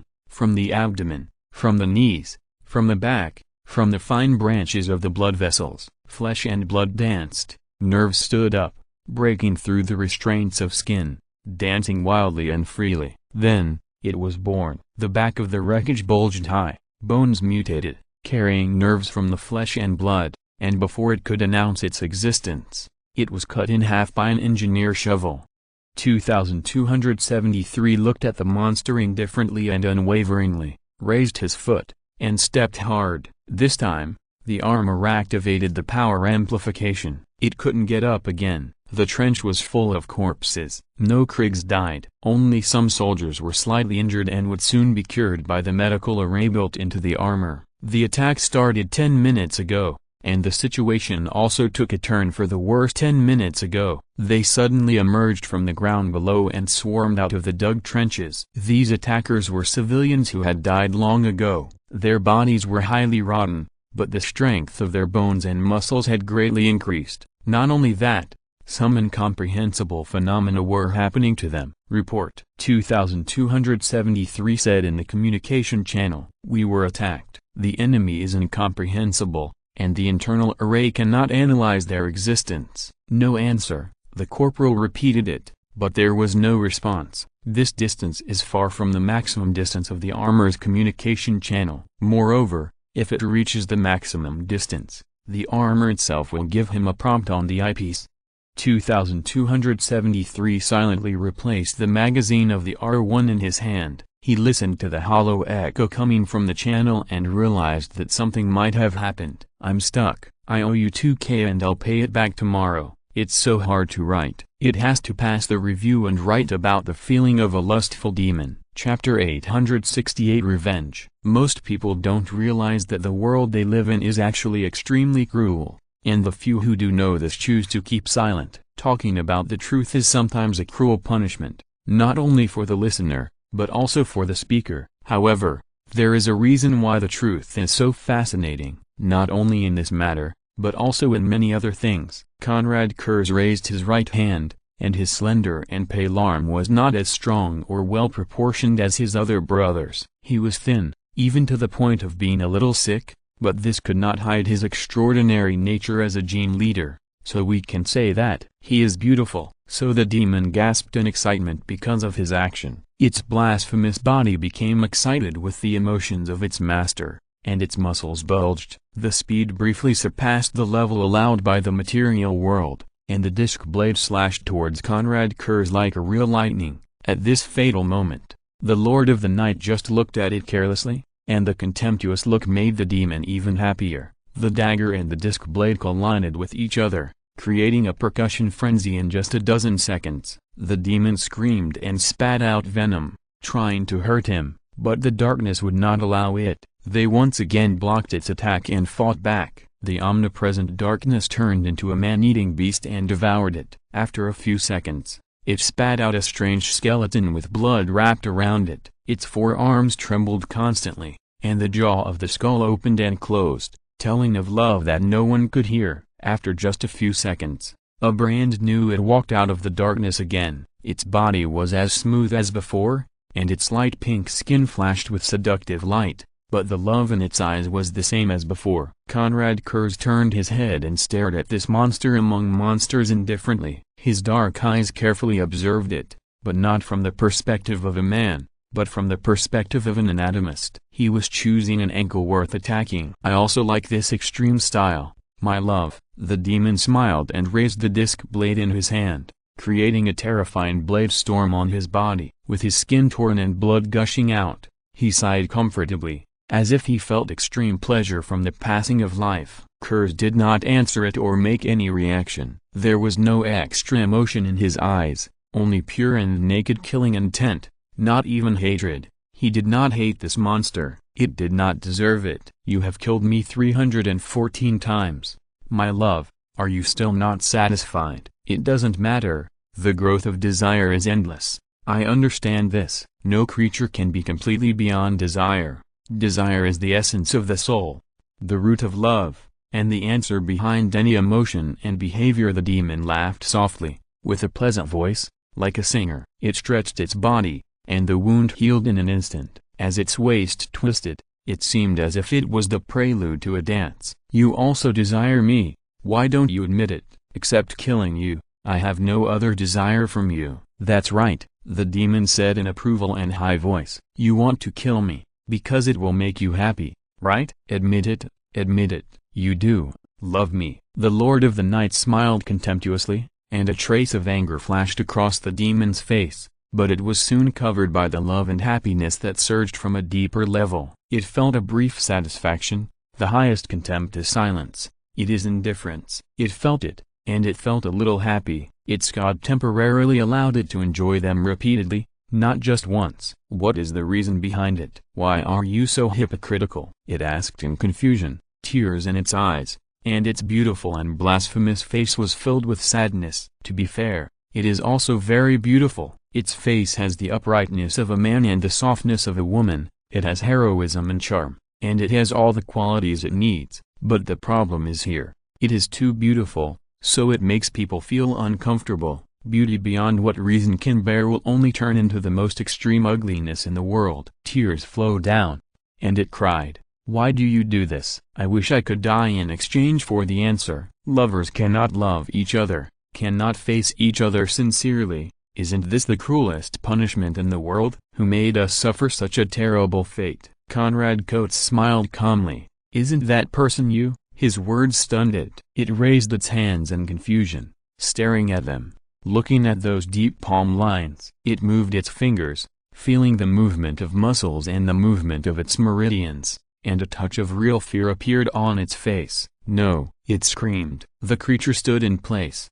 and its perfect posture began to change unsteadily and began to collapse. The skin fell off, the flesh dissolved, the bones shattered, and it turned into a wisp of flying ash and disappeared. This time, it did not suddenly appear from the surrounding darkness. However, a voice took its place, briefly transcending the limits imposed by the high heaven, and reached Conrad Kurz's ears, full of love. "You actually discovered it?" he asked in surprise. The Lord of the Night walked forward calmly, not being charmed by his voice, nor was he shaken at all. "Why shouldn't I discover it? Wherever the darkness reaches, it is my territory." "Interesting. You are very different from before, Conrad Kurz." He laughed, and the sound penetrated the curtain of reality, causing the rock wall to vibrate. The blood on it danced wildly, ripples, and dripped down, forming a pool of blood. A pair of eyes emerged from the pool of blood and began to look directly at Conrad Kurz's face. "I thought this little role-playing game would relax me a little,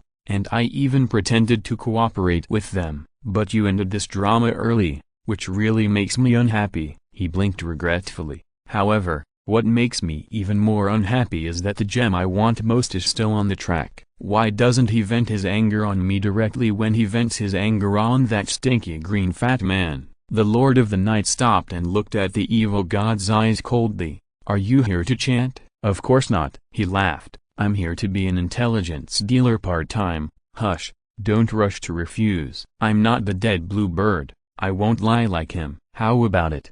Do you want to listen?" Conrad Kurz had to admit that he had never felt the urge to laugh as much as he did now. Slaanesh was telling the truth. He could feel it. The darkness had no warning.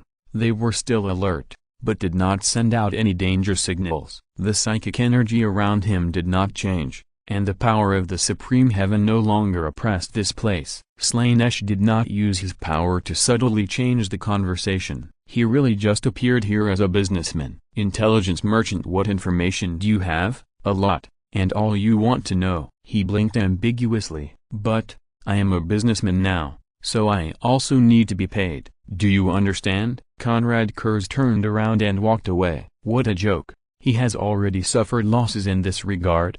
Is he going to be fooled again? But Slaanesh hurriedly called him from behind. His voice was almost screaming. Wait a minute. The reward is very simple. I just want some information about the mage. For example, his specific height and other things." He stopped, frowned, and began to doubt whether there was something wrong with his hearing. What the hell? What did he just say? Did I hear it wrong or am I crazy again? Conrad Kurz could even swear to Calvis Corax, a sincere oath. He really began to be a little confused about the situation now. He turned his head.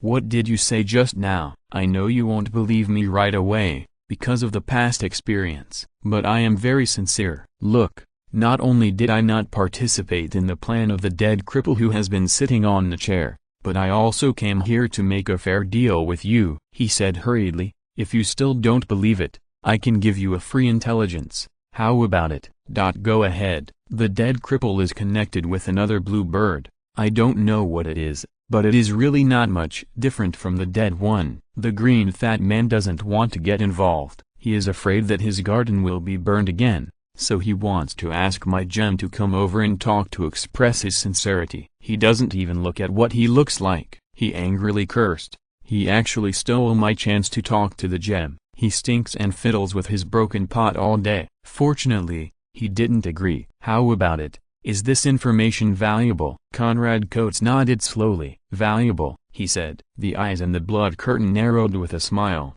and he said expectantly, "So, What else do you want to know? But I have to remind you that this question requires a reward. I want his exact height. Kurz took a deep breath and used his great rationality to endure this inexplicable absurdity and the horror hidden behind it. He asked, "Why do you need this?" This he smiled embarrassedly. "Can I not tell you?" Conrad Kurz's face twitched violently, with the knowledge brought by the dark side he had seen in Nostromo, coupled with the nature of Slaanesh. He quickly understood what Slaanesh wanted to do. He couldn't make this deal with him. He immediately realized this problem. No matter how friendly he behaved, his nature would not change. The tragedies of countless people who thought they could make deals with chaos and get away with it passed by before their eyes. The worst of them sat in a deadly chair for 10,000 years. He would not be their successor. The Lord of the Night raised his hand, and darkness surged. "Hey, what are you doing?" Slaanesh screamed. But the blood curtain was swallowed by darkness in the next second and was completely torn apart by them. Conrad Kurz stood there, silent for a moment, took out a portable communication device from his pocket, and activated it. "I have something to report to the captain," he said. Corporal 2273 looked at the inactive bodies in confusion, watching them gradually deformed and turned into weathered skeletons in a puff of pink and purple smoke. The built-in pattern array prompted frantically, and one piece of data after another jumped out from the upper right corner of the eyepiece, passing like a water curtain. What happened? He didn't understand, so he raised his hand again and began to try to contact the political commissar in the communication channel. This time, he succeeded. "Corporal, you just lost contact. What happened?" 2273 was silent for a while. "I can't explain this specific situation to you, because I can't understand it either." "Are you mentally normal?" The corporal glanced at the body coordinates displayed on the left side of the eyepiece. His sanity was still in green, and the column of psychic influence was not lit. For now, his body was still under the control of his will. "Normal. Send the data to prove it." The corporal did as he was told. The Skyhawk's built-in functions were very complete. The built-in arrays of each piece of armor operated independently. Even if one person was unfortunately breached by chaos and contaminated, it would be immediately discovered during the data exchange process. 2 minutes later, the commissar's voice sounded again. "Did your troops suffer any casualties?" 5 injured, no dead. The commissar's voice sounded obviously relieved. "Very good.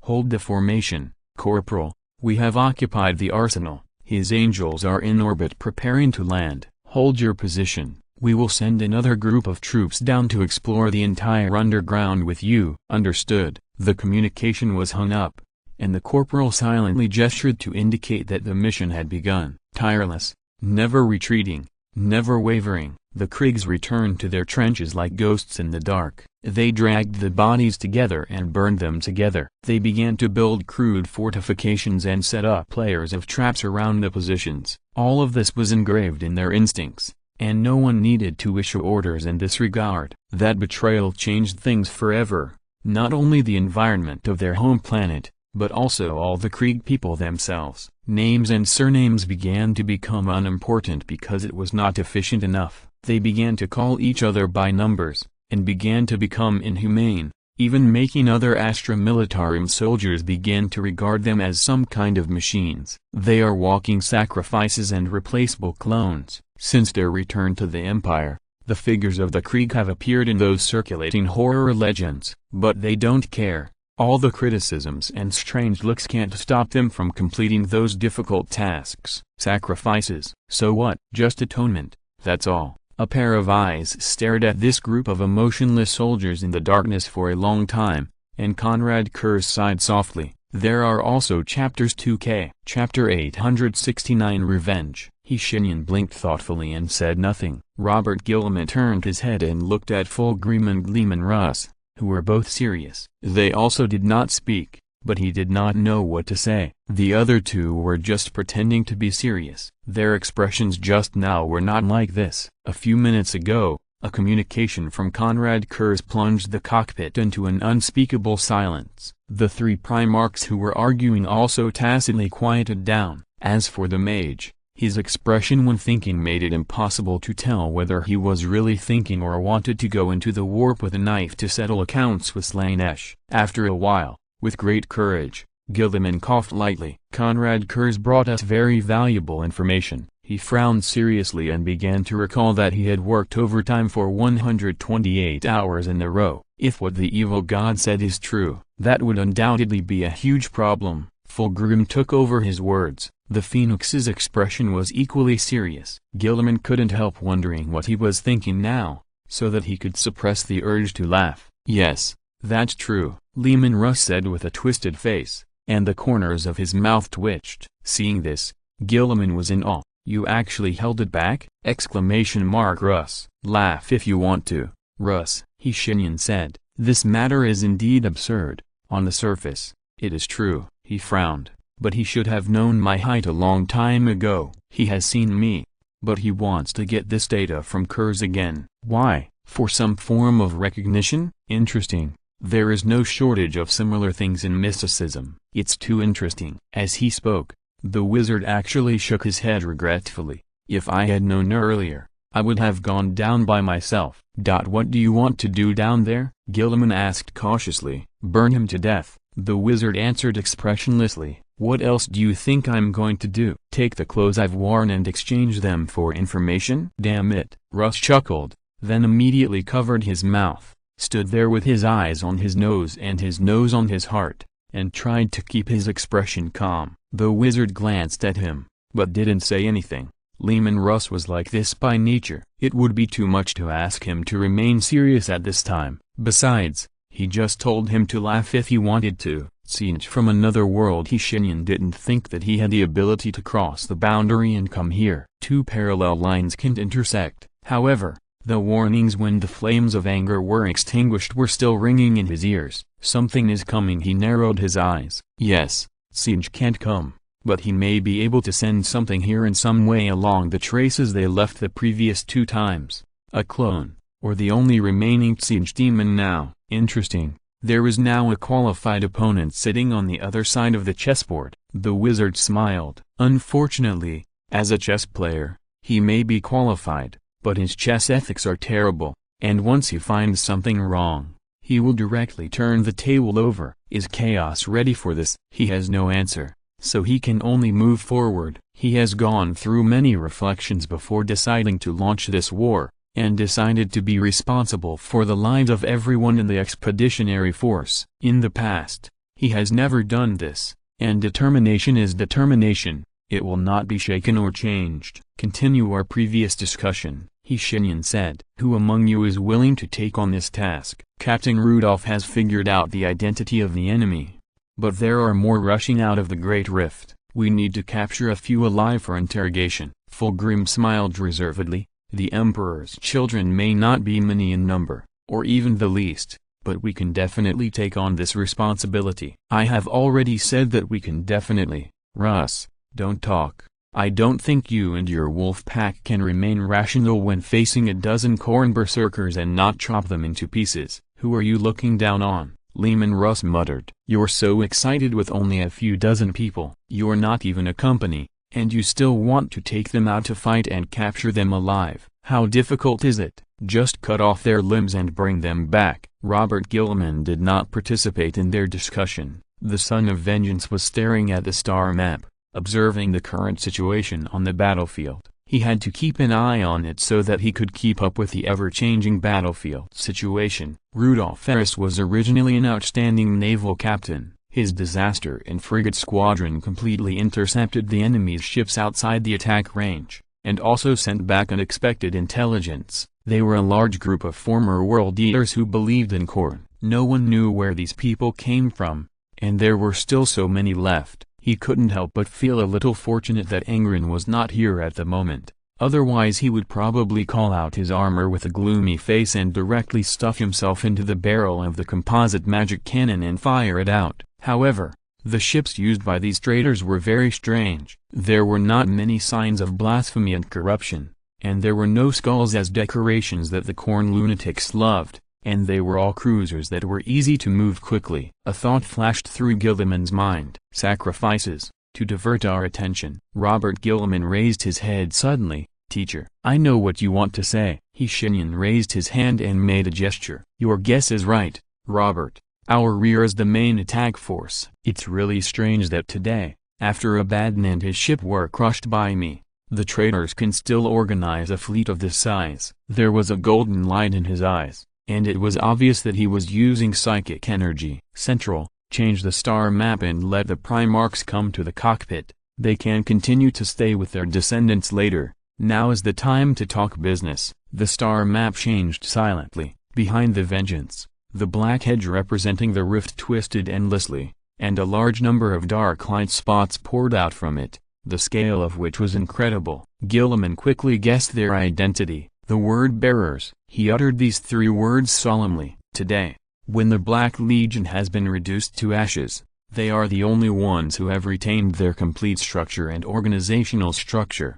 We may have to face a large group of demon hosts and wizards' spells." Lehman Russ bared his teeth. "The situation you described seems to be completely avoidable, my brother. What if we directly destroy them with a round of salvos?" "The firepower of the Vengeance can do this." "No," the wizard said, "we won't do this. Shrink the front line, let them come over, and prepare to board." Facing the puzzled eyes of Gilliman and Fulgrim, and the excited smile of Lehman Russ, the wizard showed a grim smile that had not been seen for a long time. 10,000 updates tomorrow. If you're listening to this novel on a channel other than Fanfic World, it means they downloaded and uploaded it without effort. We cordially invite you to visit our channel, Mundo Fanfic Novelist. There you'll find the original version of this story and you can explore many other novels of various genres. We are waiting for you to immerse yourself in a world of incredible novels. Chapter 870 Revenge. In this universe,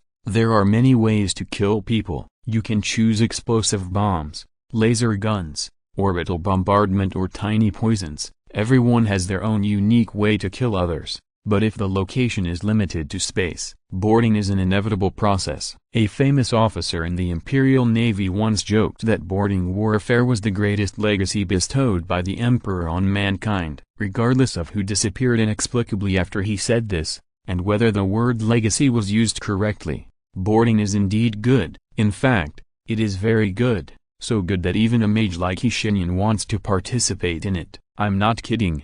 He really is choosing a close combat weapon. So, at this moment, the Primarchs finally realized the seriousness of the problem. It's not uncommon for the commander to personally go down and chop people with a sword. They are all commanders, and they have all done things like rushing into the enemy group alone and killing people. Except for Robert Gilliman, almost no one has failed. But Shenyan is a mage. He was proud of his status, and the strength and code of conduct he displayed also met the standard of a mage. Now, this mage tells you that I plan to go over with a sword and chop up all the word-bearers on the ship. What would you think? Lehman Russ's idea was, damn good, Captain. Listen to me, great swords and axes are definitely better than those weak one-handed swords.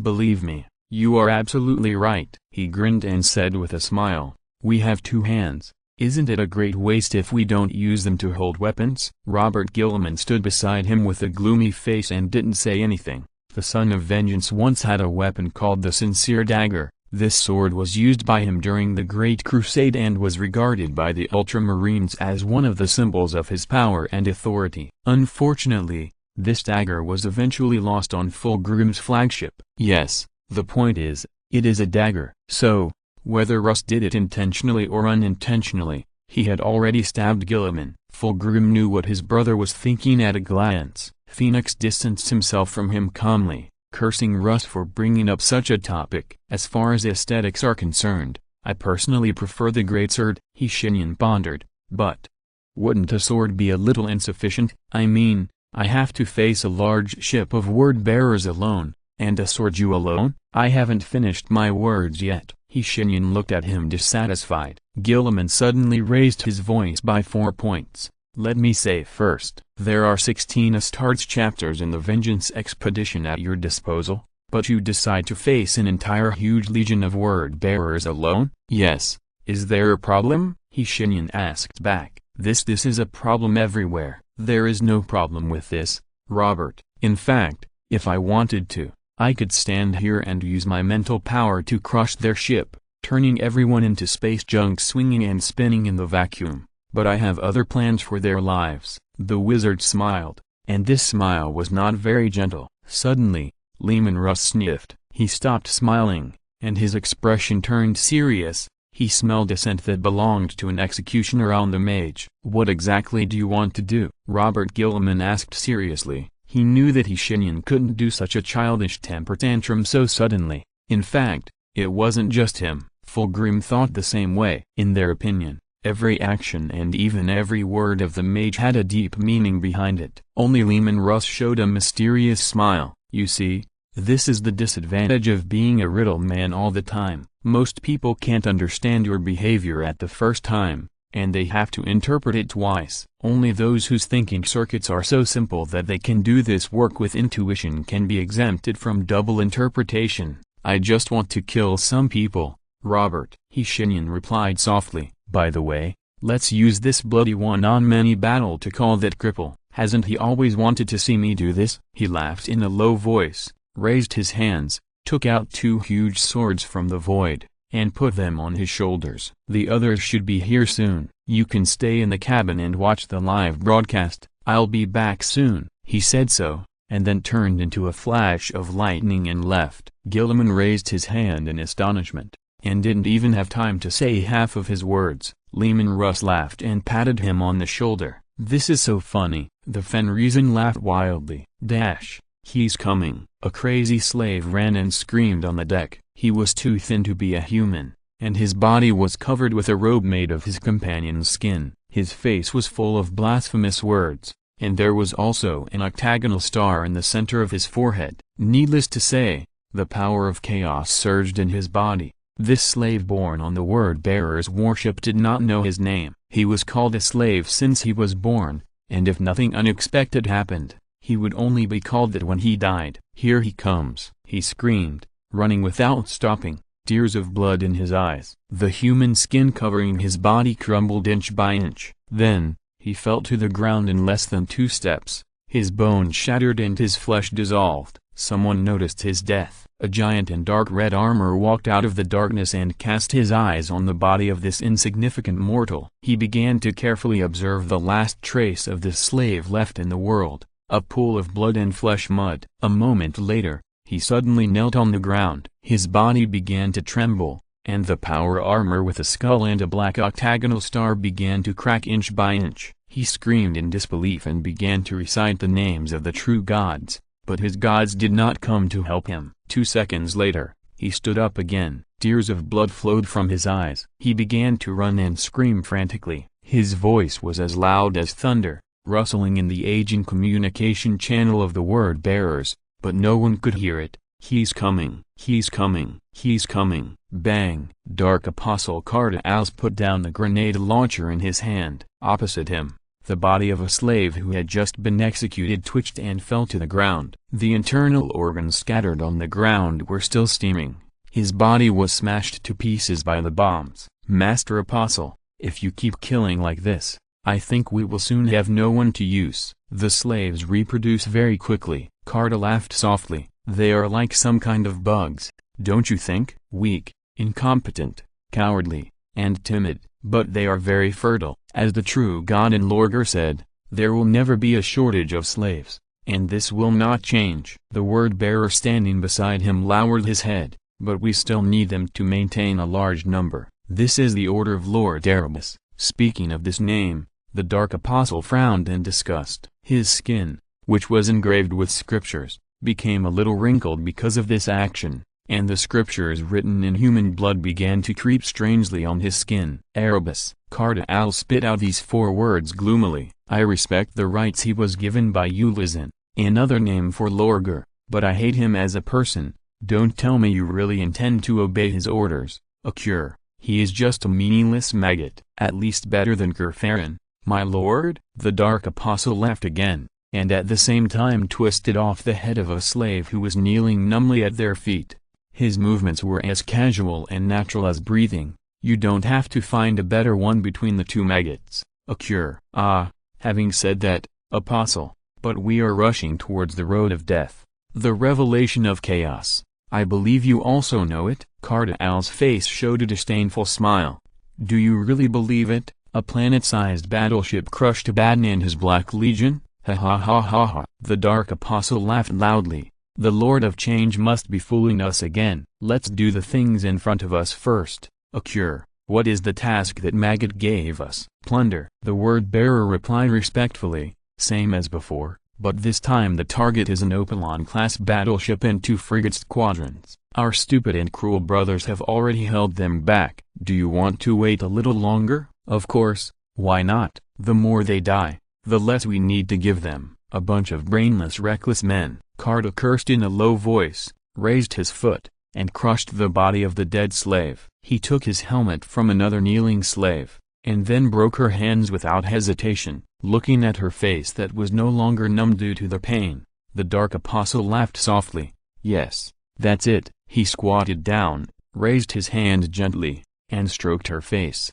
Feel the pain, slave. This is the only cruel truth that the dark world can give you. You must remember it. Remember it firmly, so that you will not forget. Next time, hand the helmet directly to me. My lord, there seems to be something wrong with the communication channel. The word-bearer Akir said so, interrupting him. The Dark Apostle was not angry. He gave Akir the privilege that the latter could interrupt any of his actions at any time without being punished. Carta knew his own character, and he knew that he needed someone like this to remind him when to do what. The communication channel has always been broken. Akir. Our technical sergeants have been addicted to pleasure for too long. They have forgotten their own duties. It is normal that they cannot repair it. Don't worry about it. No, sir, something seems wrong. Akir's tone became a little strange. Carta raised his head and slowly stood up. What? Someone is talking. The audio recognition system shows that the voice comes from Holkes. But what he said, what did he say? Akir made a gesture and shook his head.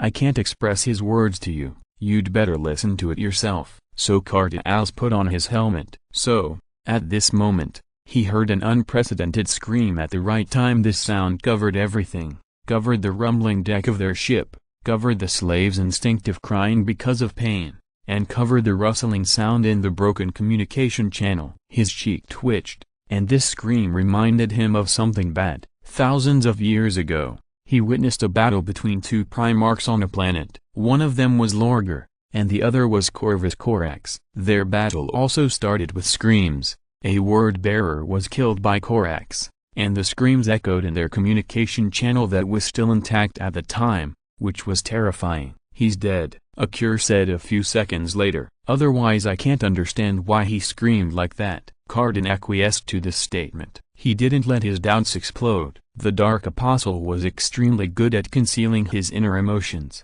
even to the point of being instinctive. He pondered for a moment and asked, what did he say before he died? After hesitating for a moment, Akir replied, he said he was coming. Him? Carta was horrified. Could it really be the Lord of Crows? No, it was impossible. He should still be searching for traces of Lorgar in the warp. He had been driven crazy by paranoia and guilt, and he couldn't wake up. But what if it was really him? What if the true gods were not satisfied with the pain, fear, savagery and despair he had continuously offered for 10,000 years? What if they crave more? Go to the wheelhouse. Akir, inform the whole ship. Enter alert status. An enemy has infiltrated our ship. Understood. His deputy hurriedly took the order and left. Akir would definitely execute his order very well, if he was not dead. Yes, if he was not dead. A huge sword suddenly stabbed in from the rusty iron door and pierced the body of the word-bearer. But this was not the end. Another huge sword emerged from the wall and smashed Akir with pure violence. He was not only dead, but also died without a complete body, becoming a pool of flesh and bone mud. In the face of death, they are actually no different from mortals. A few seconds later, amid the sound of electricity sizzling in the cables and the smoke rising from the destruction of the transmission pipeline, a figure dragged the 2 huge swords and slowly walked out. Foreign Astartes. He was not tall. He was thin and pale. His face and body were covered in blood, and his black robe was even completely soaked with blood, becoming a wet undergarment. Carta could clearly see the lines of his muscles, and he did not find any signs of enhanced implants. A mortal, killed Akir so easily? The mortal shook his long hair that had become sticky due to the blood, and smiled. The sticky blood slid down due to the movement of his facial muscles, staining his white teeth red. "Hello, Dark Apostle. First meeting. How are you? How have you been recently?" "Your warband members are very hospitable. Everyone welcomed me in a similar way. Some used bolters, and some used chainsaw swords." "Ah, don't show such fear. You can hardly hide your fear. You are a Dark Apostle. Cartaal, you have faced the battle between Corvus and Lorgar. You should show more grace." The smile on the mortal's face was getting bigger and bigger. He slowly approached, but Cartaal could not move. His mind was completely frozen by extreme fear. He should not be like this. But from the moment this mortal appeared, from the moment he saw those black eyes with his own eyes, the Dark Apostle named Cartaal no longer existed, leaving only a pure body filled with fear. "You," he murmured, kneeling on the ground, taking off his helmet and touching his forehead to the ground. I wish." "What do you wish?" "I wish to believe in you." The mortal laughed. "Like father? Like son? What a bad joke. But I came here just to give you a gift. It's our first meeting, so I don't want to show respect." He blinked and moved aside. The great sword was raised, forcing Cartaal to raise his head as well. Outside the violently destroyed door and wall, in the dark corridor, there was a sound of collision, mixed with low wailing. Cartaal's pupils shrank like needles. The sound was getting closer and closer. He wanted to close his eyes, but his body refused his command. The mortal was still laughing, covered in blood, more like a monster than them. A huge dark shadow squeezed in from outside the corridor, penetrated the smoke, and left a dark red mark on the ground. Then, Cartaal saw it. He saw 888 heads neatly stacked together, forming a Jingwen, a living Jingwen. Each head was lifelike, and each pair of eyes looked so terrified. They couldn't stop wailing, but most of them could only make low noises by touching their tongues to their teeth. "Gods! Gods!" Cartaal's eyes widened to the limit, but he was still not allowed to close his eyes. His sanity was on the verge of breaking. In his long life, the Dark Apostle had never been as scared as he was today. It was not that he had not seen the horrible scenes created by the demons, and he had even done a lot of similar things himself, but when these things happened to them, Cartaal realized that he was not strong at all. The mortal laughed softly in his ear, and his voice was terrified. "How is my gift? Do you like it? I heard that there are many people in your word bearers, so I plan to add an 8 after 888. What do you think of the number 8888? Cartaal finally screamed. "Blasphemy? I think it's actually okay." Chapter 871 Revenge. In the captain's cabin, the atmosphere was a bit stagnant. Vulcan couldn't bear to look at the scene projected on the screen. The Lord of Fire Dragons almost had the words Emperor above engraved on his face, especially when he saw the living Jingwen appear. Leman Russ kept laughing, and even let out a piercing laugh at the climax. Fulgrim looked at him dissatisfied. "What are you laughing at? The captain is crazy," the Fenrisen shouted. "I said it. How can you not go crazy after staying in this shabby place for a long time?" Sanguinius held him down with a gloomy face. "Watch your words, Russ. I'm not wrong that our place is really shabby." Now, Fulgrim was not the only one staring at him with disapproval. Almost everyone began to look at him like this, even Vulcan. Robert Gilliman coughed, trying to turn the topic back to the right direction. While doing so, he kept reminding himself of one thing: next time when we are talking about serious matters, remember to kick Russ out. He will always make the atmosphere extremely weird. However, someone got there first. Korax shook his head and said, "I can roughly guess what he wants to do. But will the evil god really respond? Such an obvious plot." "He will," Sanguinius replied in a low voice. "Khorne will not conceal his purpose, nor will he lie or use too insidious plots. This may be the only advantage of him." "Isn't that 3, brother? Your math." Russ continued half a sentence, and then honestly raised his hand to cover his mouth. Sanguinius sighed. In short, although I don't know why the captain did this, it seems that we can only wish him success. Blood swept in like an ocean, and a thin figure stood at the forefront of this frenzy of destruction, driving them, with eyes of dim crimson. The gods let out a deafening laugh in the sky. Wherever the blood touched, Everything turned to ashes. Everything turned to ashes. Kuda opened his eyes. The Chaos Sorcerer's expression was extremely puzzled, and there was also a little bit of fear. He had not been like this for many years. During the Horus Heresy, he had already served as the chief think tank in the Word Bearers. He was also present during the landing site massacre. For 10,000 years, he continued to absorb the essence of chaos. Kuda thought he would not be afraid of anything anymore, but he was wrong. Any intelligent creature is afraid of the unknown, and the unknown is vague and terrifying as that picture is even more puzzling. A wave of doubt passed through Kull's heart, and the Chaos Sorcerer stood up. His appearance remained permanently in the prime of his life, thanks to the death and blood of many innocent people. He raised his hand and took up his staff. The treasure that was sacrificed by the creatures of an entire world emitted a silent wail. The vengeful spirits entangled with it began to scream again because of the touch of the murderer. Kull snorted coldly, and the psychic energy vibrated, making them shut up. These vengeful spirits just can't learn to respect their masters, he thought in annoyance, and then continued to immerse himself in the terrible prophecy. He was not specialized in prophecy, but he knew a little about it. As a Chaos Wizard, you must know a little bit of everything. The Chaos Wizard walked out of his room absent-mindedly, and the first thing he saw was a word bearer punishing a group of bewildered slaves. They happened to stay in front of the porthole, blocking the starry sky outside. An idea flashed through Kull's mind, so he raised his hand. The powerful psychic energy exploded in an instant, and the chain lightning killed the entire group of slaves in an instant, and turned their bodies into smoke and dust. The word bearer who punished them fell to the ground, twitching. Kull came to him casually, his expression indifferent and arrogant. "How many times have I told you not to make noise or stay at the door of my room? You can pass by, but you have no right to stay. I won't kill you, but I may not do that next time." The Chaos Wizard raised his right hand, raised his staff high, and then dropped it heavily, smashing the word bearer's left calf and power armor together. He uttered the last words grimly, "Leave." The word bearer looked at him in fear, limped to his feet, and ran away.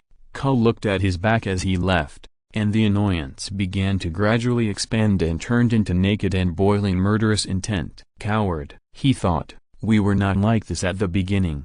Since when did the Legion become full of cowards and villains, and liars who took it as their mission to spread lies?" He raised his hand again, and a red-yellow fireball flew out, hitting the word bearer accurately, blowing him to pieces, and his body splattered everywhere. The Chaos Wizard turned away without any regrets. Now, he was going to talk to the biggest liar on the ship. He hoped that the man would not make him too angry. "I hope." As Erebus walked on the deck of the Veritas, Kuda silently recited the name and felt a burst of heartfelt hatred from the bottom of his heart, like a fire poured with oil. Unlike most of his brothers, the Chaos Wizard would rather go back to the time when he was the chief think tank and take a good look at the style of that time. This does not mean that he wants to return to the Empire. In fact, he hates that rotten place and that damned false emperor. He just misses the Legion at that time. By now, he has seen through everything. The true god claimed by Lorgar is ridiculous,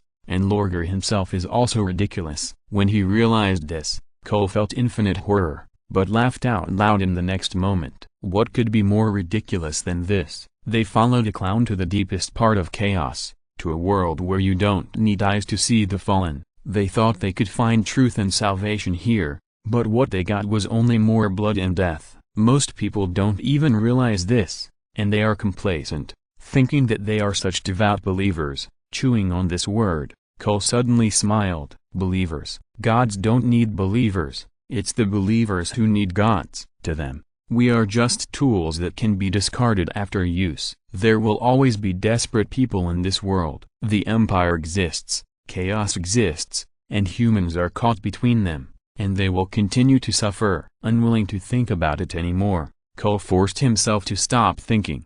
The door in front of him was engraved with a dark octagonal star pattern, and blood was dripping. 2 slaves were hung on both sides of the door, one on the left and one on the right. They were not dead yet, but they would be dead soon. Looking at them, Kull waved his staff, and lightning flashed, ending their suffering. It was not because he was kind-hearted, but because he realized that if he opened the door, The two slaves would be torn in half. Rather than having the blood of the slaves spilled on him, he might as well burn them to ashes first. The door slid open. He walked in, and a smiling man immediately opened his arms to him. "Chief Think Tank, how are you doing recently? I haven't seen you for half a month. It seems that your research is progressing well." "I'm not researching anything," Cole replied coldly. "Erebus, stay away from me. You are too cold." "Brother, who is your brother? Do you think I don't know what you are thinking? If you have the chance, you will kill me immediately. I disobey your orders.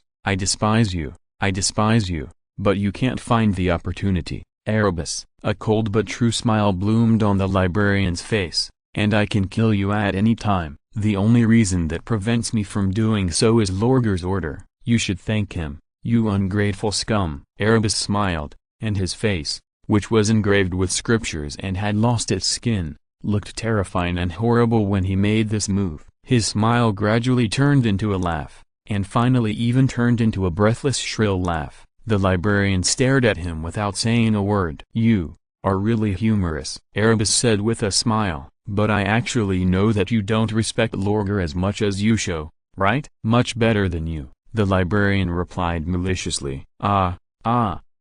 Erebus smiled and shook his finger, uttering a monotonous monosyllable to express his denial. "I am not a fool, Think Tank." "Can a fool do so many things? Can a fool kill Angertai?" The Think Tank's face finally twitched, and this was the first time he showed obvious emotional fluctuations. "You are so shameless when talking about this. Why should I be ashamed? I did the right thing." He predicted that he would die under the shadow of the huge wings. I satisfied him, didn't I? He died under the statue of the Imperial Sky Eagle. Erebus chuckled, and the muscles on his face twisted disgustingly. "He should thank me. In fact, until he died, I was still fulfilling my duties as a priest." "Do you want to know my last words to him?" I said. "Goodbye, my child." Kowankuta swore to every demon he knew, swore to chaos, and swore to the gods. He even dared to swear to the emperor. If he could, he would definitely kill this bastard right here and now, but he couldn't do it. The chaos wizard sadly loosened his grip on the staff. Erebus nodded with satisfaction and said softly,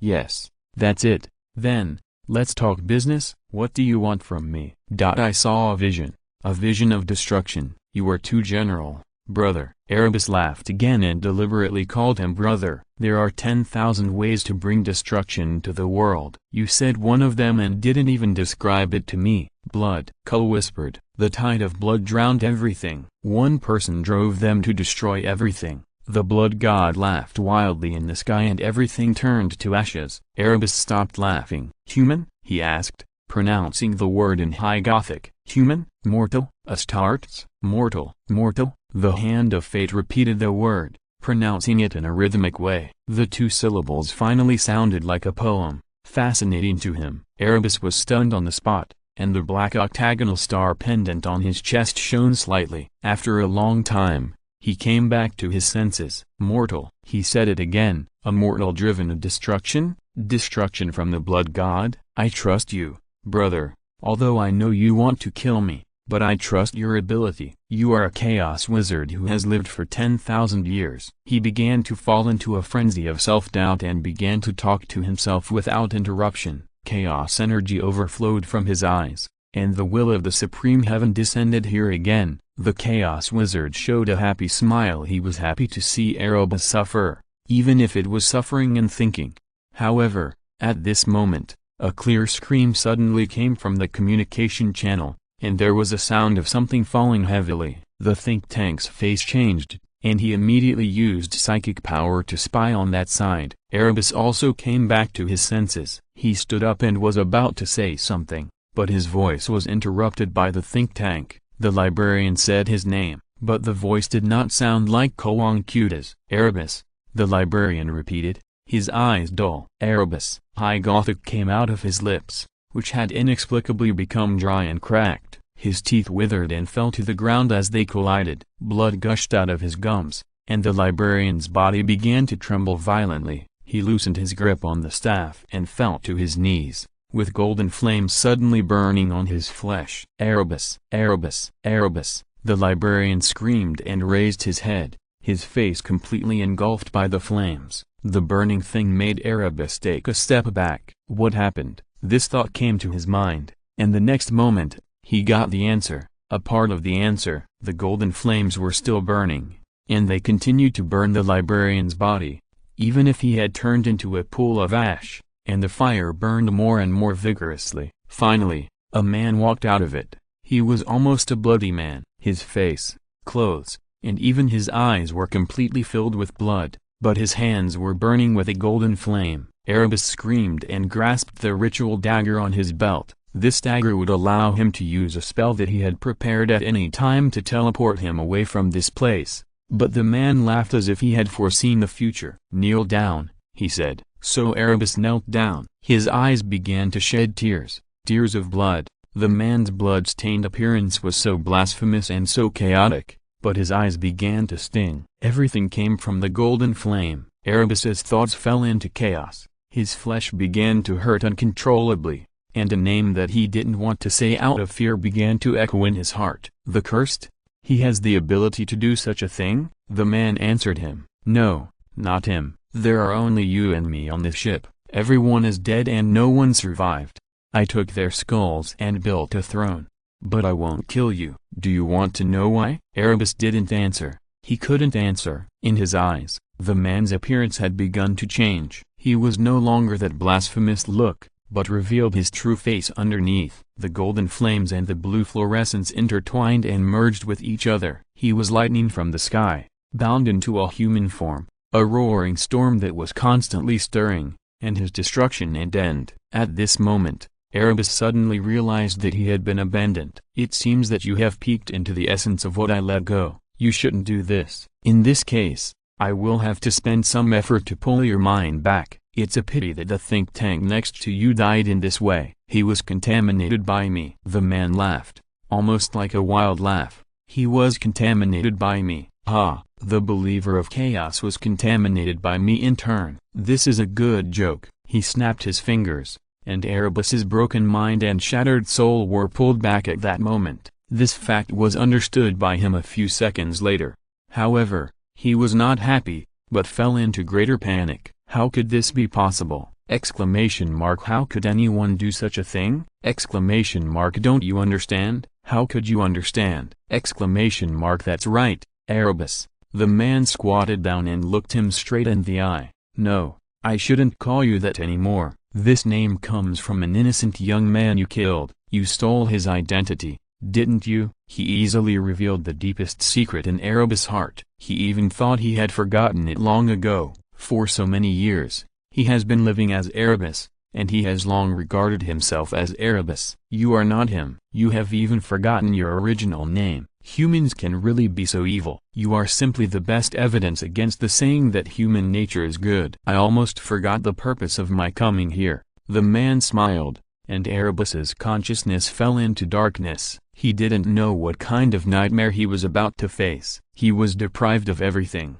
given an immortal trait, and sent back to the revenge. And now, Shenyan yawned, standing there wet with blood all over his body. He patted his shoulder with his right hand in disgust, and a piece of meat disappeared. Then, he said listlessly, "Blood sacrifice to the blood god, skull to the skull seat." If any believer called Korn in this tone, he would probably be killed immediately by the blood god. However, those who are favored are naturally fearless, and they can squander this favor at will. Korn responded to him immediately, like a horn or a sword clashing. This sound came from the void, and Shenyan watched the blood in front of him slowly condense without surprise. The curtain of the high heaven was broken by an ecstatic consciousness, and Korn smiled happily and peeked out through the broken curtain. "Mage," he shouted with a wild laugh, "you called me." "Ah, you should have done this a long time ago. You finally called me." "What made you change your mind?" Shenyan rolled his eyes and did not answer immediately. "The 10,000 updates are finished,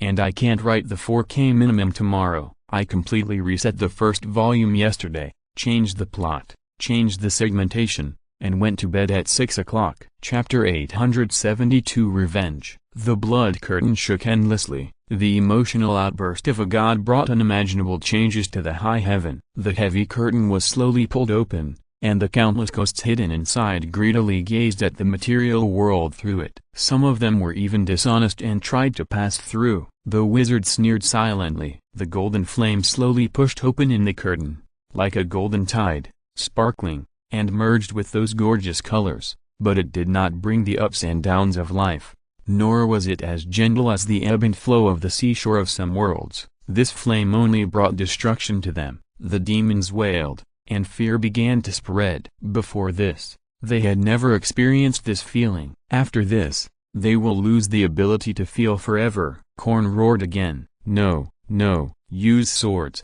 weapons, and your own hands to strangle them. You must bathe in blood. Haven't you experienced the bliss of bathing in blood? Haven't you experienced the pleasure brought by the enemy's fear? How can you use that lowly and insidious psychic power again? Shenyan flicked his collar carelessly, and the blood had begun to dry and harden after a while. He smiled slightly, and asked calmly, almost terrifyingly, aren't you angry about their death? The weak will always be weak, Korn said angrily, and his will and spirit almost came out of the small blood curtain and came to the wizard. The weak and incompetent can only die. Their heads are not even worthy of becoming the soil of my wasteland. All this anger was completely eliminated in the wizard's raised right hand. Korn laughed again. Fireworks rose, and the blood curtain surged wildly, just for the Jingwen that was slowly squeezing metal in the corridor. It came as invited and presented itself as a gift. Amid the wailing of the 8,888 heads,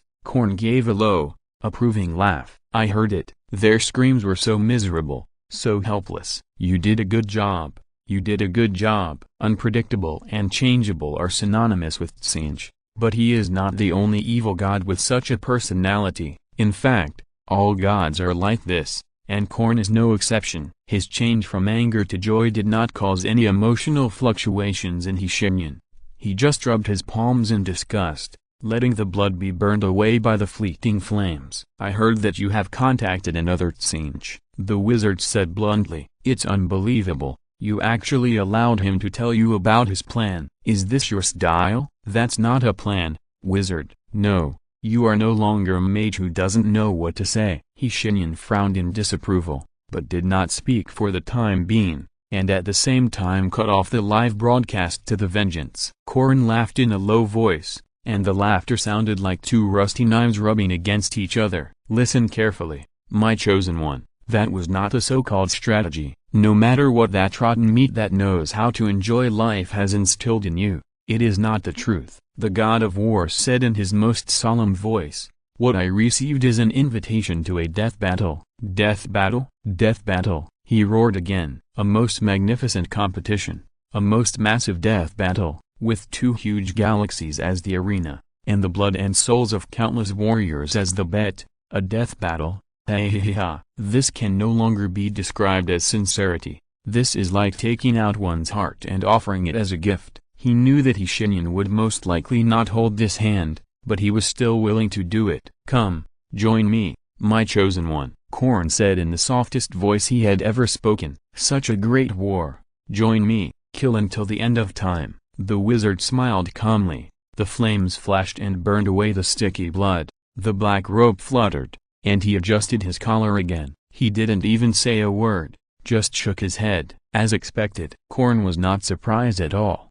I guess you would refuse, but I can't figure out why you would refuse, the blood god asked in a simple and puzzled manner. You have all the qualities to be a warrior. You never retreat in battle. You like the sound of swords colliding. You like to see their blood gushing out. But you refused me. Why? If I were a simple madman, I would follow you, Korn. If I were a person with nothing, I would also follow you. Yes, you are never stingy with blessings, even if it is just a person who has to pick up a sword to survive. As long as he still has animality and courage in his heart, he can still be watched by you. But I am no longer crazy, no longer have nothing. Shenyan held a hand, but did not accept it. Instead, he slowly pushed it back little by little. Korn roared unwillingly and angrily. No, accept it. Accept your fate. I have strangled the throat of fate once with my own hands. No. Yes, the wizard whispered. Killing is always the last choice. You won't understand, blood god, but you can look forward to that day. I'll make you a promise. If you can temporarily keep Tsinch and his tentacles out, I will come as promised, join the fight, and kill you with my own hands. Will overwhelmed reality, and Korn seemed to be crazy, and began to pour his power into the small blood curtain without reservation. His roar was like a horn before the coming of war, which made people's hearts surge and their blood boil. Oath, oath. The mage nodded slowly and firmly. Oath. The blood god laughed wildly again. Dash. Erebus screamed and fell to the ground. He couldn't understand what he had just experienced. Frankly speaking, he couldn't find a reasonable explanation. If possible, he would rather regard it as a nightmare. The oppression that man gave him was beyond everything. Oh, a malicious voice sounded behind him. The former word-bearer's priest, who still had a strong body but became extremely weak due to the loss of the power of chaos, quickly climbed up from the ground and shouted, "Who?" When he stood up again and saw everything in front of him, his brain's ability to think was completely shut down. This. Erebus raised his hand tremblingly, trying to feel the non-existent noose around his neck that was suffocating him. How is this possible? No matter how he tried to remove the noose, his rationality kept shrinking the noose. Lehman Russ walked forward, pinched his neck with a grin, and slowly lifted him up. Everything is possible, another voice said. In addition, I think you need to get used to this, Erebus. Who? There was no answer, and his thoughts fell into darkness. It was like the tide of memory, like the echo of eternity. It could be in an instant, or it could have been 10,000 years. Anyway, in this darkness where he himself did not know the exact situation, Erebus opened his eyes again. He really won't die, said another voice, deep and calm, but now full of anger. The owner of the voice did not hide them, and it might even be vaguely deliberate. A thought emerged in Erebus' mind. He did this on purpose. Open your eyes. Another voice scolded, and at the same time hit him hard on the right side of his face. The pain seemed to be magnified countless times, and Erebus was almost crazy. He screamed again without image, staring wide-eyed, forced to look at everything in the room. What did he see? Oh, the answer is actually very simple. He saw about Gilliman,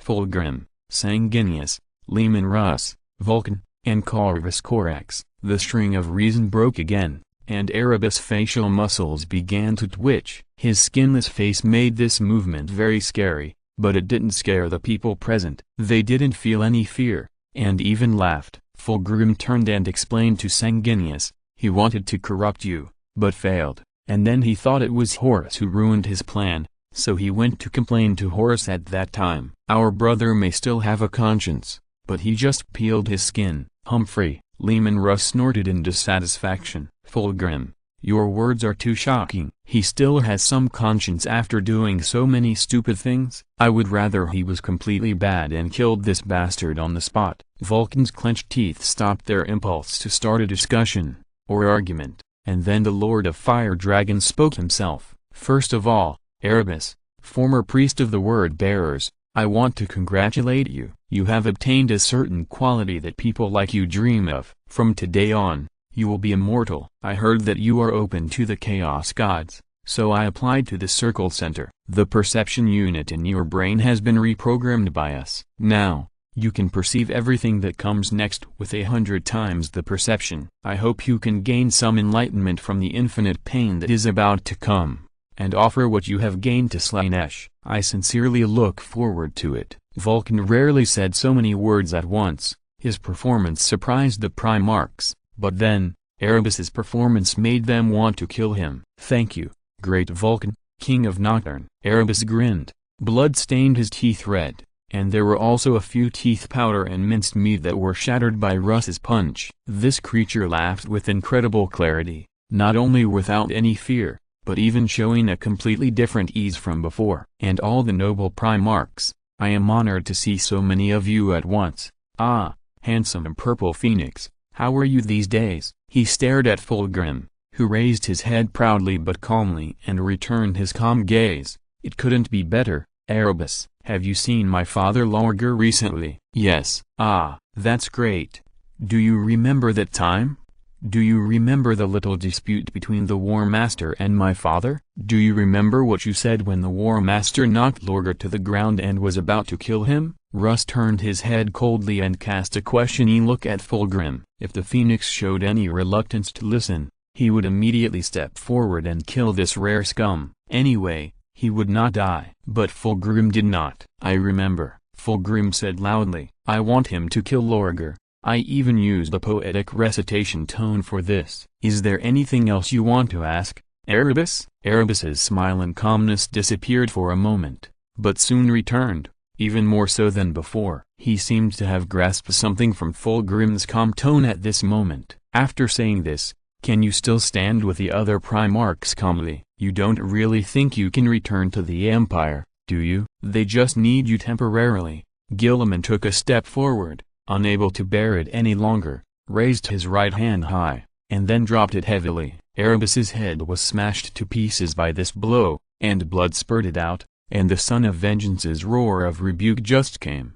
"Shut up." He turned back to look at Fulgrim, and the emotion in his eyes made the Phoenix unsure of what expression to face. "Don't listen to him, Fulgrim. If you feel uncomfortable standing here, you can leave first. I think I would be happy to see his crimes judged." After a while, Fulgrim said so. After a few minutes, Erebus woke up again. His head returned to its original shape, but as soon as he woke up, he began to breathe heavily. "Ha ha ha." He deliberately made a monotonous sound that was more like noise than laughter. "Honorable Primarchs, do you want me to repent?" No one answered him. "Or do you want me to speak? To tell you my true feelings and get a story to talk about after dinner? Do you want the state religion created by my father Lorgar to spread this story throughout the Empire and make my name a laughingstock? Mortals are not qualified to laugh at me. They will cry because of my name, and you don't have the courage to spread my story completely. Ha ha ha ha." The destruction and collapse of the Empire turned out to be because of a little priest who no one cares about. What would mortals think if they heard it? A group of heroes, noble Primarchs, and unrivaled emperors, all fooled by me. Can they still be used by you like before and sacrificed in the factory? Erebus laughed loudly. Although he was tied to the wall, covered in blood, and the pain of the last death was still continuing, he still laughed, not stopping for a moment, mocking everyone with pure evil. And pure evil is more disgusting than simple hypocrisy. "So, what story do you want to hear from me? I have many versions for you to choose from." Erebus shook his head expectantly. "I can be a young boy who has to take risks for the sake of his family and joins the chaos cult just for a bite of food. I can also be an infatuated seed who seeks help from the gods for the sake of my beloved. I can even be just a simple villain, a hypocritical liar. What do you want from me? Speak up, Primarchs." "What do you want from Erebus?" "I can tell any story, as long as you dare to spread it throughout the Empire. I know you want to fool me, want me to repent, but I won't. No, I won't repent. I can only laugh." The mastermind behind the Horus heresy, who almost single-handedly planned it, laughed wildly and stuck out his bright red tongue, and even began to mock the Primarchs present. His laughter echoed throughout the captain's room, like the aftermath of some darkness. "You will get nothing. I do this for no reason, just because I want to. I do not repent. I do not intend to turn back, nor will I succumb to pain. I was born like this. The curse of chaos is a blessing to me. Lies and betrayal are my truth, and fooling others is the greatest joy of my life." He stretched his head and pulled the chains that bound him, making them creak and shake. His eyes were full of bloodshot. His expression was arrogant and excited, and the movement of his facial muscles was exposed to the Primarchs without any concealment. After losing the cover of his face, for a moment, it was hard to say whether his appearance or the pure evil he exposed was more disgusting. "You can torture me, you can kill me over and over again, but you will not get anything you want from me. I will not apologize to the victims, I will only laugh at their stupidity and weakness. I will laugh at the tragedy, and look forward to their further depravity." Ha ha ha ha ha. Erebus laughed wildly and turned his head to look at Fulgrim. "Like now, Fulgrim, noble Phoenix, how are your offspring? Do they know that you have returned to the Empire after being played with like a rag? How do they feel about it? What would Ferris think? You stand here, strong and perfect, But do you suggest taking off your robes so that I and your brothers can see what's underneath? I wonder if there are still wounds on your ribs that you have made for your own pleasure, and those little trinkets hanging under your skin that jingle when they move." Erebus smiled and twisted his tongue, letting it stir the air and make a hollow echo. Jing dong, jing dong, jing dong. Am I imitating it well? Fulgrim did not speak, but his expression turned a little pale. Satisfied,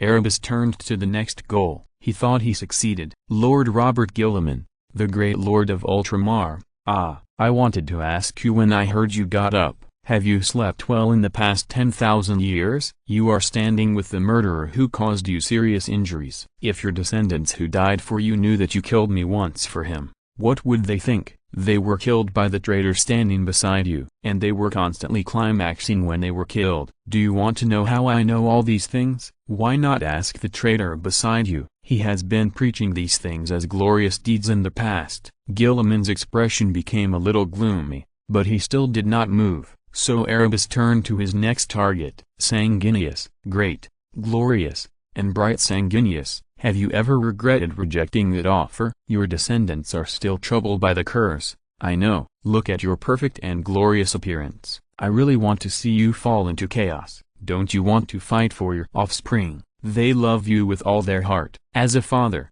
shouldn't you repay them?" The archangel ignored him and just looked at Fulgrim and Gilliman with concern. Leman Russ. He didn't finish his words. The Fenrisen couldn't bear it anymore. He didn't know what kind of mood his brothers were in to tolerate the scumbag's nonsense, but he couldn't do it, although he actually knew why they did it. Russ broke his neck himself. "Silence may be the highest contempt," Leman Russ said coldly, "but I don't want to make him feel that he is actually an insignificant waste in this way. I just want to kill him, over and over again. It's a momentary pleasure." Korax, who had been silent all the time, spoke slowly. "You should come up with a more insightful solution, Russ. Don't you plan to use the wisdom you have hidden?" Leman Russ grinned, but did not answer, and returned to the Primarchs. "First, we have to make him repent," Vulcan said with terrifying firmness. You rarely hear him speak in this tone. This is not the promise before the war,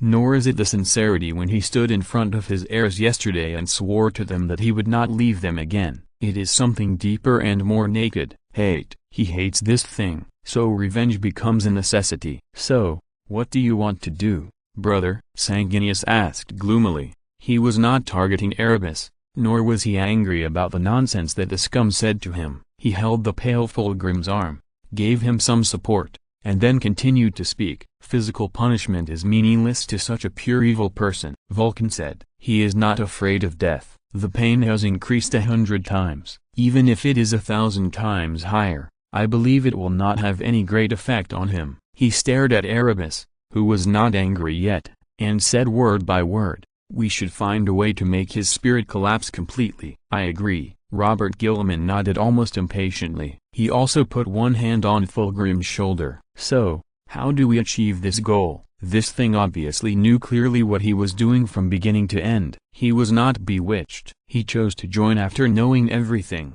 Korax said, "Pure evil must be dealt with in a pure and simple way." A voice appeared among them, and Shenyan jumped out of the void leisurely. He moved his fingers, and Erebus' mouth disappeared completely. This was not a metaphor, but a plain description. The mouth, an organ necessary for eating, speaking, attacking, and breathing, disappeared from Erebus' body. Then, he floated to a wall behind the wizard's desk, pressed close, and in a reluctant wave of the wall, Erebus pressed against it. Erebus enjoys the pleasure of fooling everyone. He likes to see the collapse of the empire from top to bottom, and hopes to see your father's regretful look one day. I guess this is probably because of a certain degree of envy. The evil also has the impulse to be good, even him. At some point, Erebus may have that impulse. He wants to leave everything in the past behind and become a better self, regardless of whether his nature is willing or not. His reason quickly rejected himself. Erebus realized that he couldn't do this because he didn't deserve it. You see, this kind of person is like this. They long for beauty and admire greatness, but if they find that they can't even reach out their hands, they will want to destroy the things they admired the last second like crazy. The wizard smiled maliciously. turned his head, stared at Erebus, who began to sweat and tremble on his forehead because of his appearance, and said softly, "I hope you open your eyes and keep watching, Erebus. You will see the destruction of chaos and the rise of mankind again. You will witness it all with your own eyes. From now on, you will no longer be able to blink, speak, breathe, or think. You can only watch and feel. You will witness everything. This is my promise, Erebus. You hope that everyone will become a mage trolling in the mud like you, but we are not. Human nature may be dark, but it must not be so low. And after everything is over, I will untie all the shackles on you, and you will have everything again. I will look forward to the arrival of that day, Erebus, because I really want to know what you will say. Will you repent, Erebus?" The word-bearer priest, who could no longer make any sound, widened his eyes, and his consciousness became stagnant, but this sentence will continue to stay in his mind forever and repeat, "Will you repent, Erebus?" You will. You will break your little bit of so-called evil pride with your own mouth. You think you are such a great person. Everyone is drunk, only you are sober, but in fact you are not. You are just a coward. Shenyan stared at him and chuckled. And pinch. Chapter 873 Revenge. Some people's crimes are unforgivable, while others' mistakes can still be turned around. Atonement. Fulgrim returned to his children's quarters in silence. The 63 remaining Emperor's children immediately stopped what they were doing and came to greet their Primarch. "You seem to be in a bad mood," Saltarvitz said. "Is it so obvious?" Fulgrim smiled bitterly. "You can tell at a glance." "It's not obvious, Primarch." Saltarvitz lowered his head. "It's just that I know you very well." Fulgrim sighed. It would be a lie to say that Erebus' words had no effect on him at all. He was no longer willing to lie to himself, so he admitted that those words could hurt him. "I am indeed in a bad mood." Immediately, one of the Emperor's children angrily put his hand on the sword at his waist. He didn't know the reason for the matter, nor did he know the specific circumstances. He just acted like this based on some instinct. "And there are far more people like him." Fulgrim smiled. His mood changed a little. It's always good to be supported unconditionally.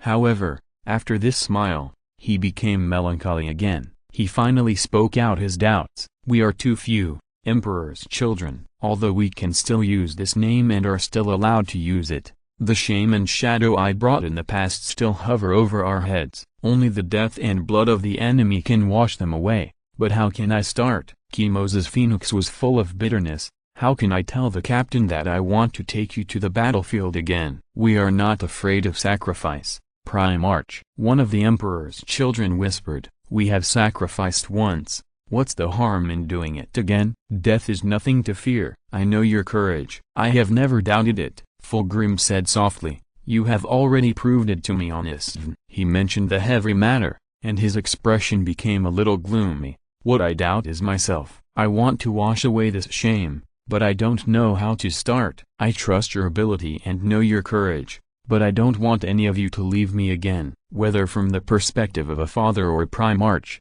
I am not qualified. Standing in this expedition, I feel a little out of place. Even Conrad Kurz, he looks more like a king than I do. He has changed, no longer that bloodthirsty wandering soul, although he has no ministers around him.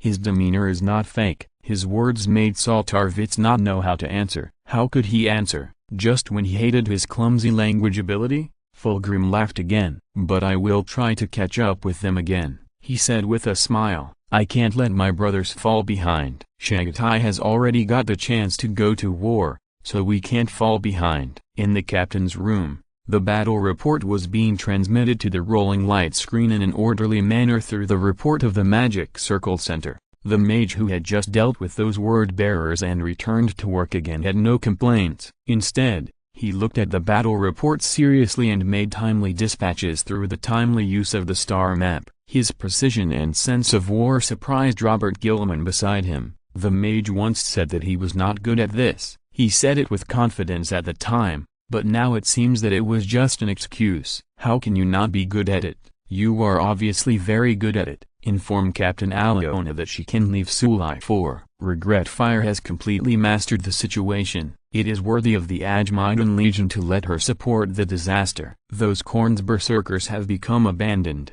and their gods no longer pay attention to them. Tell Jagatai Khan not to travel back and forth on the surface of Sul-IV. I can see what he is doing. He should have killed all the rebels 10 minutes ago. If he really has nothing to do, he can consider coming back to take my job. After doing all this, he finally got some free time and pulled out a chair for himself to sit down. Gilliman raised his head from the star map and looked at his teacher. After noticing the fatigue on the latter's face, he frowned. Are you tired? A little bit. Shenyan closed his eyes and answered. Rejecting Korn's blessing is not as simple as I thought. Gilliman was silent. How could such a thing be rejected? Fortunately, I have experience. Actually, it's not really experience. I died that time to get rid of it. This time, I just used my strength to stabilize the vibration of the material world. It was actually quite easy, but a little overconsumed. The wizard rubbed his brows and sighed tiredly. This is just the beginning, Robert. We have already encountered Nurgle, slain Esh and Korn. What Siege from Another World did was even more horrifying. A war involving 2 galaxies. Gilliman frowned. Since the wizard had cut off the live broadcast before, they naturally didn't see what happened later. Although there are many speculations, the truth told by the parties themselves is always more shocking. Is the empire that has affected 2 galaxies now capable of surviving a war of this scale? Deep worry made the lines on both sides of his cheeks tighten a lot. Robert Gilliman said after a period of contemplation. Maybe he lied to Korn. I prefer to be a true lie. Shenyan smiled. If he can really achieve this in some way.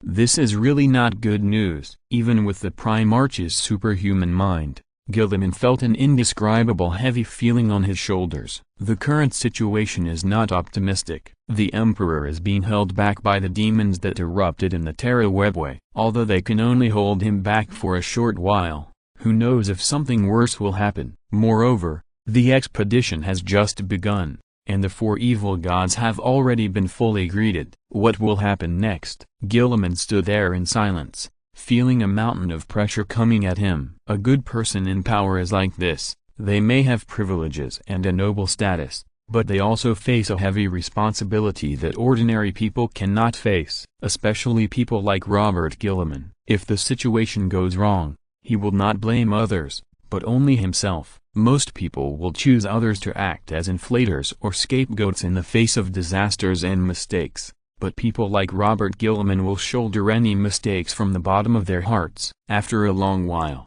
Gilliman changed the subject. Teacher, how should we repair the environment of Sulai number 3, number 4 and number 5? Should we send troops to them? The environment is not a problem that needs to be worried about. If it really doesn't work, just leave it here and come back to deal with it after we have cleared all the enemies. As for the garrison, Shenyan shook his head with a slight headache. No, it's still not possible. There are not enough people. Before we reach the front line and join Lady Cassandra. No, wait a minute. He frowned abruptly. A strange wave came from the supreme heaven, almost affecting the entire Great Rift. The array center immediately began to inform the entire ship and told everyone to stay where they were with a harsh warning. 1,543 related mental enhancement arrays were operating at full capacity, without reservation, and even the energy of the engine was drawn over. Shenyan stood up with an ugly face and looked in the direction of Terra. In his sight,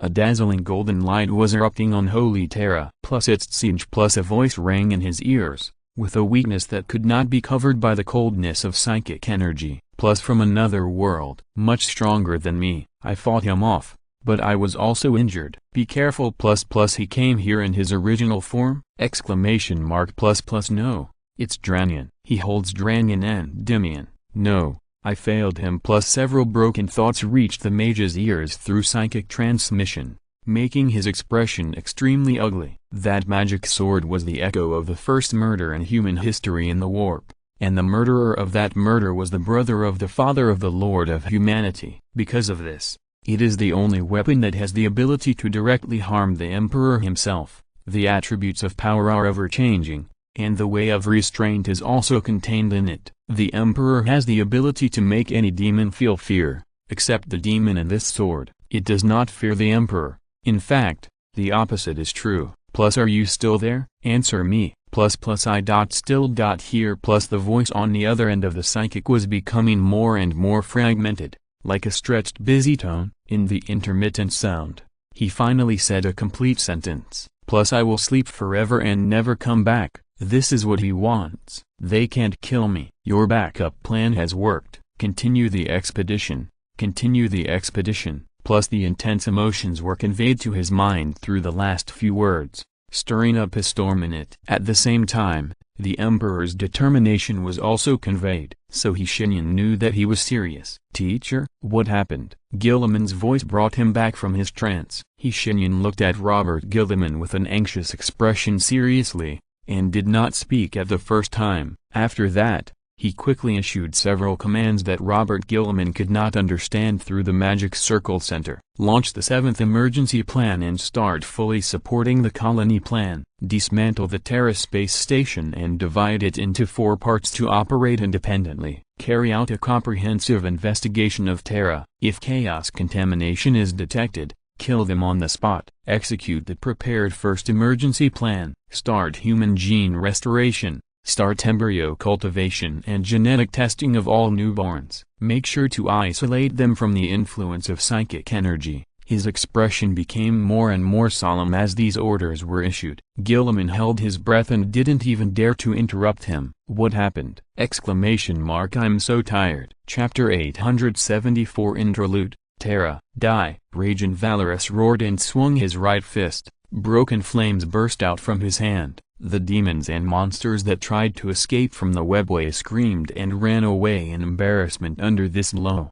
The surrounding guards immediately opened fire, and the enchanted grenade launchers specially provided for them burst out with unimaginable power. But it was not enough. Far from enough. Master. In the interval of the battle, he anxiously called out to his master with his psychic power, but received no response. Just as his heart sank suddenly, waves of weak echoes came from the depths of his soul. I will sleep. Trajan's sword. Don't let it hurt you, and don't let it be taken away. Otherwise, the expedition. The expression on the face of the admiral of the guards was calm and self-controlled, without any anxiety. He slightly side-glanced and made a gesture, causing a guard standing beside him to change his posture immediately. The latter tapped the receiver of the gun in his hand, and the dark weapon began to change its form. The muzzle became longer, and in the light blue fluorescence, a high-precision scope began to emerge from the void. Then, he took out an enchanted magazine of the Gividran sniper bolter from his waist and inserted it into the weapon specially provided by the Imperial Guards. With a light click, the muzzle began to emit dangerous heat, distorting the air, and the illusory flame began to condense. The Imperial Guard holding the gun groaned and half knelt on the ground, unable to support himself. Several other Imperial Guards nearby immediately began to shoot and walked towards this place. The sound of the Thunderhawk gunship landing passed through the sky, and the Imperial fists rushed into the throne room. Half a minute later, everyone was fully armed. Trajan finally felt a little relaxed. He immediately connected them to the voice channel through the array. I am the Imperial Guards Marshal Trajan Valorous. Who is your commander? It's me, Marshal Trajan. Thor Galladon's particularly rough voice sounded in the communication channel. Trajan turned his head and saw that the captain of the 3rd Company who stayed behind Terra was standing behind the line with a serious face and shooting at this place. The high-power gravity cannon placed on his shoulder already had extremely terrible power. After being improved by the new technology on the Terra space station, it had the ability to crush any heavy weapon with one blow. Note: any heavy weapon. How many people did you bring? 500 people, and another 500 are blocking the palace. The phalanx is ready and can evacuate civilians at any time. The Terra space station is also ready. If the situation is irreversible, we will bomb here. There was no wavering in the voice of Rock Galladon. We will completely destroy the entrance to Terra and the webway. The things suppressed under the palace must not see the light of day again. Marshal Trajan, your plans and sense of smell for crises are worth learning, but the situation is not the worst yet. Captain Galladon. Trajan roared again and began to use all his strength to stimulate the power given to him by the wizard, making the power of rebirth beat unreservedly in his heart and blood vessels. For a moment, a light golden mist began to fill the dark throne. Only Trajan knew that it was his bones and blood. "I will die. But I am not afraid. I am not afraid because I will complete the orders of my master." The Adeptus Custodians roared forward, charging forward without hesitation, charging straight into the webway, draped in flames.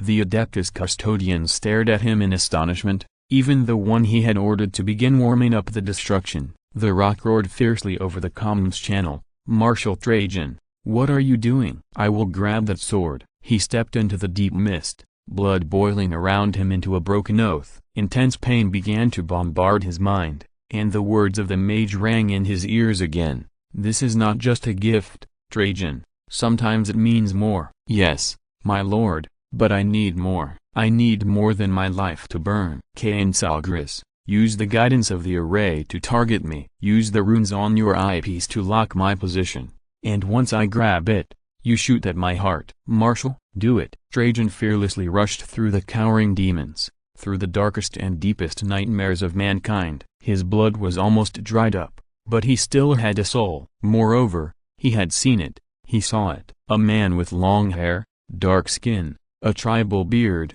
and jewelry made of ground bones, holding a flint spear made of burnt wood. An ordinary man, an ordinary primitive man. Trajan could not see the truth behind his appearance, but he could still see the blood on the spear in his hand. The golden blood dripped slowly. Every drop made the ground boil. It was the blood of the Lord of Mankind. Trajan clenched his right fist. Time slowed down, and his heart began to work in overload, and began to squeeze his body continuously. The blood was completely dried up, and the soul began to continue. In the first second, he ran 700 meters. In the second second, the demon turned around, and the necklace made of human leg bones swayed and shimmered around its neck. In the third second, Trajan grabbed it. Just touch. Severe pain began to erupt in the nerves, and the ability to think became shattered. The illusory golden liquid gushed out from the surface of the skin like a floodgate, and followed the master's final will to turn into a light golden mist. Like a lightning strike, Trajan roared and clenched his fists. He could no longer think, he could no longer speak normally, but he still stood. The power he was given had now become poison. The primitive man looked at him with a grin, and his chaotic and evil thoughts conveyed a message to him through his psychic tentacles. "Plus I will end you, and then end your master and your pitiful empire." Plus Trajan did not answer. He no longer had the strength. He had only one thought, surging in his broken soul. "I will become a brand new prison, and I will emulate you, Law Endymion." With his heart beating, Trajan shouted the last word of his life in the communication channel, high Gothic, clear, steady, and full of pain. But he did not waver. "Shoot." Without hesitation, Cainsalgris pulled the trigger. The burst of fire illuminated the entire throne room. The sharply rising temperature turned the hands of the guards holding the gun into ashes in an instant, but the weapon itself continued his will. The muzzle expanded violently,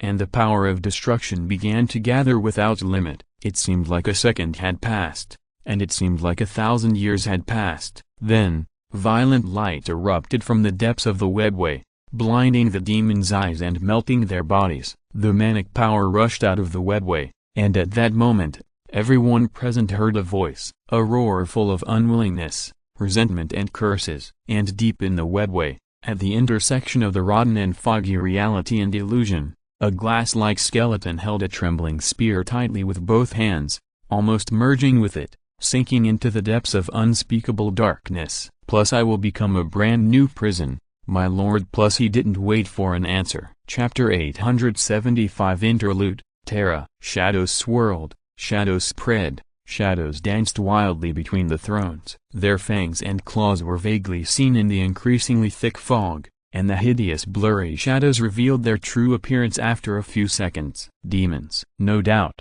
only they are so ugly, only they are so crazy about human souls. The fog surged, and the demonic tide swept in. Without time to mourn the death of the marshal, Thorgaladin immediately activated the gravity cannon on his right shoulder. The pattern array began to prompt, and the flashing data stream passed through the eyepiece. The aiming program was activated. He gritted his teeth and prepared for the impact. After 5 seconds of warm-up, the gravity cannon fired. The recoil was so strong that it even shook his shoulders. but it was all worth it. The muzzle of the gravity cannon emitted a violent and sharp noise, the blue magic array flashed, and the gravitational wave with a purple glow roared out. The gravitational turbulence passed through the polluted air between the thrones, carrying the anger of the rock, and fell directly into the demon tide, stirring up an endless sea of blood. The terrifying pressure brought by the gravity cannon completely crushed the bodies of all the demons in the area, and the smelly blood splashed out. But this was just the beginning. The transformation made by the mechanical priests using the technology on the Terra space station was revealed at this moment. The gravitational waves began to gather frantically, turning into a twisted purgatory, trapping them tightly, and then the gravity completely exploded. The filthy flesh and blood twitched and gushed into the sky like an eruption of blood rain, and the broken bones rotated and caused a second injury, and the momentum of the demon tide was stagnant. The results of the battle were amazing, but Thor-Galladon did not feel any joy in his heart. On the contrary, he clenched his teeth. The number of demons was too large. The shooting of the Astartes of the Custodians and the Imperial Fists never stopped. The powerful firepower brought by the Gaivolderen-style enchanted magazine caused great damage to the demons. Even if they were just a touch, their limbs would be vaporized or frozen and shattered after a few seconds. But their number was truly endless. All these demons and monsters poured out of the webway like crazy. They didn't care about casualties at all, and even trampled the bodies of their companions into minced meat. The brass hounds of Khorne rushed to the front, with so many terrifying numbers that they completely submerged the first line of defense formed by the Custodians. From Galladon's perspective, he could only vaguely glimpse a few golden figures struggling to wade in the blood-red ocean and waving their weapons. Sooner or later, death will always find us all. The gravity cannon began to warm up again, and the Imperial Fist's destroyers immediately came forward. Without any hesitation, one of the Imperial Guards roared in the communication channel, "Fire, Imperial Fists, fire! Don't worry about us. You must stop them. Don't let them rush out of the throne room. Fire!" Galladon gave the order. His voice was extremely calm, but his expression was full of anger. The destroyers no longer hesitated and began to fire again and again. The sound of heavy bombs and plasma cannons mixed with the roar of the hounds, and the front line was temporarily deadlocked. The death of the Imperial Guards was inevitable, and they knew it themselves. That's why the Rock was so angry. The surviving Imperial Guards were still hacking and killing among the hounds. The heavy firepower made it impossible for them to get close to the Imperial Fists and the heavy gates guarded behind them. But this was just the beginning. The vampire lords rode on huge steel bulls and jumped out of the webway. On their sides, the elite vampires holding hellblades formed a terrifying phalanx and roared and charged. The blessing of the blood god was wrapped around them. The power of the bombs was infinitely reduced, and the brass armor even provided additional protection. They laughed wildly, happily welcoming the arrival of the killing, slashing wildly with their weapons in their hands, not caring about the lives of the bloodhounds or their companions around them. The dirty blood almost completely dyed the stone bricks engraved with the names of heroes red. The history that remembered countless sacrifices was now being trampled under the feet of a group of demons and blasphemed wantonly. Emperor Thor-Galladon could hardly contain the rage burning in his heart, but he had to remain calm and rational. As the captain of the Third Company and the commander, he needed these two things to stabilize the situation. A berserker who lost his mind is terrible to the enemy, but a commander who lost his mind is only terrible to his soldiers. Keep shooting, destroyers. Don't stop pouring fire. Snipers, aim at the eyes of those steel bulls. After quickly giving two orders, he turned to contact the drowned Imperial Guards. You need to evacuate your current position. I will lead several teams to cut into the enemy's position to cover you. Get ready. No. Another Imperial Guard immediately stopped him, and his reason made Galladon feel absurd. Today is the day of death. Imperial Fists, hold your line and do what you are good at. Your sacrifice is totally unnecessary. Damn it. The third captain of the Imperial Fists became furious because of his words, and in between words, he smashed the body of a hound with the power glove on his right hand, and it rolled back into the dispersing fog in pieces. Galladon glared at the front. Yes, that's it. Go back to where you belong. All sacrifices are necessary. Captain Thor Gallatin. Our death can buy you time, and you can buy time for the civilians who are being evacuated outside. That's the meaning. One person's death in exchange for the lives of 10. Another man said politely. In his mouth, High Gothic sounded like a poet's aria. Marshal Trajan has proved this with his life. He has temporarily kept the magic sword away from our Lord and living saint, but the real threat has not yet arrived. Can't you feel it? Who are you? We have met before? Captain Gallatin. I am the poet Mogris, but it doesn't matter. Our new armor is powered by an energy core. With our authorization, it can become a composite magic bomb. Ah, this is really a blessing in disguise. There was a smile in the poet's voice. We will kill more demons before we die, and dissipate into violent smoke and dust after we die. That scene must be beautiful, don't you think? Please remember the brilliant fireworks. The poet's bold laughter sounded in the communication channel. The sun sets, and people need light to get through the long night, don't they? Captain Gallatin? Aha, glorious death. I have nothing else to ask for. As the voice fell, the explosion sounded, and the two steel bulls in countless bloodletters wailed and turned into ashes and powder in the endless light and enthusiasm.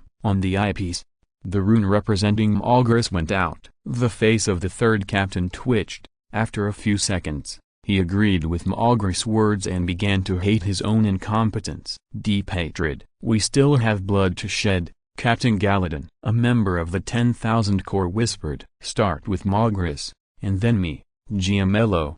Remember my name. The explosion sounded again. Then, the Imperial fists will follow closely. Thor Gallatin roared, and activated the gravity cannon again amid the roars of the Imperial fists for Dorne. They will bleed dry. Yes, they will become dried corpses under the throne. Their names will not be known, and their bodies will not be collected. They know this, but they will still rush to death without fear. Courage, which gives humans the ability to laugh at the god of death. Shenyan stopped the dizziness in his mind and stood up straight. He did not show any weakness, but only he knew what effect the strange wave that swept across the great rift had on him. From now on, Robert, you will take over the position of commander. Teacher, don't ask questions. Shenyan roared. Do it.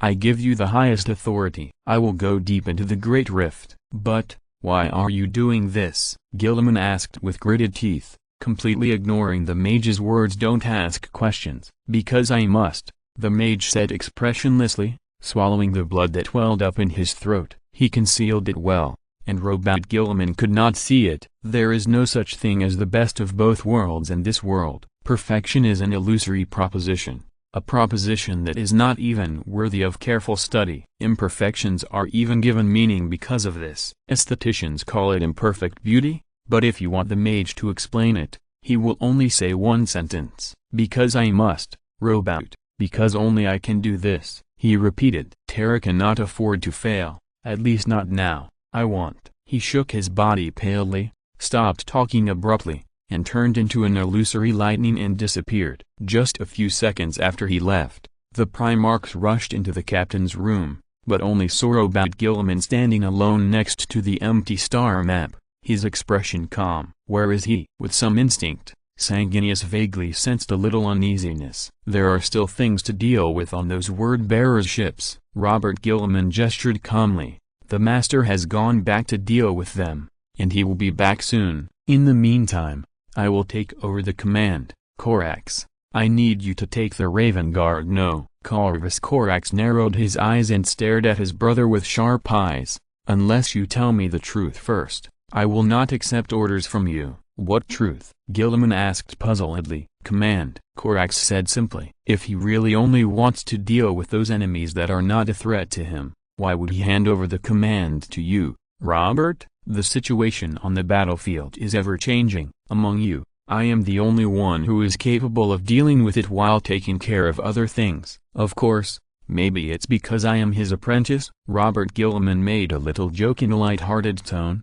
but he had other words in his heart. Don't ask, please, Corax. The Lord of Crows shook his head slowly. You never boast about your abilities, Robert. No, Robert Gilliman. As the Primarch of the Raven Guard, I question you. Where did that man go? And what about the alarm just now? Gilliman was just about to tell the truth, but he couldn't. He resolutely wrapped his heart with the hypocrisy of a politician, and showed a perfect smile on his face. It's just a small accident. The magic furnace of the vengeance encountered some operational errors. Your tone is too serious, Corax. If you don't believe it, you can ask the core of the magic circle, Gilliman said with a smile. Right, core? The core of the magic circle did not answer him. Fulgrim closed his eyes, took a deep breath, and then raised his head. Core of the magic circle, are you there? I am, the mechanical voice replied. So, our brother, is what he said true or false? The Lord of the Fire Dragon took over the topic solemnly and asked solemnly. After a few seconds,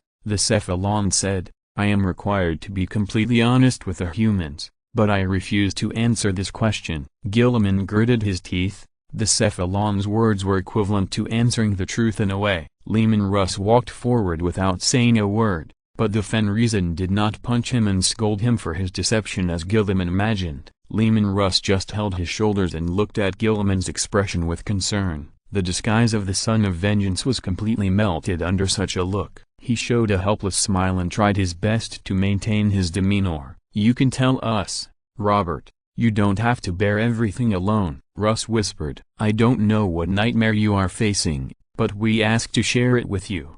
Without saying a word, Robert Gilliman lowered his head. After several minutes, he spoke. I don't know exactly what happened, he said in a low voice. He was discussing with me whether to station troops, but suddenly stopped the topic and issued several orders half a minute later. What orders? Corax asked. Gilliman repeated it in full. Plan 7, dismantling the space station and conducting a comprehensive investigation of Terra. Not to mention the horrifying human gene recovery and embryo cultivation plan. The fact that Terra was investigated and purified of chaos pollution alone had already made the faces of the Primarchs change suddenly. What this meant was self-evident. Sanguinius realized what had happened almost instantly. Webway. Damn it, it must be like this. The Archangel roared, not hiding his anger. Terra was attacked. Where is my father? Fulgrim held down the emotional angel and asked calmly. At this moment, he seemed to have become the purple-robed phoenix of the Legion period again,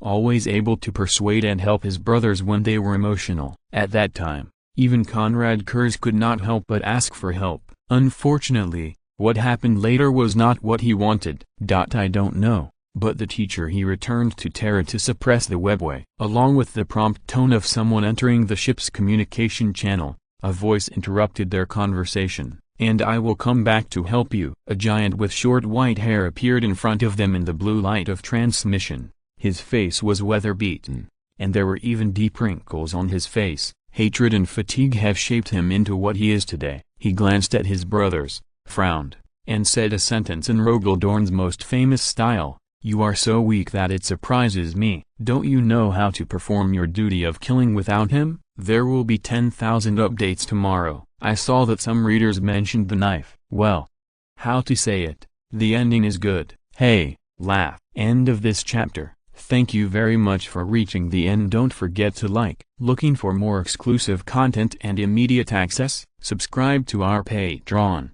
Remember, every like, subscription, or donation encourages us to continue. Thanks to everyone. See you in the next video.